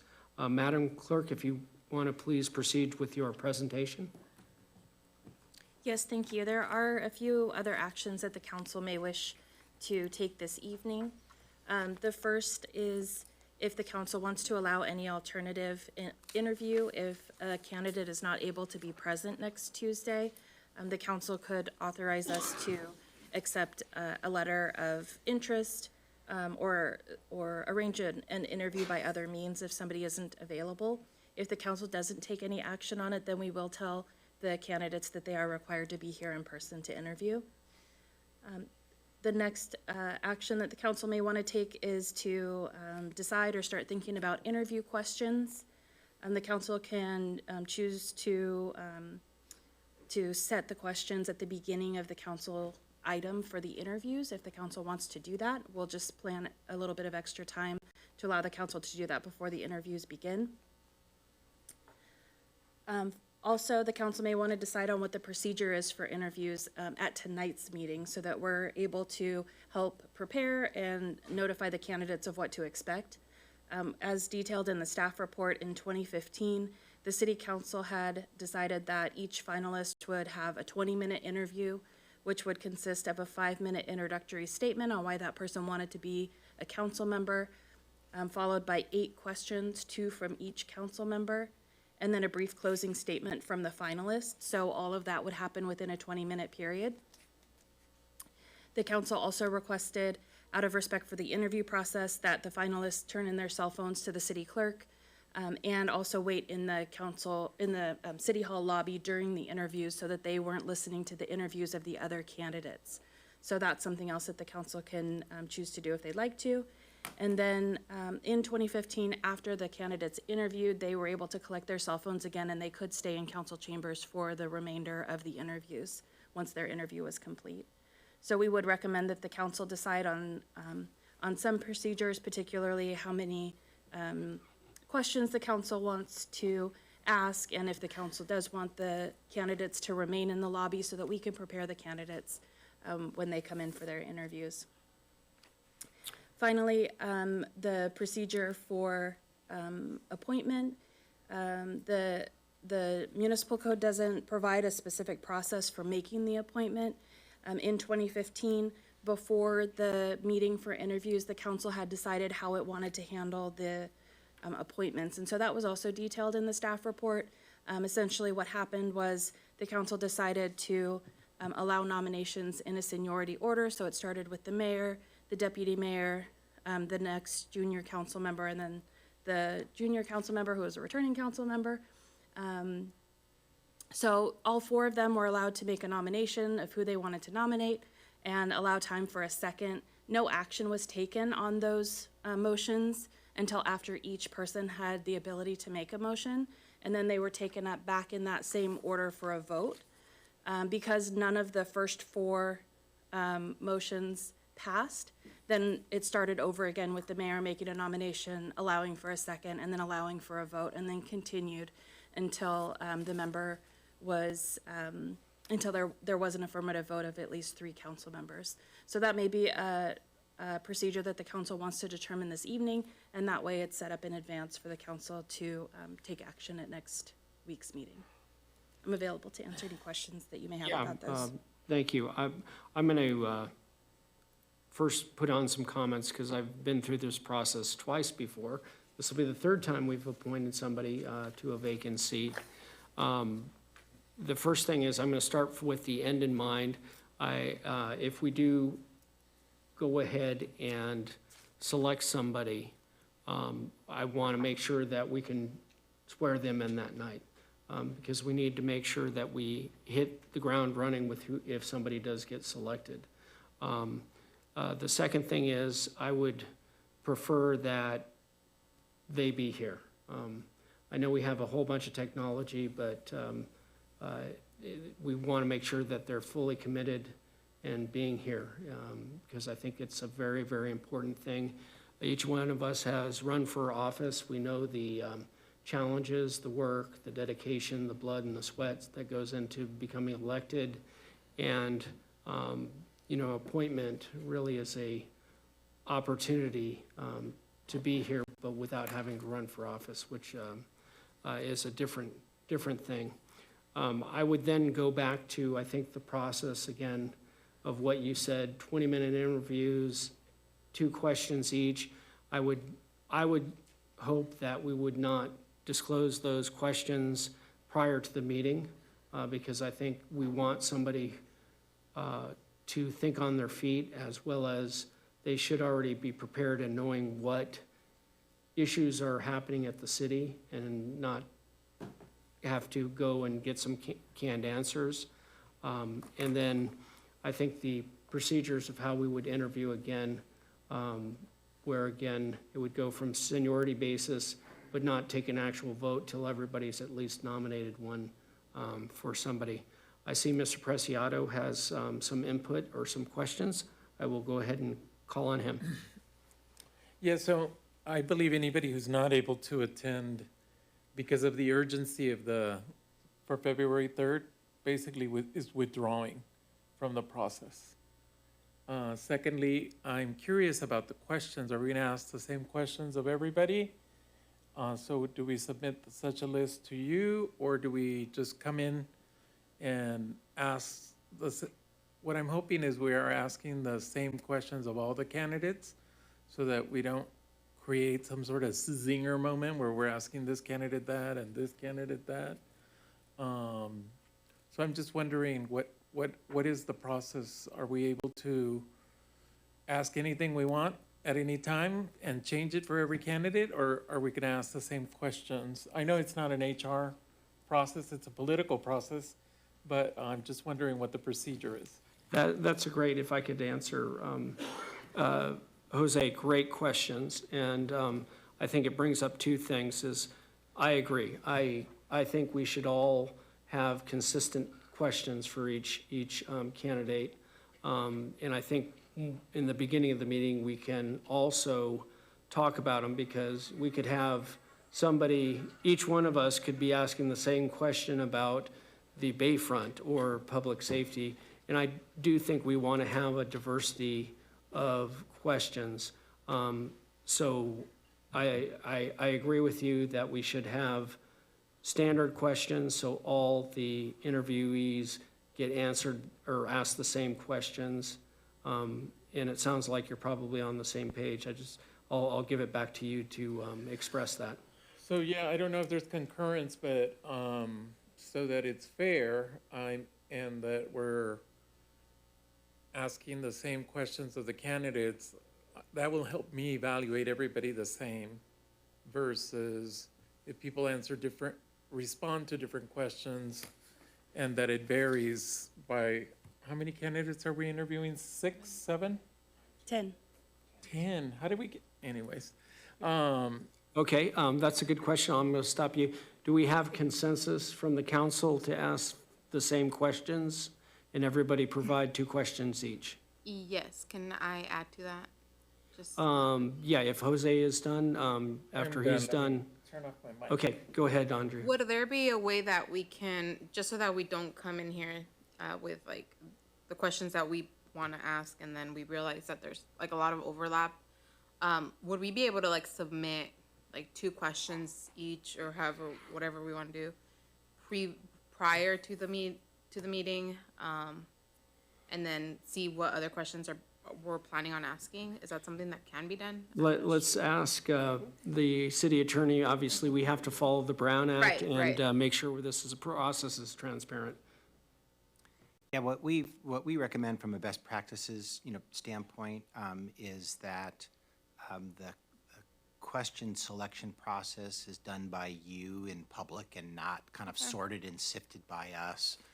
You can make an argument that we can do that, but we'd prefer not to be on the edge of it. And what I might suggest, because you're right, you end up thinking the same way, right, and posing similar questions. If each of you could give it some thought and come to the next meeting with maybe 4 questions that you have in mind, and then you can all, share your questions, again, with the request that the interviewees, be outside and not, participate and listen in on that process. And then you can curate and develop, your common set of 8 questions, decide who's going to be, asking which pair, obviously with as much consideration as possible to the person who originated the question, as the person asking that. And that's what we'd recommend, and is similar to process that we've used in the past. Yeah, and that's, good question. And what we would do is everybody'd bring several questions. We'd have the candidates out in the hallway so they couldn't hear us. And then, you know, maybe you would want to ask a Bayfront question, and you would want to ask a public safety question, and we just go down the line. And so we take about maybe 5 to 15 minutes to collaborate publicly on what we were going to ask. And then it was open and transparent, but the applicants wouldn't know what we're going to ask them until they got into the room. Sounds good. Okay. Do we have any more comments on the process? Okay. Do we need a motion on the process then? We don't need a motion, but I do want to confirm that the consensus of the council, at least that what I saw, is that the council will ask consistent questions. There will be 2 questions from each council member. Those will be discussed and decided prior to the item starting at next week's meeting on the 24th. I did not hear council wanting to offer other interview alternatives, so we will let candidates know that they must be present to interview. It appeared that we had consensus that the person will be sworn in that evening after the council makes its decision, so we will be prepared to do that. And I did not hear consensus on the procedure for the appointment process. So I know I heard Mayor McCann was talking about going through the same process that the council had gone through in 2015, where all 4 council members had the opportunity to make a nomination and allow for a second, and then those would each be taken up. So if the council would like to provide more input on that, or correct me if there was consensus that I didn't see. It looked like we had consensus, but I want to make sure looks like we do have consensus on that. Okay, thank you. So we'll use a similar process to what we used in 2015. The difference for the interview process is public comment will be allowed before the interview item starts, and then again after all of the interviews have concluded, to allow maximum public comment for that item. Thank you. What about did the 5-minute presentation remain? That's the council's discretion. It looks like I am seeing consensus for a 5-minute presentation at the beginning. We'll allow for a total 20-minute interview for each candidate. And then did the council want to allow the candidates a closing statement at the end of the questions? Yes, I do. Yes, I'm seeing consensus for that as well. It seems like we have consensus for the closing statement as well. Thank you. Yes, I will, following tonight's meeting, we will write up those, the consensus of the council, and we will provide that to the council, and then also post it as part of this item and as part of next week's item. Okay, Mr. Preciado, go ahead. I'm just concerned, if we're doing 20-minute intervals, maybe we can do 3-4 minutes of opening remarks and 1-minute closing, so that we don't, I'm just counting 10 times 20. And so to give everybody ample opportunity and not take anybody's time. I'm hearing the point being, with 8 questions being asked, that by itself is going to take up a lot of time, and you're questioning the need for a 5-minute opening and a 3-minute closing, right? So potentially shortening that. Yeah, I just propose maybe a 3-minute opening and a 2-minute closing, and that way 8 questions is going to be a lot of information, hopefully that everyone can be responsive to. I would agree with Mr. Preciado. Do we have consensus on that? Yeah. Okay. And those times would be up to, right? It's not, you know, Up they can to use 3 as and up much to time. 2, Yeah. just within the 20-minute. Very good. Clerk has that, so that'll be included in the readout of the item. Okay. Oh, I thought we're not done yet? With this item, we are done, and just wanted to make sure the city clerk has all the information she needs. Yes, I do. Thank you very much. Okay. Move to adjourn. Not yet. The meeting isn't over, but everybody who did come, we've got some more administrative stuff to do, so we're not done yet. But I do appreciate you being here to this late hour, and you are welcome to leave if you want. You won't offend us. So now we'll move to item number 10, the city manager's report.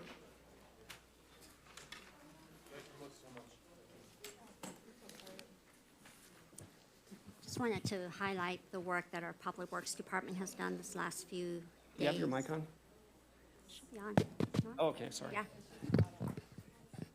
So with all the rains, our crews were out working very hard, but I have to kind of point out that, you know, over the last couple of years since Measure P was approved, we actually had funding available to make a lot of repairs in the streets and our CMP pipes. So I think that really made a difference in how the city really weathered through this last storm. So I just want to highlight the positive results of having invested back into our infrastructure.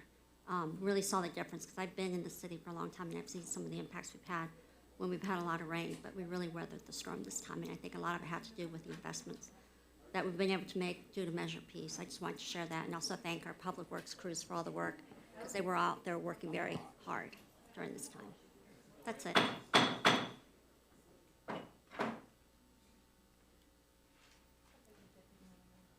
Deputy Mayor for a second. I thought it was fascinating.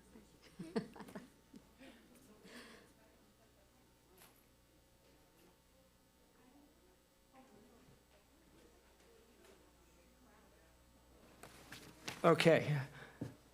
Sorry for that interruption, City Manager. Go ahead. Now, I was just highlighting the work that our Public Works crews did last week with the storms and just also pointing out the benefits that we've gained through Measure P with the funding that we've been able to invest in our streets and our storm drains and our corrugated metal pipes, so we didn't see any major damage. A lot of it has to do with the investments that the city has been able to put in. So I just want to have a shout out to our Public Works crews that were out there in the rain, making sure that the city's streets were continuing to be safe. Thank you. Yeah, well, it's under this. That's it. It's a positive thing. I heard there. Good thing. But it's this one you're going to change to D3. Okay.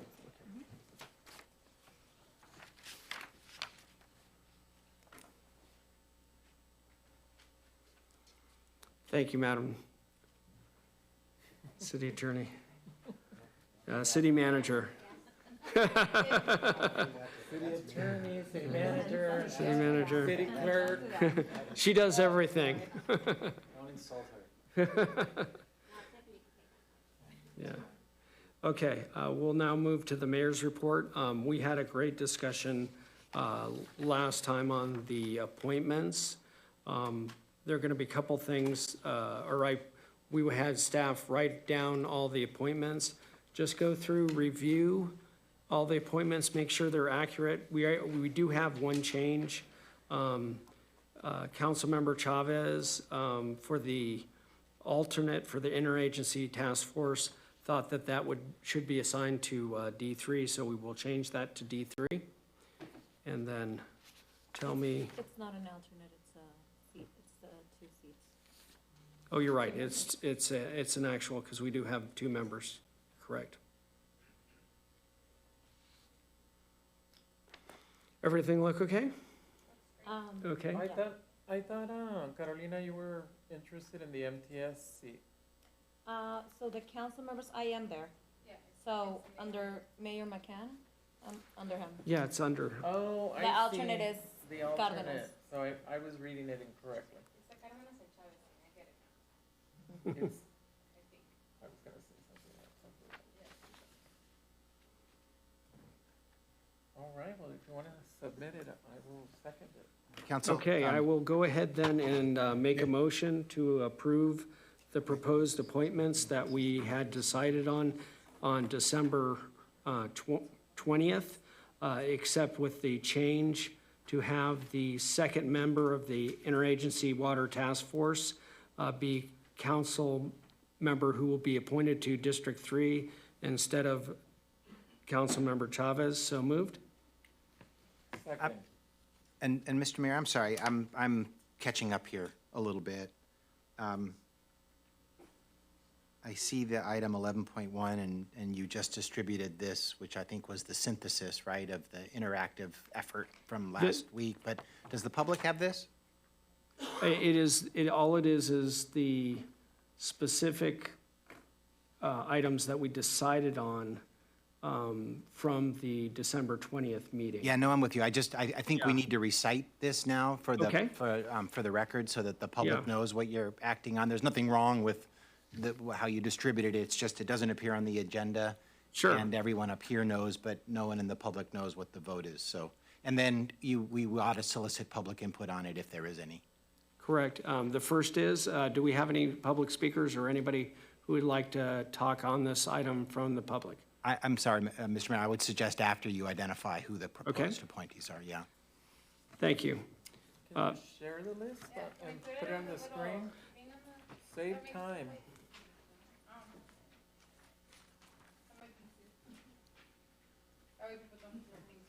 And you don't get 5 minutes. That was funny. That was good.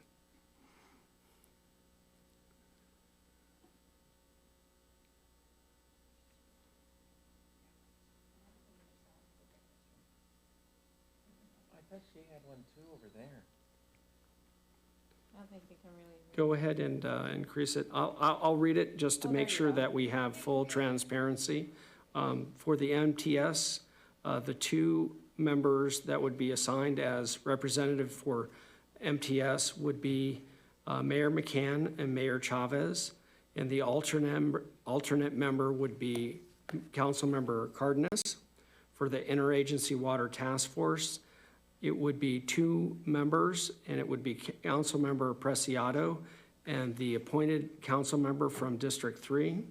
For the Chula Vista Bayfront Facilities Financing Authority Board, it would be Mayor McCann, Councilmember Cardenas as the alternate. Or actually, I think it would be, the two members would be Mayor McCann and Councilmember Cardenas. There would be no alternate. For South County EDC, it would be Councilmember Chavez, with the alternate member being Councilmember Cardenas. For the Chula Vista University Subcommittee, it would be Mayor McCann and Councilmember that will be appointed to District 3. For the Otay Regional Park, the member will be Councilmember Andrea Cardenas, with the alternate being the appointed council member from District 3. For the Chula Vista Veterans Home Support Foundation, it will be, the appointed member will be Mayor McCann, with the alternate member being Councilmember Chavez. For the Metropolitan Wastewater Commission, it will be Councilmember Preciado, with the alternate being the appointed council member for District 3. For the International Council for Local Environmental Issues, the representative will be Mayor McCann, with the alternate member being Councilmember Cardenas. For the Otay Ranch Preserve Owner Manager, it will be the appointed member to council member to District 3, with the alternate council member being Chavez. League of Cities San Diego Division will be, the appointed member will be Mayor McCann. The alternate will be Councilmember Chavez. In the San Diego Community Power, the appointment will be Mayor McCann, with the alternate member being Councilmember Chavez.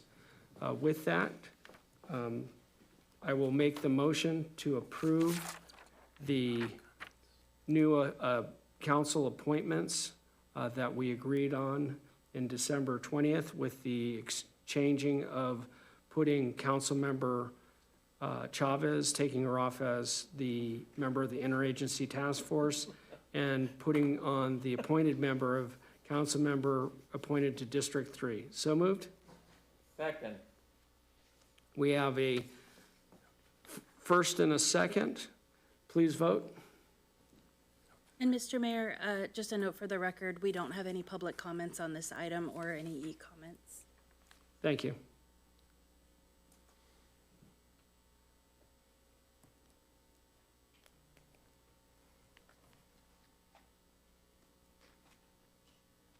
And the motion passes unanimously with a 4-0 vote. Now we will move to something I think very important. I'm going to personally say this, but obviously one of our colleagues and friends, the city attorney, has gotten a good job up in Santa Clara and will be moving forward with his new position. during that interim time between his appointment to Mr. Santa Mayor? Clara. Yes. Sorry to interrupt you, but council comments is number 12. Are you moving to the city attorney's report, number 13? Oh, you are right. You know what? Let me put that on hold and go to the council member comments. And let's start with District 1. Councilmember Chavez.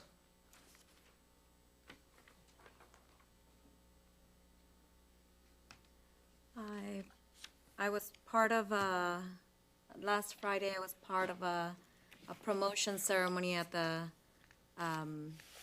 police department, and I just want to congratulate all the new promotees, and I want to especially congratulate Assistant Police Chief Phil Collum and his new promotion, and for the recent recognition by the LGBTQ San Diego County News, as well as mentioning Assistant Chief, obviously Phil Collum, Police Sergeant Natalie Caceres, Evan Leaney, Police Agent Ginger Van, Carlos Marquez, Jason Edlin, Brandon Hitler, Joe Craig, and Natalie Garnsey.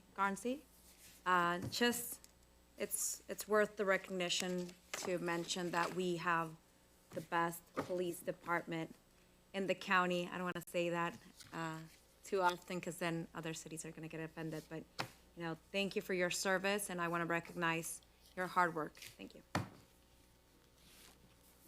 Okay, let's go to Councilmember Preciado for your council comments.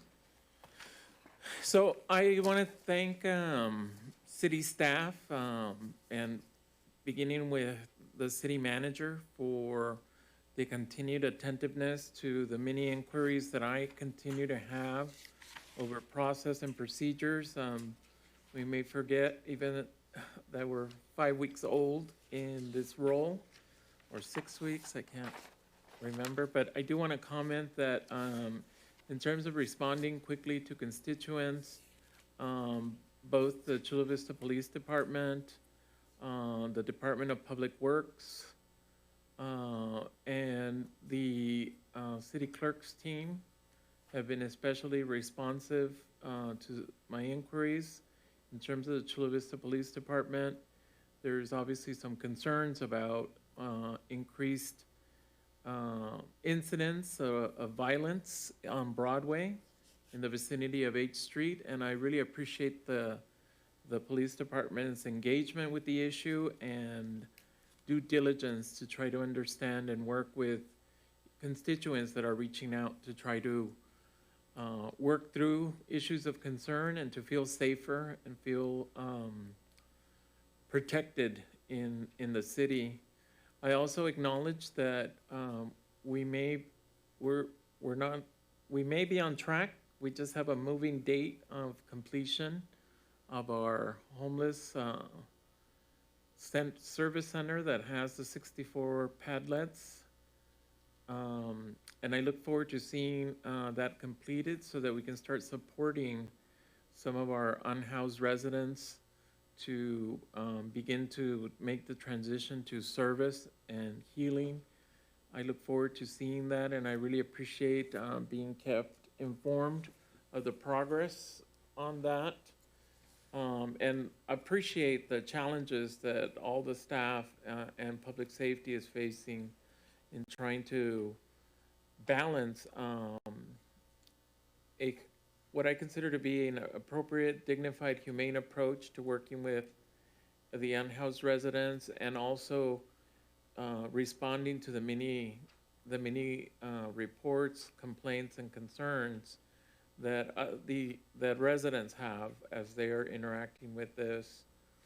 And lastly, and I don't know how we can do this, but I'm interested in figuring out how we can present information on Sandag, the processes at Sandag, and so that we can clarify, because I hear a lot of misinformation, just information that's factually incorrect from the public, and I don't know what the source of that information is, but I think it would be more helpful for everyone to have factual information information that really can change, because I hear a lot of anxiety, I hear a lot of anxiousness with the kinds of remarks that are being made about the mileage tax. It was reported in September that the city of San Diego withdrew its support for the mileage tax. It is not under consideration. And you would think that it's going to be voted on next week or something. On top of that, the mileage tax can only be adopted by the voters of the county. And so no Sandag at best could make it a question before the voters, but the voters of this county are the only people who can enact a tax of that nature. And again, so I continue to be surprised by the information that I'm hearing.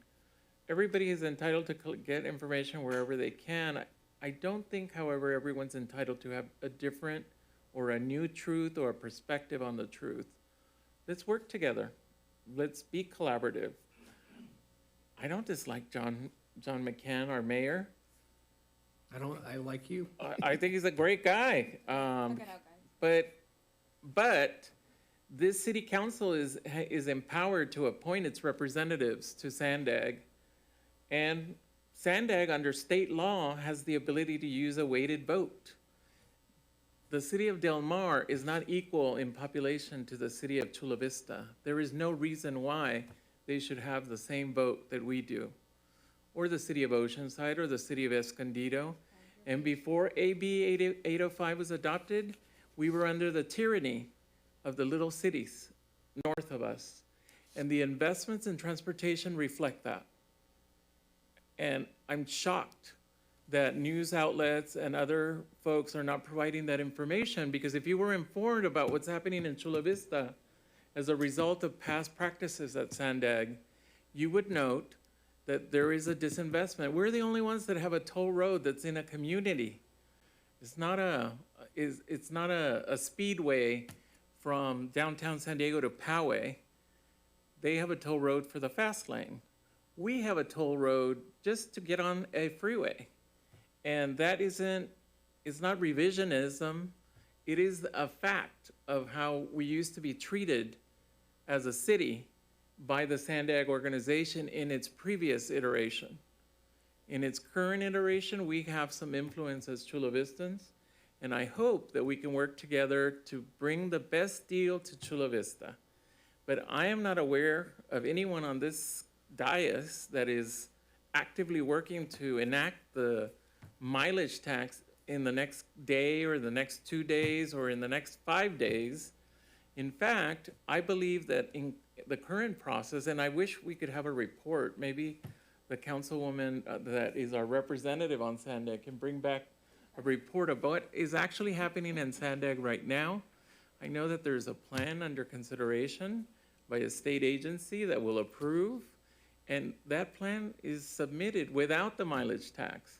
So I'm really confused by all the information that our poor residents who don't have what I understand now correct and factual information are having and bringing to the board.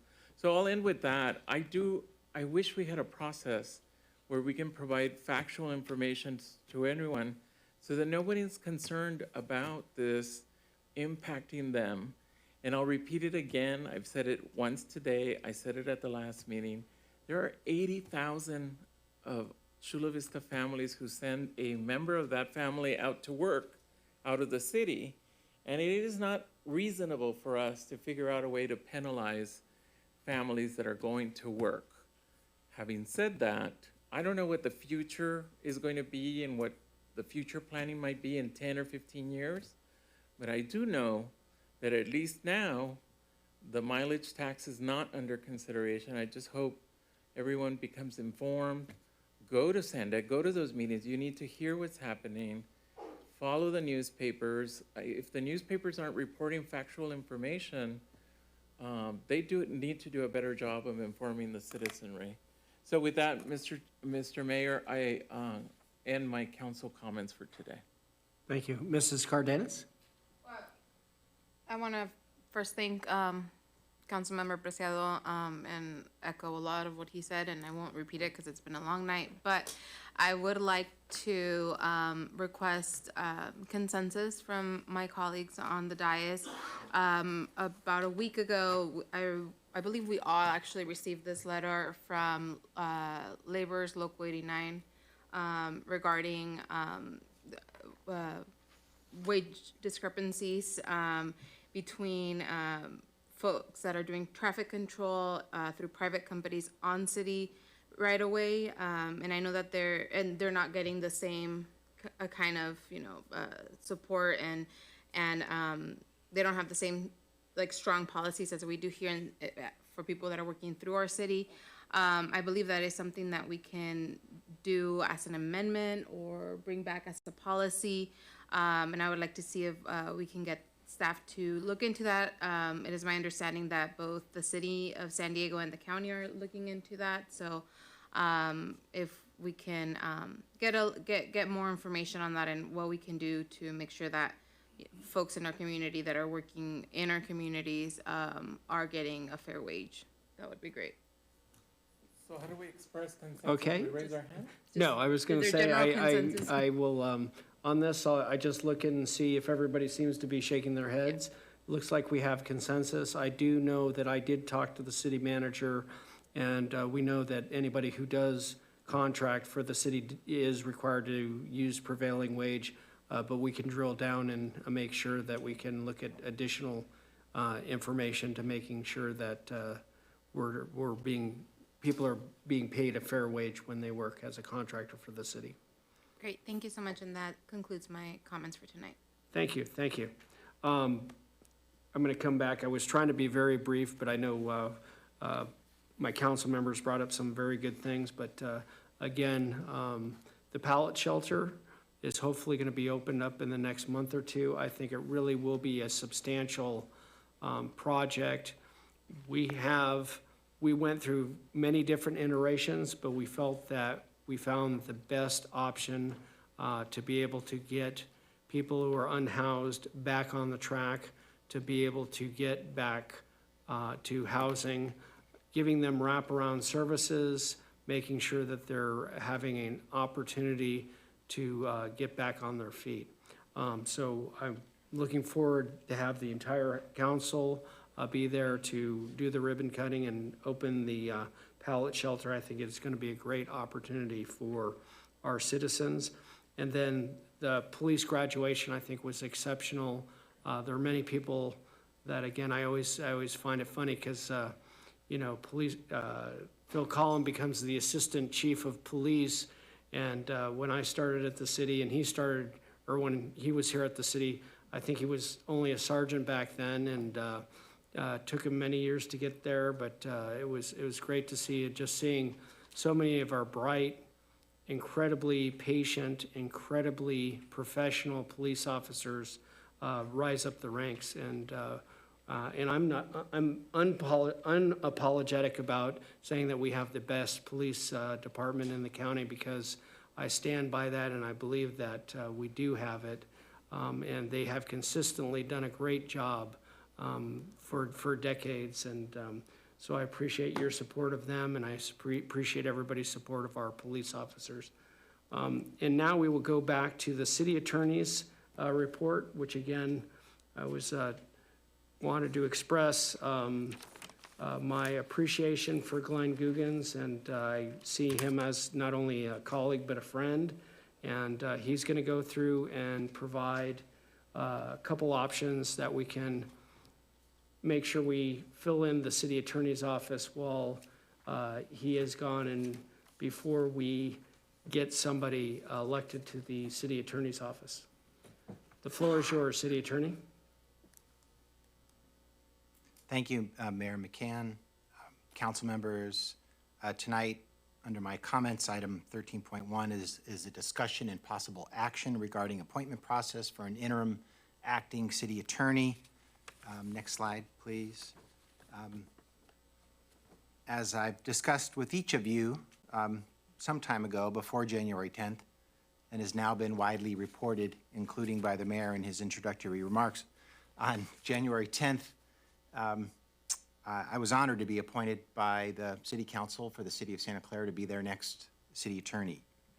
I'm really, really excited about this opportunity, but I'm equally sad about leaving you all and city leadership and all the great things that we have going on here. So definitely mixed feelings on myself.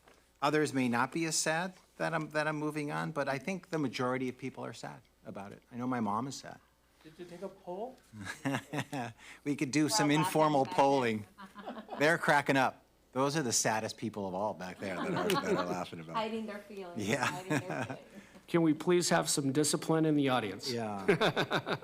Yeah, we needed some of that earlier, Mr. Mayor. So there are a couple things that council still needs to do in order to, finalize my appointment, but it appears that my tenure is going to begin with the City of Santa Clara on March 1st. That means my last day here as your city attorney is going to be sometime in late February. I'm still working on the exact date for that. But as the mayor pointed out, with the schedule for the election, the earliest day that my replacement could be elected and sworn in is sometime in December 2023. Depending upon the outcome of that November election, it may even be as late as, that's the following spring, 2024. And so as a practical reality, and I think really as a legal necessity, you're going to need a city attorney from the date that I leave up until the date that my successor is elected and sworn in. Next slide, please. Legal parameters and options, for this. Not surprisingly, we're in a pretty unique time, right? But tragically and uniquely, with Simone Silva's passing, the election the way it turned out, me staying on under the charter, but now with this other opportunity, the city charter does not directly address these unique circumstances. That being said, and we did consult with outside counsel on this, given the impact on my office, outside counsel, and we agree that the city council does itself have a clear prerogative to appoint an interim acting, city attorney during this time period, and that your options include appointment of an existing city attorney or deputy in my office, qualified individual or firm with expertise in municipal law, and we've also agreed that given these unique circumstances, and in fact, the fact that you're replacing my term, a term that does not require residency, we do not think your interim appointment needs to be a resident necessarily. So you have a lot of flexibility in terms of how you approach this. The appointee, we believe too, would serve under a contract with the city council, again, up until the term that the next city attorney is actually elected and sworn in. Next slide, please.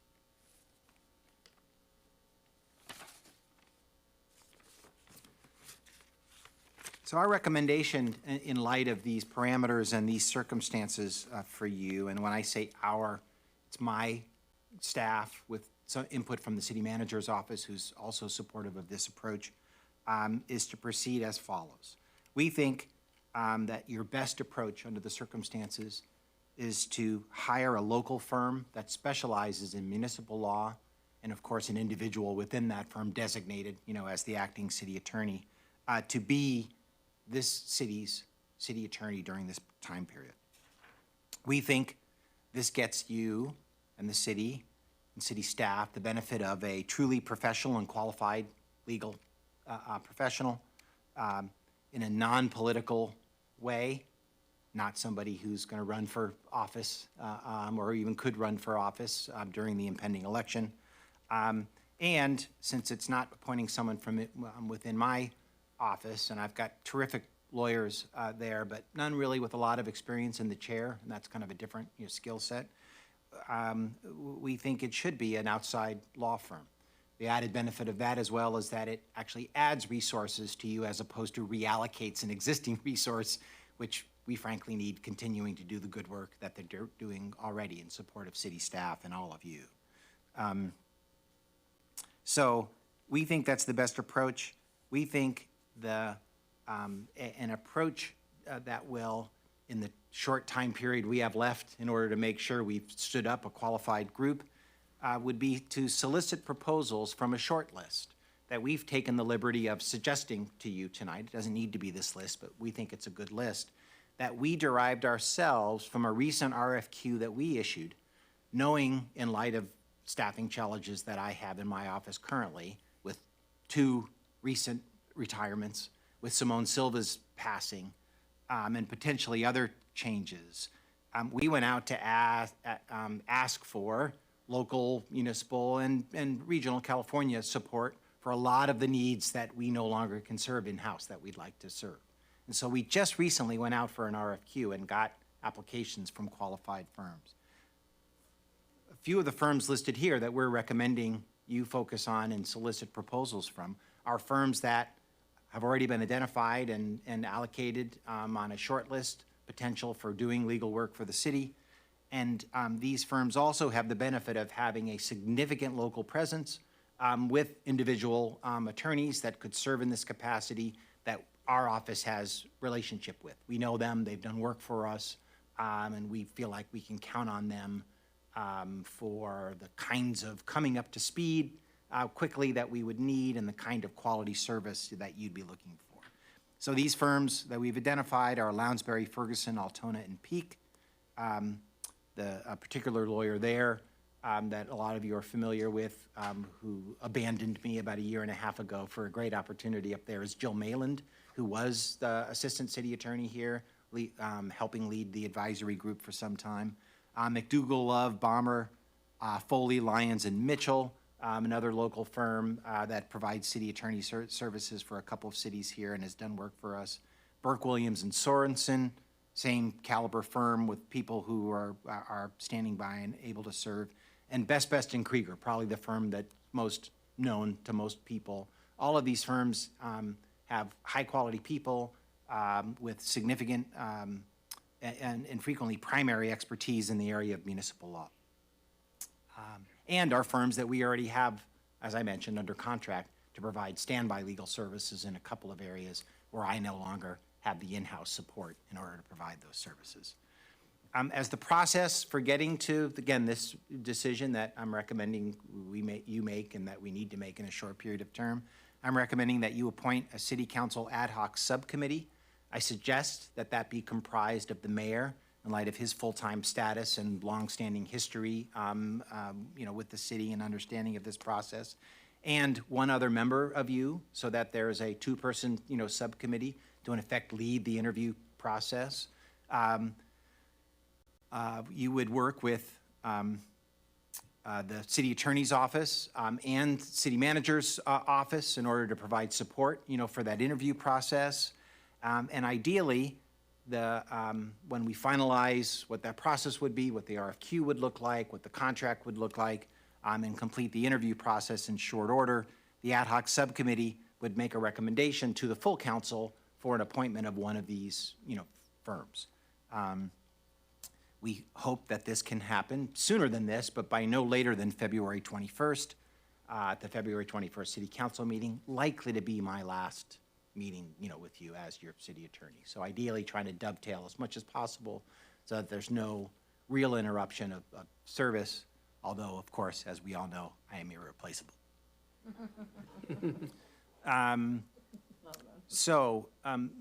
That's my recommendation for you.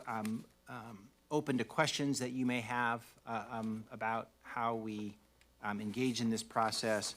This is not absolutely the way you need to do it, but again, we gave some considerable thought to this when it became clear I was going to leave sooner rather than later, and I do think that this process balances interests to get you high-quality party person who you might be able to count on in a short period of time. So, Mr. Mayor, back to you. Yeah, I was, I think, well, I'm going to make my motion, so maybe it jives with Jose Preciado's motion. But I would make a motion to appoint an ad hoc committee. I've already talked to Councilmember Chavez, and I would recommend her to be on the ad hoc committee with me. So moved. We have a second and a third. So then, Mr. Mayor, assuming that the other aspects of this process are also ones that you're accepting and including in that Correct, action. Very good. correct. That would, If your motion is to include these 4 firms based on the RRQ that was done, I support expanding your motion to include this whole process. Very good, yes. And that was what I was getting at with the thought is the ad hoc subcommittee to implement the process as laid out here on this slide. correct. That is the intention. Very good. So I third.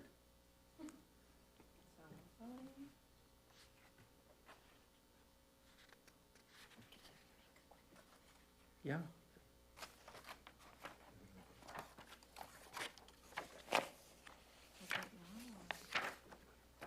And the vote is unanimous with a 4-0 vote. Mrs. Chavez. You see, that's why everyone gets confused. I know. No, and I just want to thank Glenn and the short time that we've had discussions regarding this. I know it pains you to leave us. It surely pains us to lose you. But I know you're going to be a great asset to where you go to. I just can't with all the people laughing in the background. But this is your home. Thank you so much for the passion and the love you have for this community. Yeah, goodbye. Okay. Then we will now move to item number 14, which is under the city attorney for closed session. Good, it's about time I got to kind of take over this meeting. Item 14, unfortunately, sorry about this. Even though it's been a long meeting, there actually is a time-sensitive item listed on this, so we do need to convene in closed session, at least with respect to item 14.1A, City of Imperial Beach and others, including City of Chula Vista versus the IBWC. We do need action from the council on that matter. We, however, in the interest of time and your energy left over, are going to trail items B, C, and D, and we'll agendize that for a future date. We definitely want to update you on those cases, but they're not time sensitive, and we're going to cut you a break tonight. I sent my lawyer home, who was going to do the briefing on that for you. So we'll take that up, hopefully in one of the next few council meetings. If I can stipulate, or do I need to make a motion? I'd like to see it at the next council meeting if possible. What we need to do, we will go back to council comments and allow you to speak that, and that would be a referral. And I could respond to that if I might, Mr. Mayor. Yes. I would agree with that, but for the fact that your next council meeting is going to be a many-hour interview process. And so I think you might be even later than this time by the time you get to this. We can certainly do it then if the council really wants to. I was going to suggest we do it at the next following meeting after that. So can I make a comment? Go ahead.